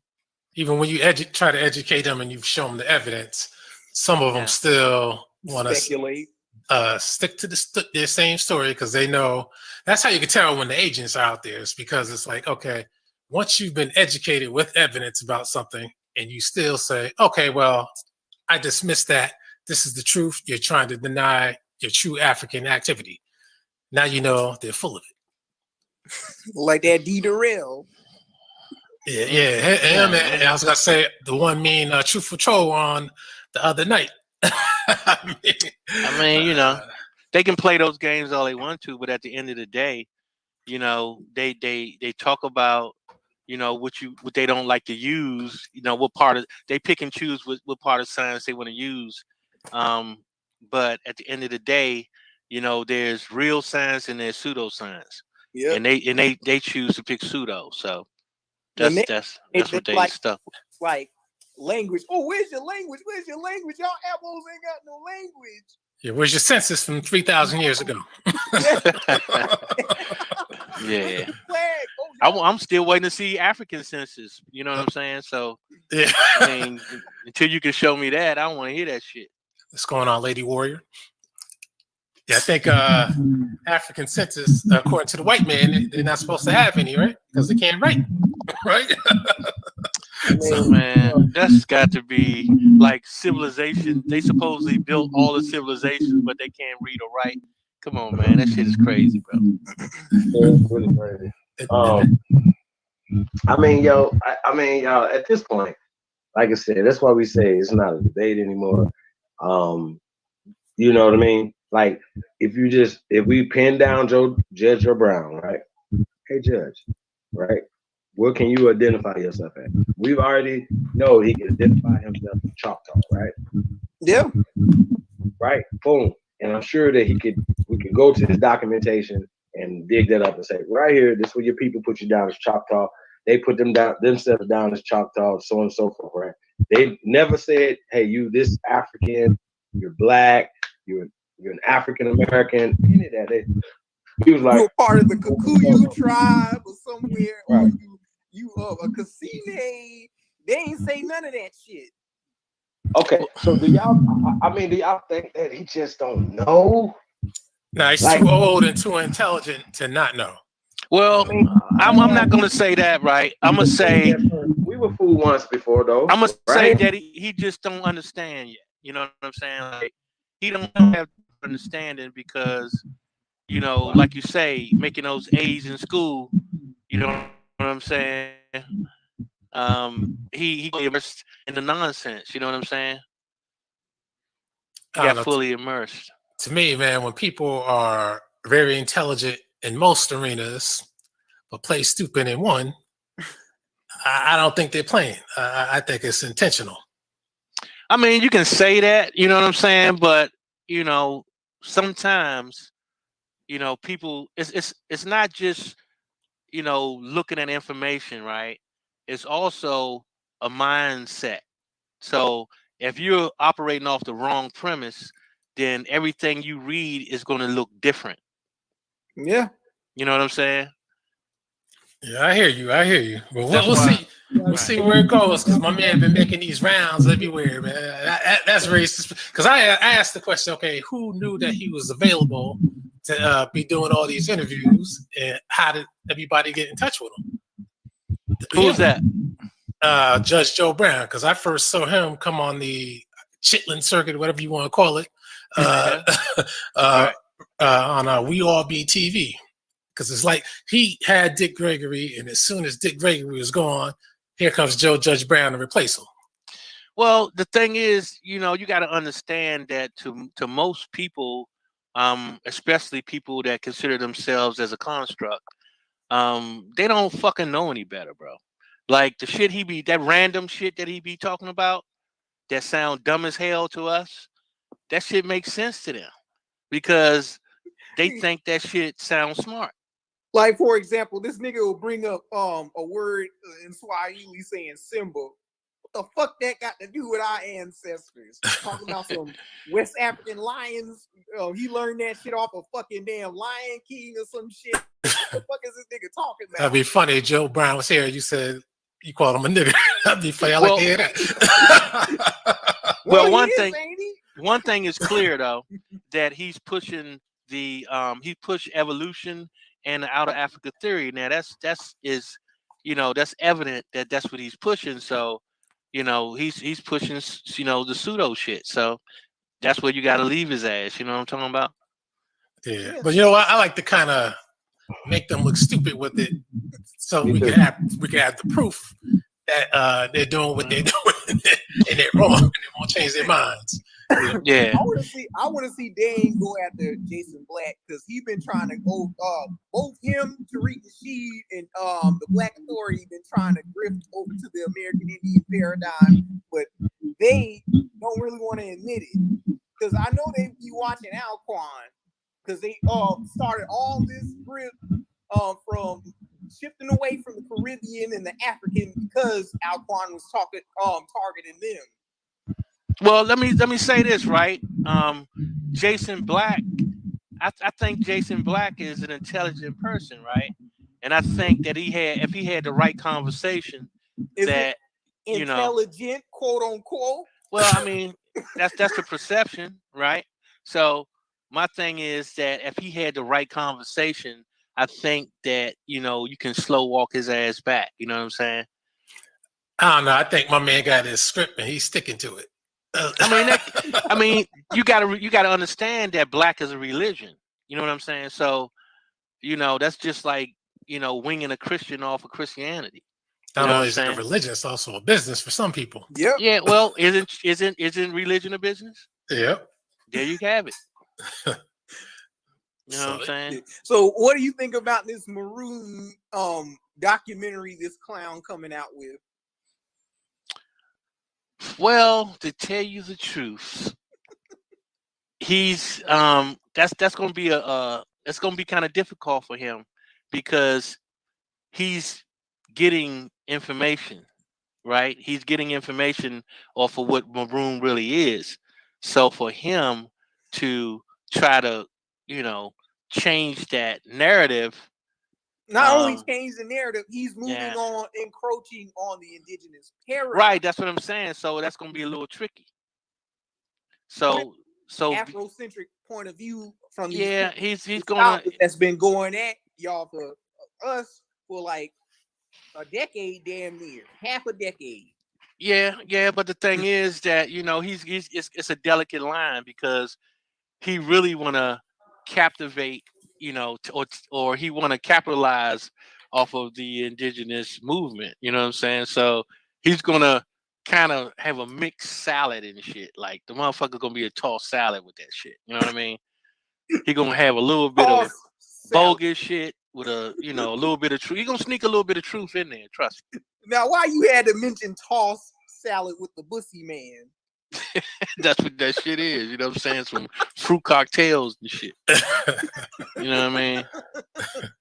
So what do you think about that bullshit museum he trying to put? Well, you got to understand that that's for his brand. You know what I'm saying? He's brand building.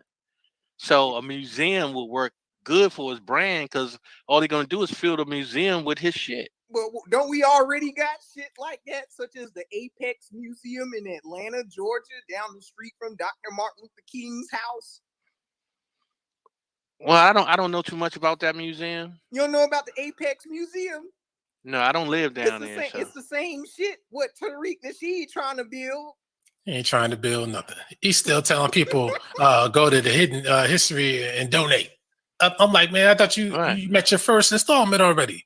Get the damn plot, like you said you're trying to get. What do you think is going to be in the museum, bro? It's going to be all his shit. It's going to be some Hotep shit. That's what's going to be. No, it's going to be Tariq Nasheed shit. He don't even have any shit. His shit is going to be in. It's going to be Hidden Colors 1 attraction, the Hidden Colors 2 attraction. You understand me? So it's going to be in that way because he's branding. You know what I'm saying? So every exhibit is going to have something to do with his documentaries. He said the mix slide exhibit. Yep. You know what I mean? It's going to be a big white Cadillac right there. He's just the type to put that section in the goddamn museum. Yeah, right in the front.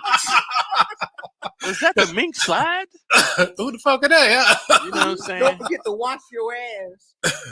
Because when he shows his Facebook videos of white people dance, he puts his mink slide music to it and shit. He gonna have brainwash. Now what he gonna do is have a chinchilla mummies in a motherfucking white Cadillac.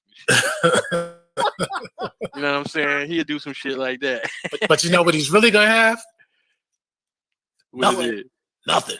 That's what he's really.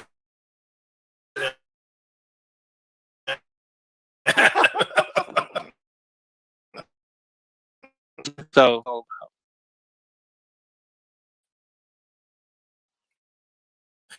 yeah, I was gonna put it up. I'm pushing it back to next year. He's already started that. As soon as he got the money, he already started that. Yeah. And people are still giving him money.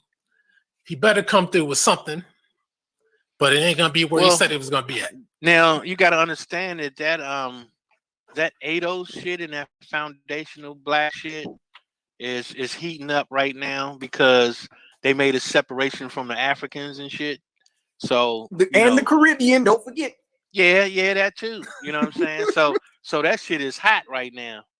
You know what I mean?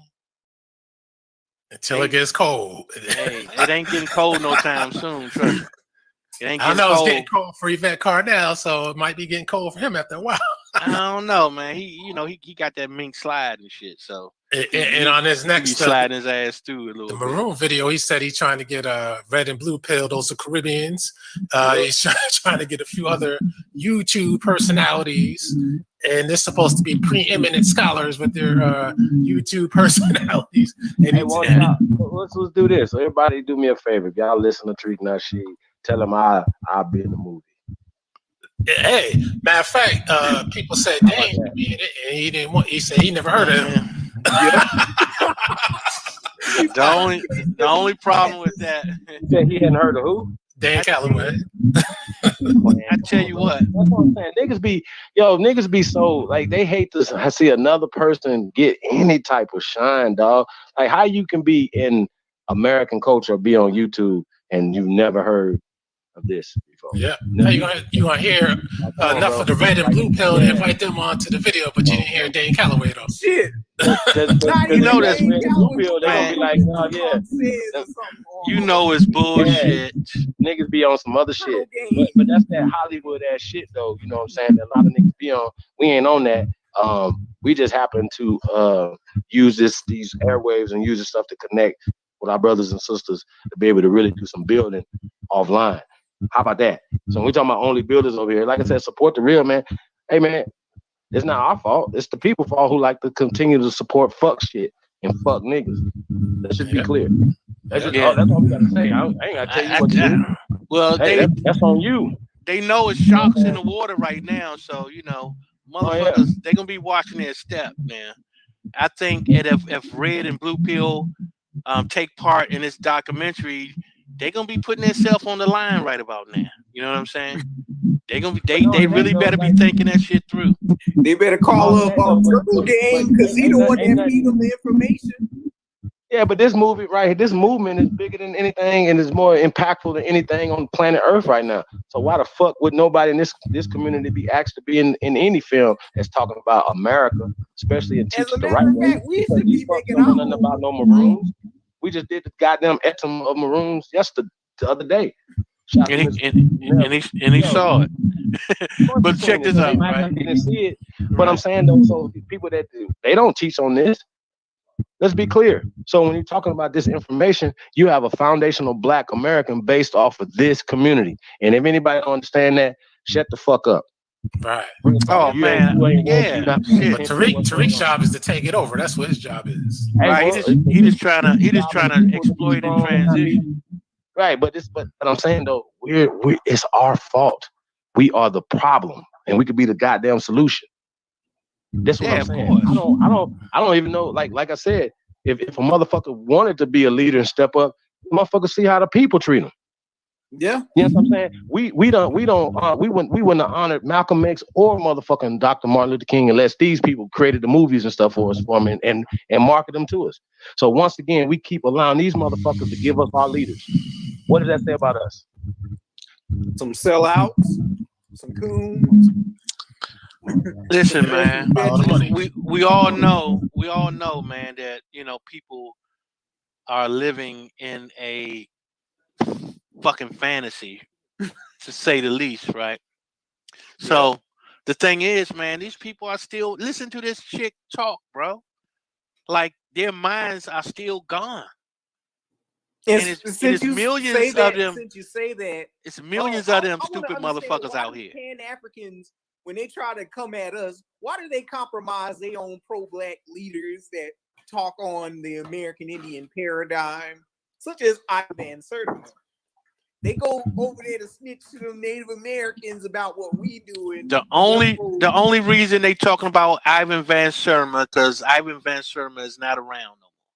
Yeah, not even him, but Clyde Winters too. And he wrote that book that came before Columbus, so that's like something they can't get away from. Well, the problem is that even that book is false. You know what I'm saying?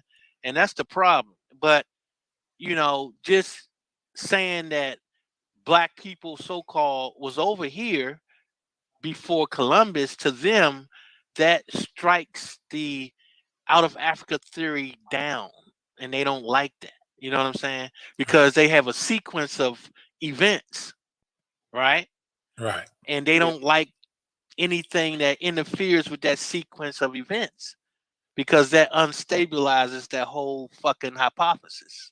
Matter of fact, the sequence of events as given to them by the white man. Well, no matter who gave it to them, you know what I'm saying?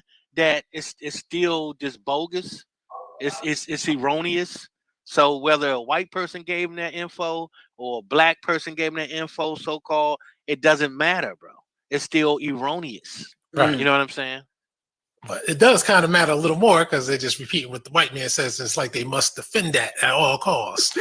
Well, with that North Africa thing where Alphonse was trying to get at these clowns like Psychopathius and Brandon Jabali Munene, they sit up there and compromise the whole Africa, saying that, The Moors aren't black. They were slaves and warriors for the white man or some shit like that. And sit up there and in the next breath say that Moors are foreigners from Asia and Europe. And their Pan-Africanism doesn't extend to black indigenous North Africans either. They said forget them because they're Arabs. The Arabs now forget them. Look, the thing is, well, like I say, man, it's like this, right? No matter who's telling the story, it's not about the story. It's about what we do is we analyze data. We don't pay attention to the goddamn story. Because if you analyze the data, you could come up with what happened. You know what I'm saying? But you don't need anyone to tell you what the fuck happened when you can see the data for yourself. And they don't know the difference. They listen to the story and fucking don't even deal with the data. You know what I'm saying? Like Alquan was sitting up there trying to explain to this clown Psychopathius what an Indo-European comes from. Yeah, I right? think he so you know where that comes from, right? Yeah, and the language group, I was explaining it to him, but he was, you know how some people, when you speak to them, they what we call that? What's that? Pie in the sky daddy. That's what we call that shit. Hey man, they constantly twist and turn. Yeah, how it is they try to talk for a while to try to confuse and lose, so you can forget about what you're trying to talk about. But see, I like to stay on point with these people, you know. But me and Truthful Troll, we were on their show the other day. And they were over talking me too much and get too loud, not letting us speak too much. So I said, forget that. And another thing too, you know, they leave out the proto, right? Because Indo-European comes from Proto-Indo-European, okay. which is pi, right? Okay. Yeah. So it's all theoretical. Right. You see what I'm saying? So anything that deals with Indo-European or Proto-Indo-European is theoretical. It's only a theory. It's not even fucking a fact. Absolutely, man. See what I'm saying? Even what was put forth as far as the language connections, he was just playing. He's acting like he didn't understand it. You know what I mean? Right. But he understood. He understood, I'm sure. But he said it's not his field. But yeah, he kept trying to argue with me on every point for some odd reason. Yeah. But when I say 100% of everything that deals with Indo-European, 100% of it is fucking theory. Okay. And a lot of people don't even know what the hell that Indo-European. In fact, when I had a show the other day, a guy was on my chatting on my video talking about the Hittites and how he's gonna take me to school on the Hittites, but he didn't show up though when I had the show though. Was it that man forever? Nah, some guy Lamar Asmore, that was his name. Right. So all you gotta do, you know what I'm saying, is like tell them put a time frame to it. You know what I'm saying? Yeah. A lot of them bring out these fucking ites and shit. Yeah, they can't, but they can't put a time frame to that shit. You know what I'm saying? We did last show Later for Africa 5 or I think it was Later for Africa 4. Either one, Ab went against Darrell and Guy Nollywood. They kept trying to pull up like Egyptian pyramids and trying to claim that Egyptian pyramids were older than the ones in Mexico, and they couldn't even come with the facts. I think Guy Nollywood says something like the proof is because it's out there, something like that, right? Something to that effect. I mean, like I say, man, you know, they just deal with hearsay, you know what I'm saying? So if they only studying that dumbass shit that they regurgitate, then you know it's really nothing for them to debate because they don't really know anything about what's on their own fucking soil. You know what I'm saying? Like they oblivious to their own homeland.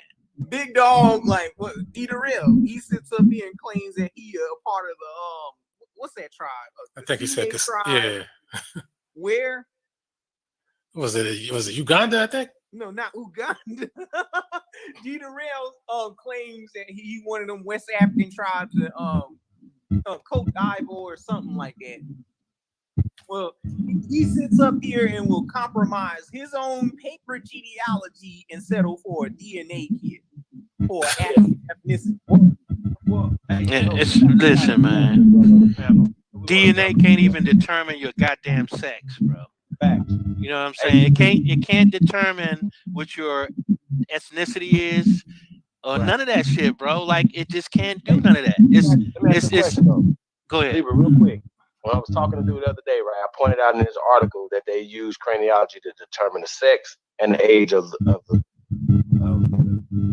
Naya, correct? Correct. Yeah. Is that a part of identification? Yes. Okay, we're done. Hey, we got same with Rex in the building. Peace, guys. Hey, Chief, you know you got some hardcore bass feedback. Oh, I do? Yeah. Shit. Oh, yeah. Could you say that again? He was saying, who was that in the building we got? We got Sue Juris. Yeah, you muted, brother. You got to unmute. Welcome. Peace to the God. I think his mic mute. Your mic is muted, bro. Oh no, what's up, y'all, man? I was letting y'all talk, dude. Oh, what's good with you? Oh, okay. Man, I ain't chopped it up with y'all last in a minute, man. That's what's up. You know, man. I through my journey, Chief know what I fuck around with, G. Like the heritage and shit, cool, but you feel me? I'm on the legal side, man. I done figured out what I was supposed to figure out, man. Once I gotta learn how to operate in the public arena. That's what's up, bro. You can't want so much for our people's advancement in the public, and motherfuckers have no idea on what the public is or how to operate in the public or how to even operate outside of the public. Like, you know what I'm saying? And that's all. I understand that that's all it's really about. It don't all them miscellaneous ass arguments about who was in America first, or you know what I'm saying, whether or not claiming African American as a, you know, some type of identity, like that shit don't even fucking matter. In the public, nobody is a real living person. That shit don't fucking matter. You know what I'm saying? It's all about whether or not you know how to contract with a motherfucker to keep the commerce going. Like that's all this shit is really about. It's about commerce. Well, let me say this, bro. Let me say this, and I respect, you know, that legal end of it. You know what I'm saying? But at the end of the day, one thing that you had to understand about law, right, is that people don't understand what sovereignty is, right? So my thing is this: if your identity is part of jurisdiction, you see what I'm saying? And now you are correct in a public sphere. It is all construct, right? But that's only social political. You know what I'm saying? Now also that being an aboriginal on the land, right, that already has laws attached to it. You see what I'm saying? That's different than just being anybody operating in a private status. You see what I'm saying? Because if that's the case, anybody can operate in a private status, bro. They can. Right. But that doesn't negate that people have land. You see what I'm saying? People are a part of the land. So if anybody, that's just like saying anybody can be an aboriginal, which is false. You see what I'm saying? Wait, hold on. I ain't gonna lie, I think that was a stretch. Let's go back to that whole land topic. What land? The land that you're on. Land? The Americas. And how did the people who came before us secure that land? How did they secure it? Yeah. They tricked people into writing on a piece of paper. Hold up, bro. All right, see, here's the thing, bro. Here's the thing, right? People can do whatever they want to as long as you don't contest it. You see what I'm saying? So All they have done was what made a what would you call it? What they done was illegal, right? How?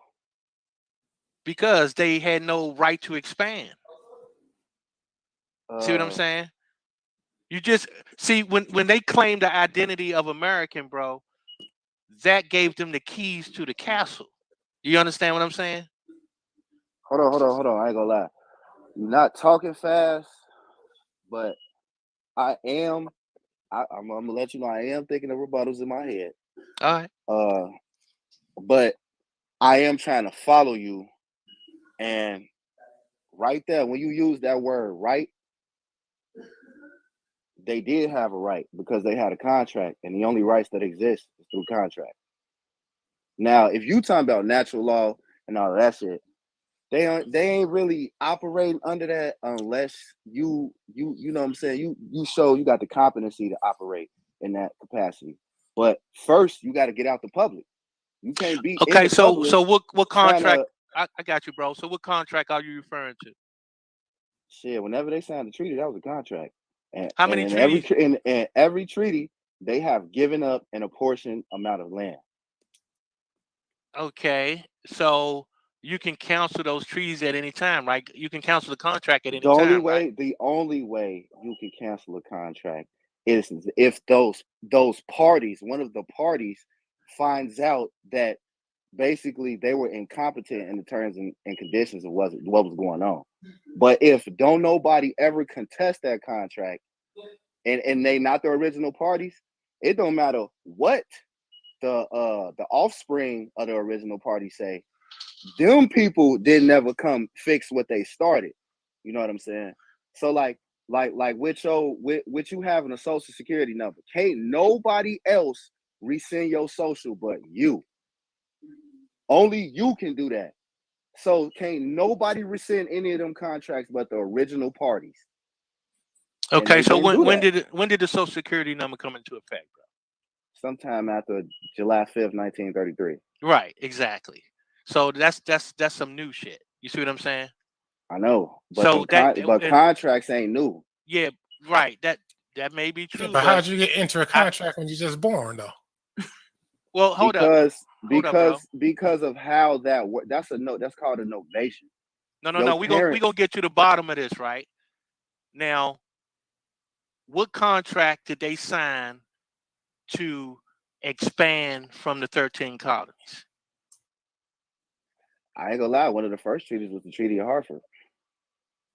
When was that? Chief, when that was 1735. No. They expanded after that, bro. That wasn't. No, See, but that's they that's have not been part of the expansion. expanding since That's not then. no right. That's what I'm saying. That wasn't part of no. That wasn't no contract, bro. I'm trying to tell I you don't that. know no treat. I don't know That's no bro. That's what I'm trying to treaties tell you. off the top of my There like the were name of the treaty. no, bro. There were no contract that gave them expansion rights, bro. None. Yeah, it was. It was the gun, That was right? the whole. That was the whole point. That was the whole point of the treaty. What are you talking about? They What didn't need treaty, a right. bro? They Bro, they did that for them to expand westward, bro. All right, hold on, because I ain't gonna lie. I think you're playing a word game. I'm not. What do you mean they didn't have no rights to expand westward? Right. Because the What only would treaties, what the would only hold treaties. on, though. Go Hold ahead, on, bro. let me finish. I ain't finished. Go ahead. What would in a contract, what would it need to say to guarantee that right to expand? What would it need to say in that contract? Do it need to express directly that that's what the intent behind assuming these lands that was apportioned to these people that they going into contract with? You think that it have to express that? How about the words "or else"? No. I'm gonna. No, Okay. we serious. You I too. got you, bro. So I'm dead ass. Like in a contract, things are not always directly expressed. However, if some land was supposed to be apportioned to another party from the original, I guess you could say, purveyors of the land, and they wanted to go ahead and ink they name, however they wanted to sign the liability behind that contract, however they wanted to assume that liability, they put their mark on it, right? And if in that contract they were supposed to give up some land, it didn't matter if they decided that they weren't gonna do shit but plant apple trees on that land. Okay, so what voids a contract? What voids a contract, bro? There Through must threat first of and all. coercion. So if there's no, but look though, threat and coercion, bro. There was consideration. If it ain't consideration, that's what be void. Coercion, all that What shit, was the consideration then? What was the consideration? That they come over there shooting up our people. That's not consideration, bro. That is consideration. Consideration is anything given in an exchange of something else. It does not have to be anything of a material matter. So it could be peace of mind. That is consideration. Whatever you gave up for that peace of mind, that's called consideration. And that's why I'm saying what I'm saying. Okay, so can you document peace of mind? You can put it in the contract. What is it in the contract? I mean, we talking about they contracts though. Like that's what I'm saying. To be bro, honest, to be honest, if you wanted me to break it down, you should have asked me, well, can you pull up one of the treaties and then go through it and you show me what you're talking about? I would have did that. But you didn't say that. You can do that though. I don't need to say that to you. Well, I didn't think it was necessary. If you understood contracts, you would get that. Yeah, but as long as there was some type of consideration between two parties and both parties understood the terms and conditions. But you assuming what the terms and conditions are though, bro. Right? I'm not assuming. I'm assuming that there were terms and conditions. I ain't assuming That's what I'm they saying. were. Right. We don't really know, right? Well, no, you got empirical data. You got. I mean, okay, let me tell you this. They say they got the real contract. I don't know. I haven't seen any contract like that. I haven't either. That's all I'm saying. You know what I'm saying? But look though, even if it ain't no contract, do y'all know that if they're saying that they're the creditors to us, right, in the public, and that's their land, right? The federal government saying that that's their shit. Y'all gave it up in a treaty, right? Y'all do know that them same Indians that's claiming that right to that land are supposed to force them people to produce the contract that had it in whatever clause that they were basically forfeiting their rights over that property. Well, it was my understanding that through the Indian Removal Act, right? Yeah. That they were saying you could stay on the property, but what you have to do is you have to become a citizen or participate in the corporation. You know what I'm saying? Happened? What happened is some did and some did not. All right. Are you familiar with a maximum of law that states one who accepts benefits and privileges forfeits the right? You ever heard of that? I think I might have. Yeah, but like I said, the only problem is. Hold on. Go ahead, bro. Let's deal with that part. Okay.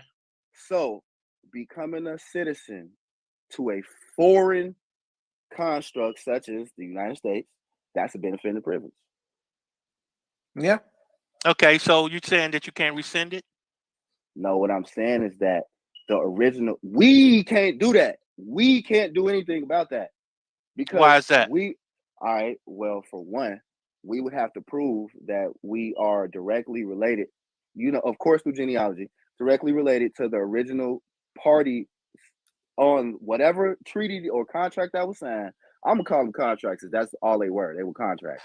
Whatever contracts that were signed with whoever the Pilgrims is allowing them. No, it wasn't the Pilgrims. It 9 times the out British of 10, Crown or what? 9 times out of 10, them contracts was done with the Crown, like you said, and the Crown is still the feds. They still a part of that corporation. So it's like that's how they can keep up. They part of keeping the contract active. Now, as far as the Aborigines, they would have to find someone who is related to all of the members on their side of the contract and have those people say, hey, look, we can prove that basically when at the time of signing this, there was some incompetency on this party's behalf. Therefore, those contracts have to be null and void, and then they're gonna have to produce that evidence.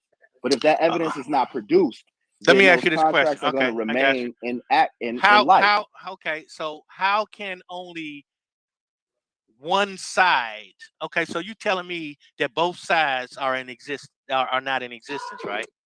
No, I ain't Both say that. parties. Both No, I ain't parties saying are that. not here, right? No, I ain't saying that. Neither party is here, bro, right? I'm saying both parties have to bring an eligible agent to do Okay. this negotiation. Now, hold up, but you saying that the original parties are not here, right? I mean on this live stream. I should have said that. I mean Okay. here, right here, talking. None of them is okay. us, unless we do some homework and we find out one of Okay. us is I that. misunderstood what you were saying, bro.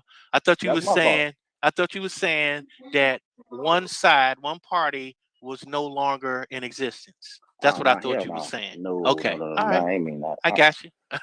Yeah, because I That's misunderstood that, bro. So my fault. That was my fault. so Probably basically just the assumed Supreme it. Court told the federal government that they did not have a right to expand. Right? Who? The Supreme Court The Supreme told Court them of because the Supreme Court Georgia, of right? The Supreme Court. So the United States Supreme Court United or the States, Supreme the Court of? United States Supreme Court, bro. Okay. Told So them. are you familiar with what that means if it was the United States Supreme Court?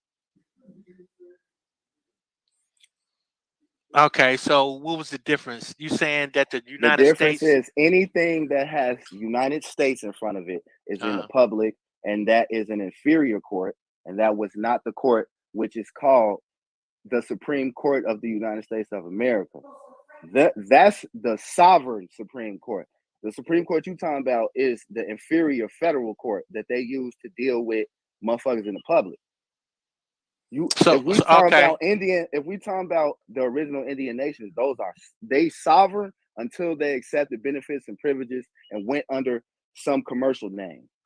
Okay, I got that. So you're telling me that the U.S. Supreme Court, right, don't have jurisdiction over the federal government?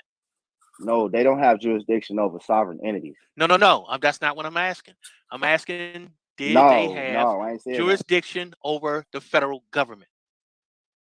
Well, not jurisdiction, but what they're going to do, what their purpose is to be an arbiter in a dispute of any facts in the public. Bro, I understand what you're saying. I'm asking you a direct So question. they don't have no authority. The only people who got authority in the public is Congress. Okay, so is the federal government public or private? It's a private entity. It's a quasi corporation. So it's a private corporation that was created to operate in the public.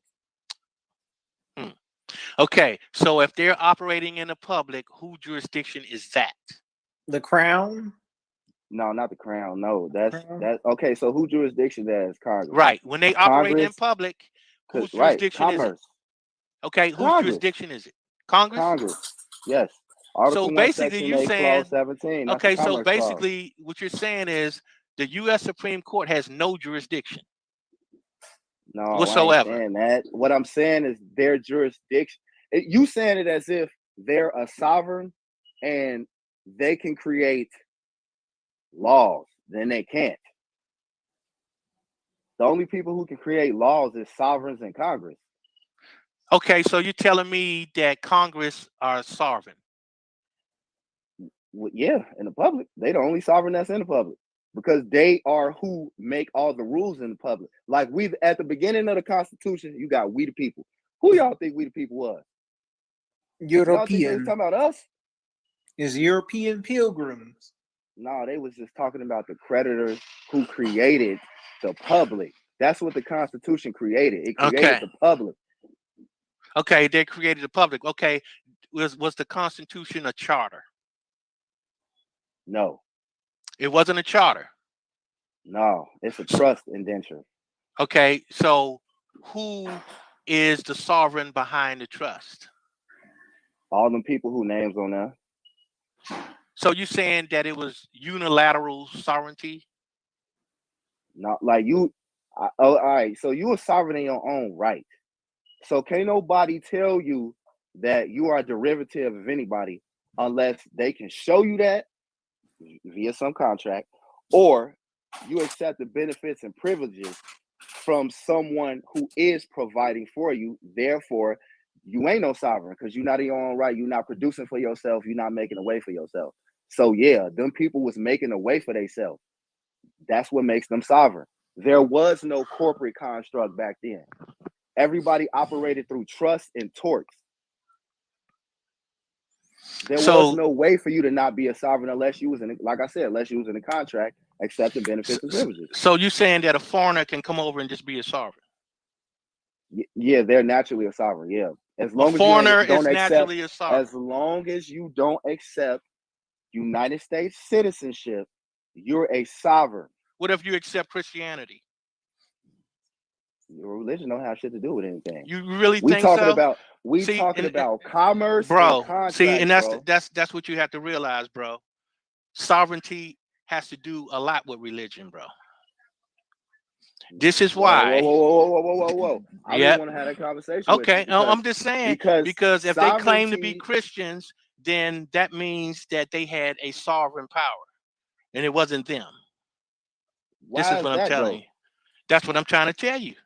Is that if they just deal with that part. I am. If you claim to be a Christian, then your sovereign would be the Pope. Because he would be, yes, bro, listen, bro. Sovereign only means ultimate authority, bro. That's all it means. What? No, it don't. It does, bro. He was his own right. No, bro. It means the ultimate authority, bro. That's all sovereign is. No, a sovereign don't have authority over nobody unless it's through a contract. That's what I'm trying to get to you. That word don't mean nothing, bro. What do you think the purpose? Nothing. What do you think the purpose was to get people to convert? What do you think that was all about? You think that's just we want them to be Christians because we want them to be Christians? You thought that's what that was about? It's so the Pope could claim sovereignty, bro. Because as long as you claim to be a Christian, then you had to deal with the Pope. The Pope was the ultimate authority in Christianity.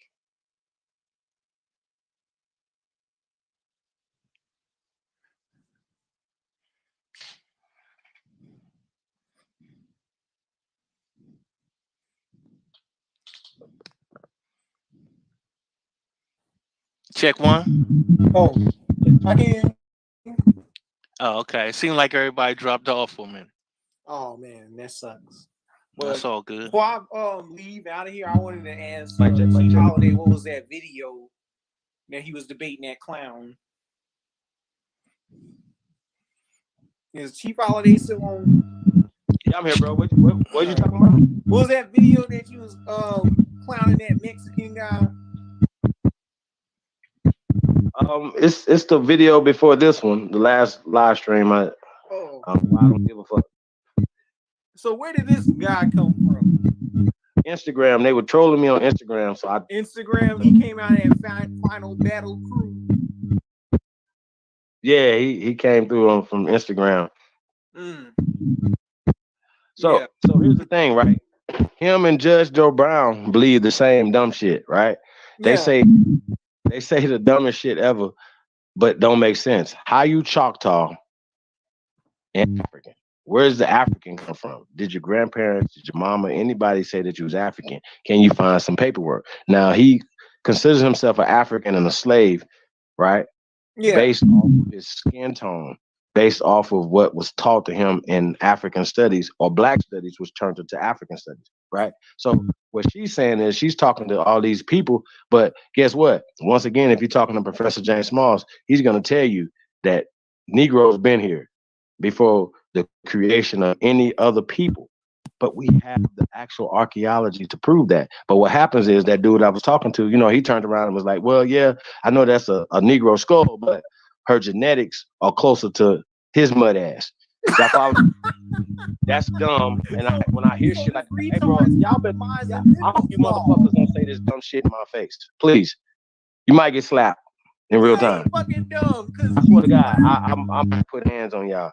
So don't be around me saying dumb shit like that. And I think they try to get away with that shit because these Pan-Africans be bigging them up and coaching them on how to debate us. But I'm just saying though, right? But when you having a conversation with somebody, right? Just like I was having a conversation with him, I said, "Hey, bro, let's walk it down. Let's go back to where you from. Don't talk about Papua New Guinea. Don't talk about Africa. Let's talk about the town you from in Mexico. Was it colonized? Yes. Okay. Did they set up a caste system? Yes. Okay. Is it based around skin tone and colorism? Yes. Okay. Are you mixed? No, he's not. Huh? Come on, bro. Like, and now we from Africa, right? Somewhere. Hey, you might get a roundhouse for that one. And then he had I'm the just saying, audacity bro. Like, to sit up there and say, I ain't gonna have no understanding of that. Like, bullshit, because they played along that mestizo game in their own fucking countries to get some benefits out of these white folks. hey man, but listen, man, we definitely thank everybody for tuning in tonight. It was an epic. Like, share, subscribe, man. Y'all can put this on y'all channel. Y'all know I don't give a fuck. You know what I'm saying? Just send them my way, man. If you haven't subscribed, please subscribe. If you haven't subscribed to I Don't Give a Fuck Sports News Entertainment, a lot of more content's coming over there, man. Stay tuned. Friday night we're gonna be at Bro Sanchez. Gonna be kicking with the flat pop over there, y'all, man. So we got some on Alquan's channel for Later for Africa 6. That shit'll be popping. Later for Africa 6. Yeah, on Alquan's channel. Hey, bro, just drop the link in the chat so we can always come back and scoop it up. Yeah, that's right. On the back chat too. Yeah. But yeah, man, like I said, we support everybody, man. You know what I'm saying? Shout out to Bronze, shout out to Greedy Vegan. Who else new? Original American too, man. Y'all go support those brothers, man. Support their platforms. Y'all already know, man, the usual suspect, the original Copper Empress Hope, the Pure Express. Yeah, Chief, you got crazy feedback, bro. Let me turn it down. How does that sound? Yeah, that's better. Yeah, I think it's just yeah, man, just say shout out to everybody, man, that do this work, man. We definitely appreciate y'all, man. Jaguar, man, y'all know, man, I'm not. Peace, man. There's a lot of people, man, that do this work, man. So we definitely appreciate that. But everybody that has channels that's talking about, Sister Soul, American Errors, like it's a lot of people bringing content, bringing flavor to the content to the community. That's a good thing. You know what I'm saying? The more the better, because we have our own platforms to support each other. So that's what the media bliss is about. That's about taking this information. Since this is a build, stay tuned for my show. I'm coming out with a show called The Mound House. It's going to teach indigenous American languages. Also going to have like adult humor. So keep an eye out for that. That's what's up, bro. That's what's up. We need that. We need the languages, man. Yeah, man. We need it all, bro. Speak your language. Well, when y'all gonna start speaking some African language? Don't give me Swahili. Don't give me Bantu. Don't give me Mende. That's all German. That means you don't understand. You haven't done any research about nothing that you talk about. Facts, bro. We know Bantu and Mende and all that dumb shit y'all talking about. Yoruba is not indigenous to the Africans there or the people there that the colonizer brought it there to indoctrinate. Speaking of which, speaking of which, what's funny is your boy Henry Louis Gates, his dumb ass sit up there and dug up some history on the Indian in Africa. Austin Augustus Curtis written the Vai language for the Vai Mandinka people with the Sequoia syllabary. This is a part of Liberia's history. They don't even want to talk about that. Yeah, they don't want to talk about it, man. Like at this point, like they ain't nothing they can talk about. What literally can they bring to an intellectual conversation? Absolutely nothing. They just talk about everything about our history. So you're definitely not bringing nothing to a social political conversation. Because black. Hey, we need some black this. Well, who the fuck paid you for those years when you was judge? Wasn't nobody paying you. Man, Judge goofy as hell, bro. Come on, bro. Same like American Indian from Africa. Sheesh.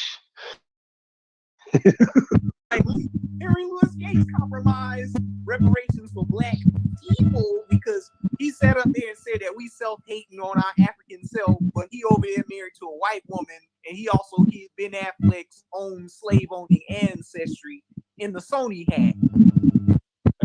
So this man is supposed to be the representative of pro-blackness and pan-Africanness, but he's sitting up here telling niggas over here that Africans responsible for your slavery. Y'all rape babies from the white man, and y'all can't be indigenous to here, and that somehow y'all can't get no reparations because he out here hiding white folks' slave-owning genealogy. But then he has half himself is Native American. Y'all know how many times we hear this? We hear this from all these smart dummies all the time, though.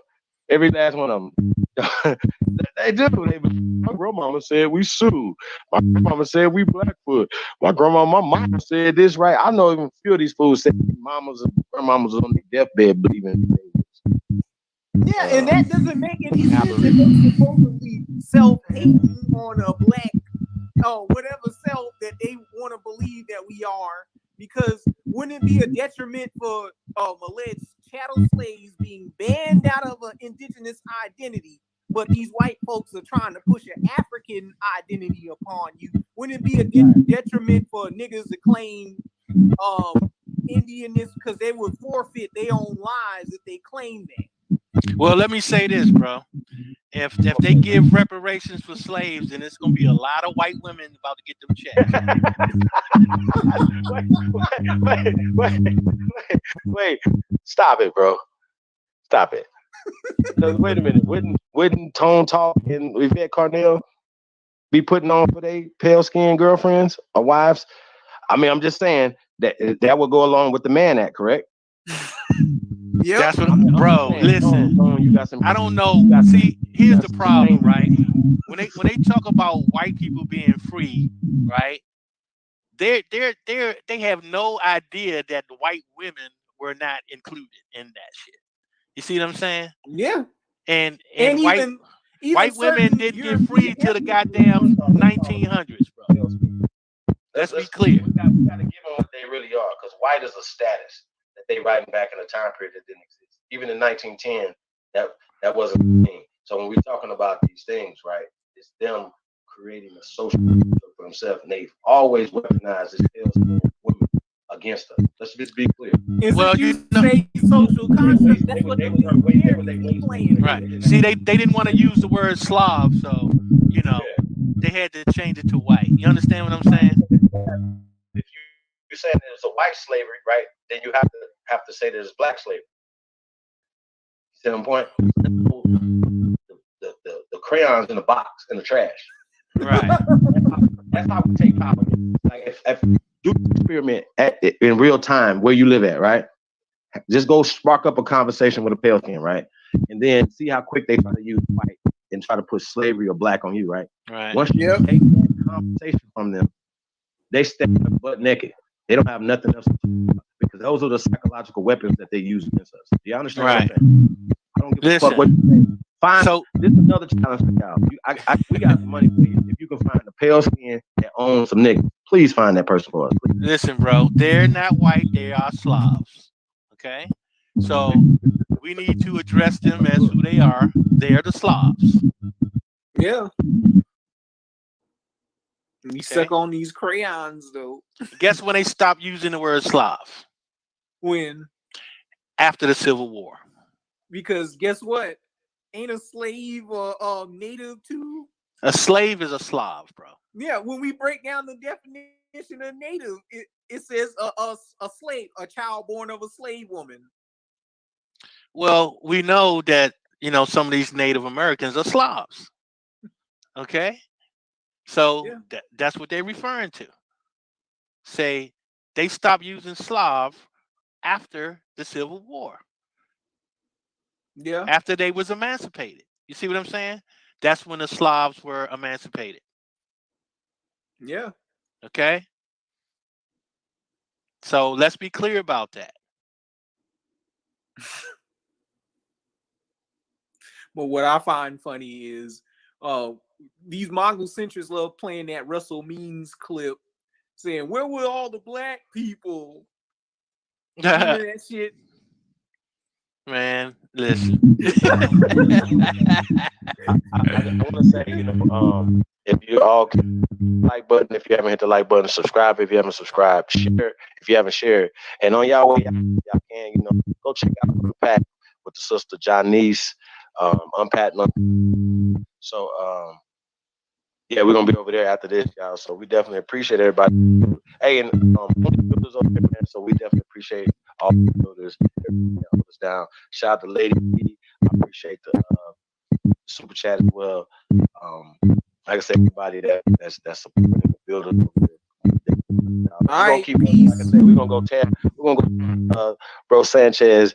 I'm gonna go drop some shit up there, man. Y'all ain't never heard before, man. So it's gonna go down, man, Friday, man. So stay tuned for that. Be on the lookout for that. Like I said, Unpack and Uncut, Sister Chinese. That's a fact. That's a fact. So, peace to all the American Aborigines.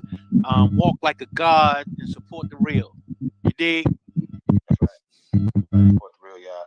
We definitely appreciate y'all. And y'all already know, man. Support all the artists, and I mean, just support everybody, man. Like I said, man, support people's channels. I'm not much more to say after that, man. I want to say shout out to Cloud Committee too. She got the flyer as her avatar. I would definitely appreciate that, sis, sharing that with the world, really, with through your social media and stuff like that. So we appreciate everybody that share the flyer, share the trailer, share our shows and all that stuff, or whatever. We definitely appreciate it. So thank you with the bottom of my heart. We definitely appreciate you guys. You guys got anything else you want to say before we get out of here? Man, I done said it all, man. Like I say, man, walk like a god and support the real. Yeah, man, go get some cheap Billy drip over there at weare2am.com, man, and walk like a guy at American Aboriginal Shoes. You already know, man. Tap in, man. Tap in with the real. Only builders over here, man, and appreciate you guys. Shout out to everybody.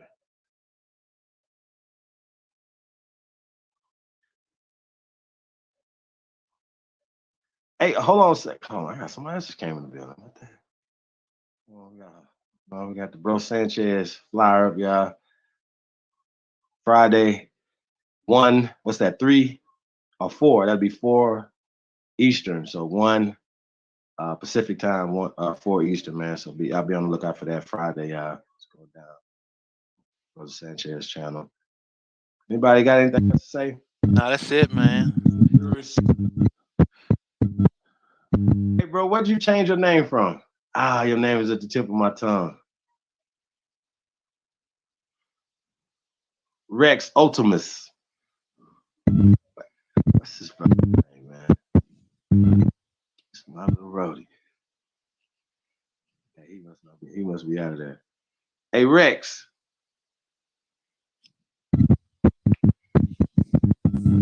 Nah, he out of there. Hey, let's get a song before we get up out of here, y'all. We're gonna drop this song. I'm gonna go ahead and drop it before we get out of here. Right. My OG. It's a new record, man. We're gonna leak it, man. Ain't put it out yet. Just finished that junk. Check this out. I ain't gonna even tell y'all the name of it. Y'all to check it out. You know what I'm saying? So,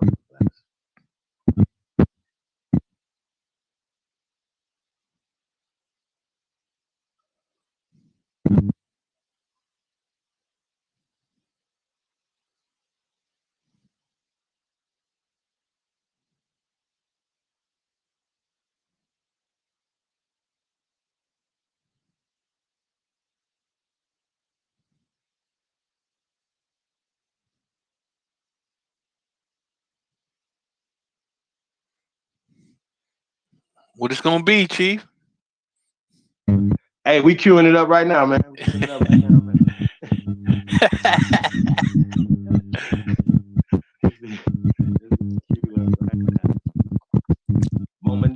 Momento. Hey, man, Unpack, Uncut was Chief Janice, man. Next, y'all tap in. And like I said, we appreciate everybody, man. Could have been anywhere else in the world. You guys, us, man. We definitely appreciate it. Hope you guys had fun. You guys learned something this evening as well.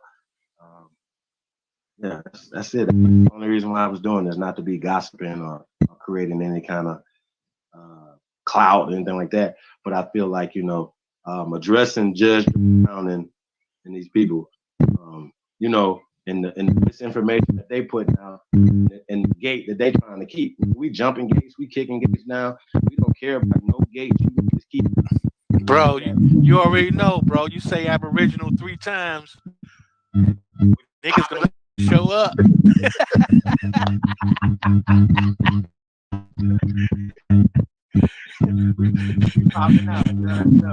Say Aboriginal 3 times and see if we don't pop up. Hey, and if you say the wrong thing, we're gonna make a video about you. Back your ass. You already know. We had their ass on a moving bus next. Or that's right. Short buses will be coming back. Shorty. We'll be coming back. Got some new people that are gonna be on the short boat.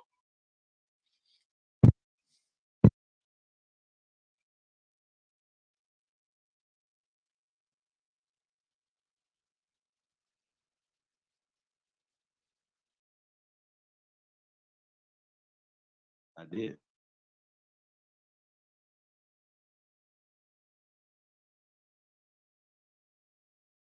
Oh yeah, we queuing it up, man. I want y'all to hear this. I want y'all to see what y'all think. That's true. Hey, Rex Ultimus is in the building. Rex, man, what's his brother's name, man? God damn it.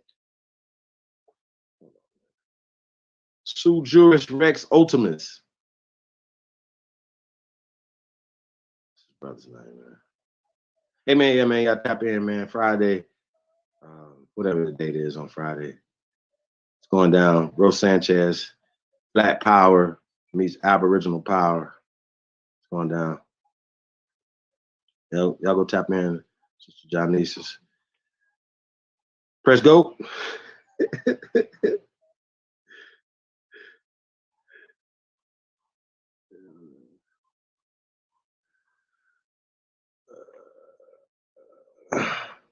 Hold on, y'all. One momento. One momento.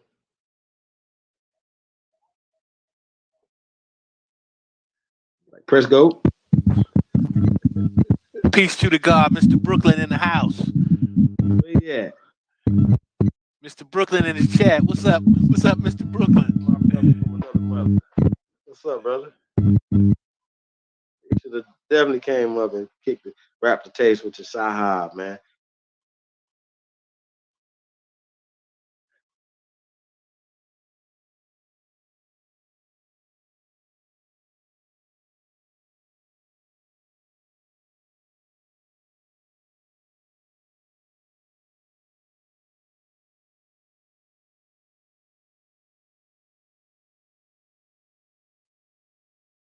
Hey, y'all, it's almost there. We're queuing it up, y'all. We better get it.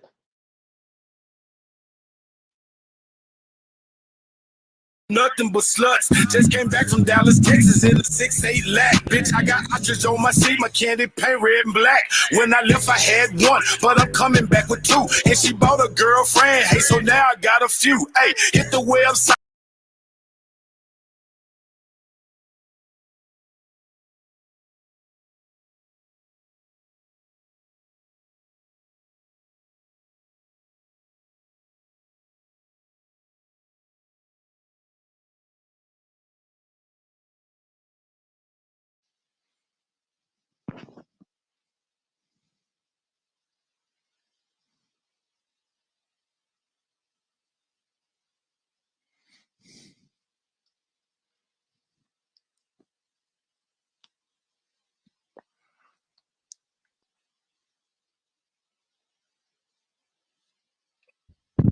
There we go. My OG, unreleased music, man. Check this out. Let's get it.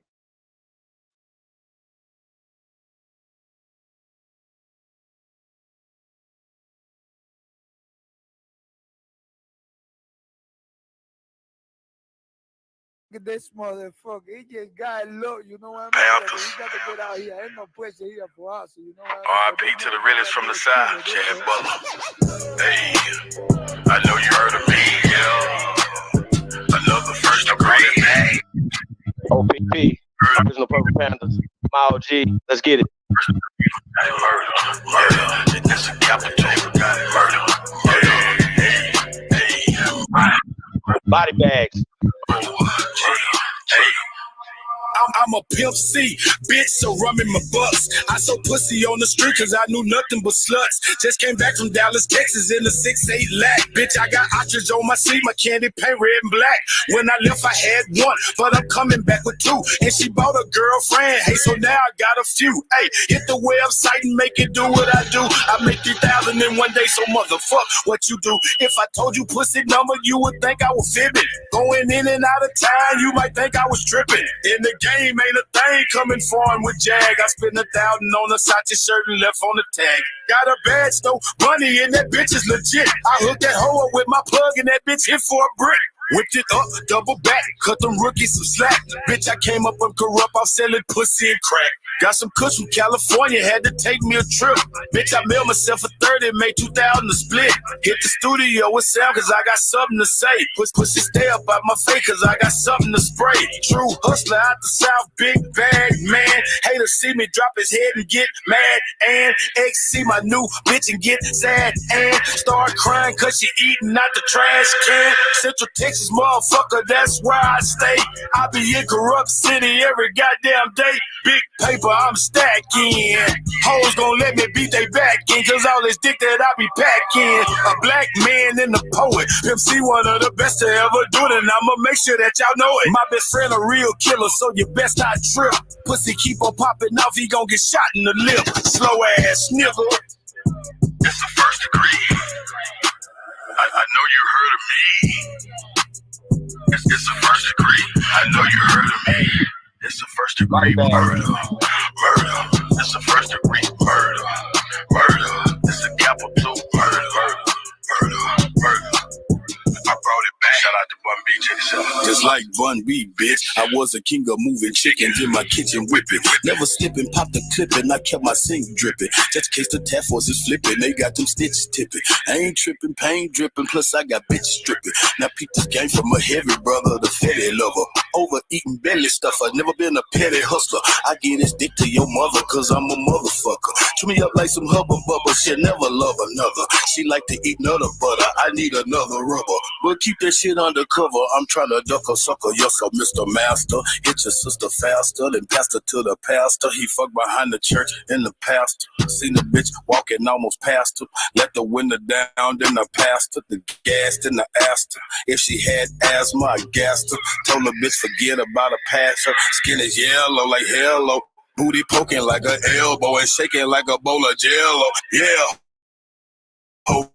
Hit the track and she ain't talking about no railroad. She said it's yes, she can't even spell no. Yeah, bro, strap like some Velcro with nail blow. Brother better have my mail hoe before I catch a murder case and go to jail. Oh, hell no. Suckers gon' suffer. I bust a buster and his brother with this cutter from Russia. If the 12 wanna discuss you, I'd never discuss you. Throw your body in a mechanical car, crush you and crush you. Don't know what the fuck is up with Usher, but I'm burning your lover. Be at your funeral smoking with the preacher, deacon, and usher. Bust your head, have your head leaking red like a gusher. Throw your body in the water like some tissue and flush it. Chop you up like a machete, like you been fighting with Freddy. Face and belly looking like a bowl of meatball and spaghetti. You ain't ready. All of my niggas dead and they'll piss on you like R. Kelly and shit on you like a white freaking leave you stanky and smelly.